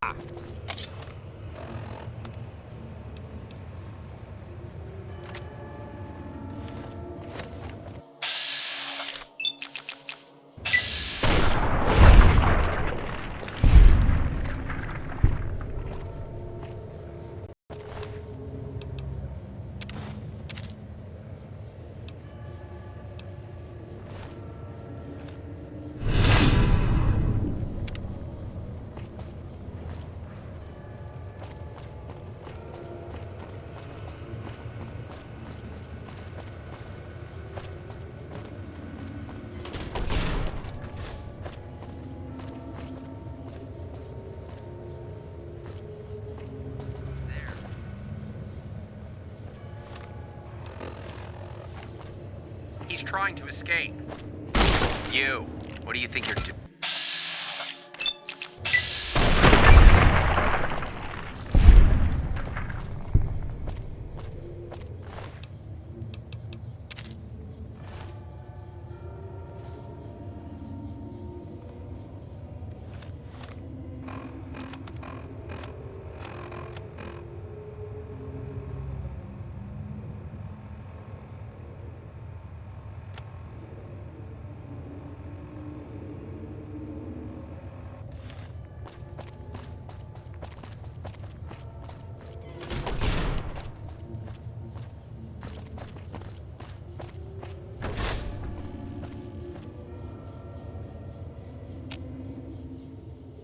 How may I assist?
Aha!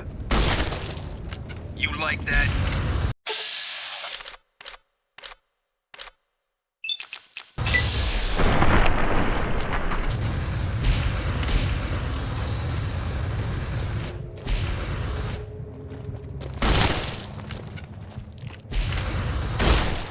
You like that?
You like that?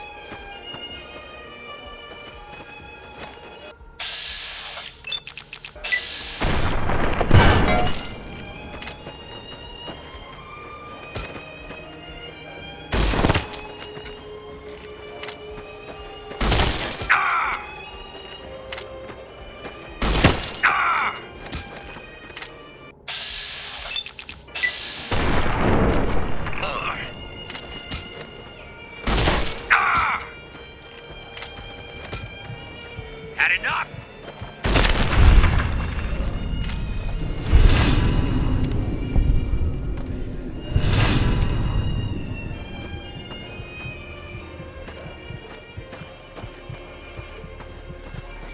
Hello.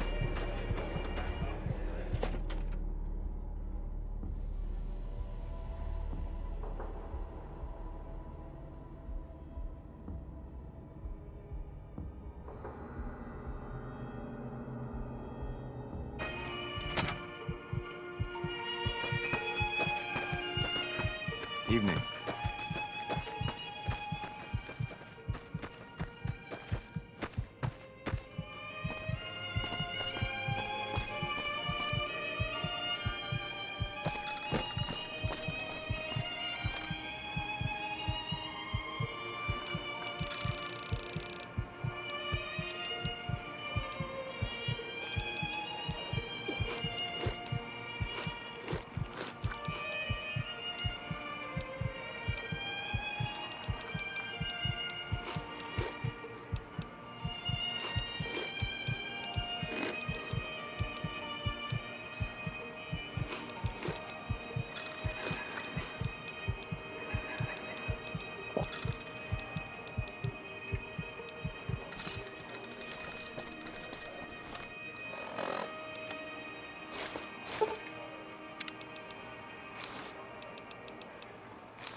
Tell me good news.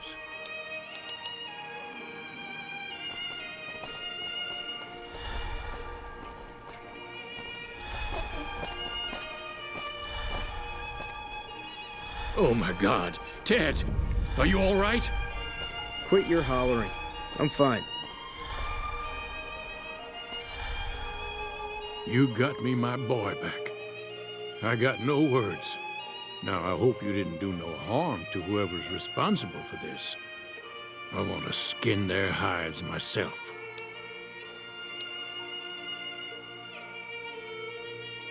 Well, that does it. None of them maniacs will ever do business with Heg Gunderson long as they live. Hell, I'll put me together a damn blockade. Hit 'em where it hurts. They control the food, Well, there ain't gonna be no food. Not for anybody in this whole damn town. It's a goddamn monument to inhumanity. Let 'em starve.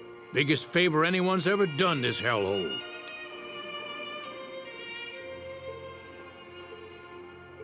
I don't like this place. Whole strip, really. Ever since I got here, the stink of it has flooded my nostrils. But you got a point. They're already hell-bent on depravity here. All I'd be doing is helping them along. All right. Well, I promised you I'd make it worth your while. So here you are. Try not to lose it all at the same casino. You done right by me. You done right. You done right.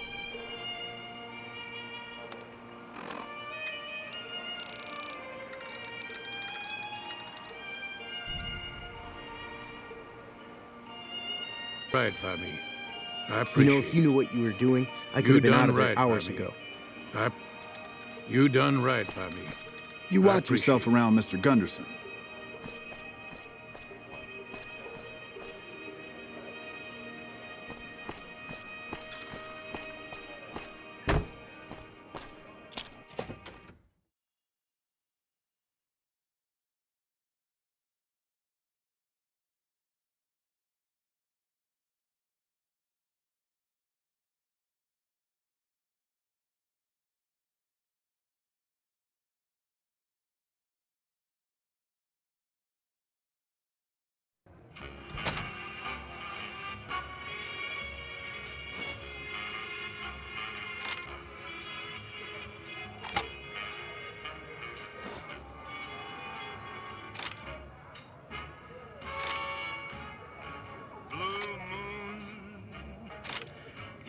Saw me standing alone, without a dream in my heart, without a love of my own. Blue moon, you knew just what I was there for. You heard me saying a prayer for someone I really could care for.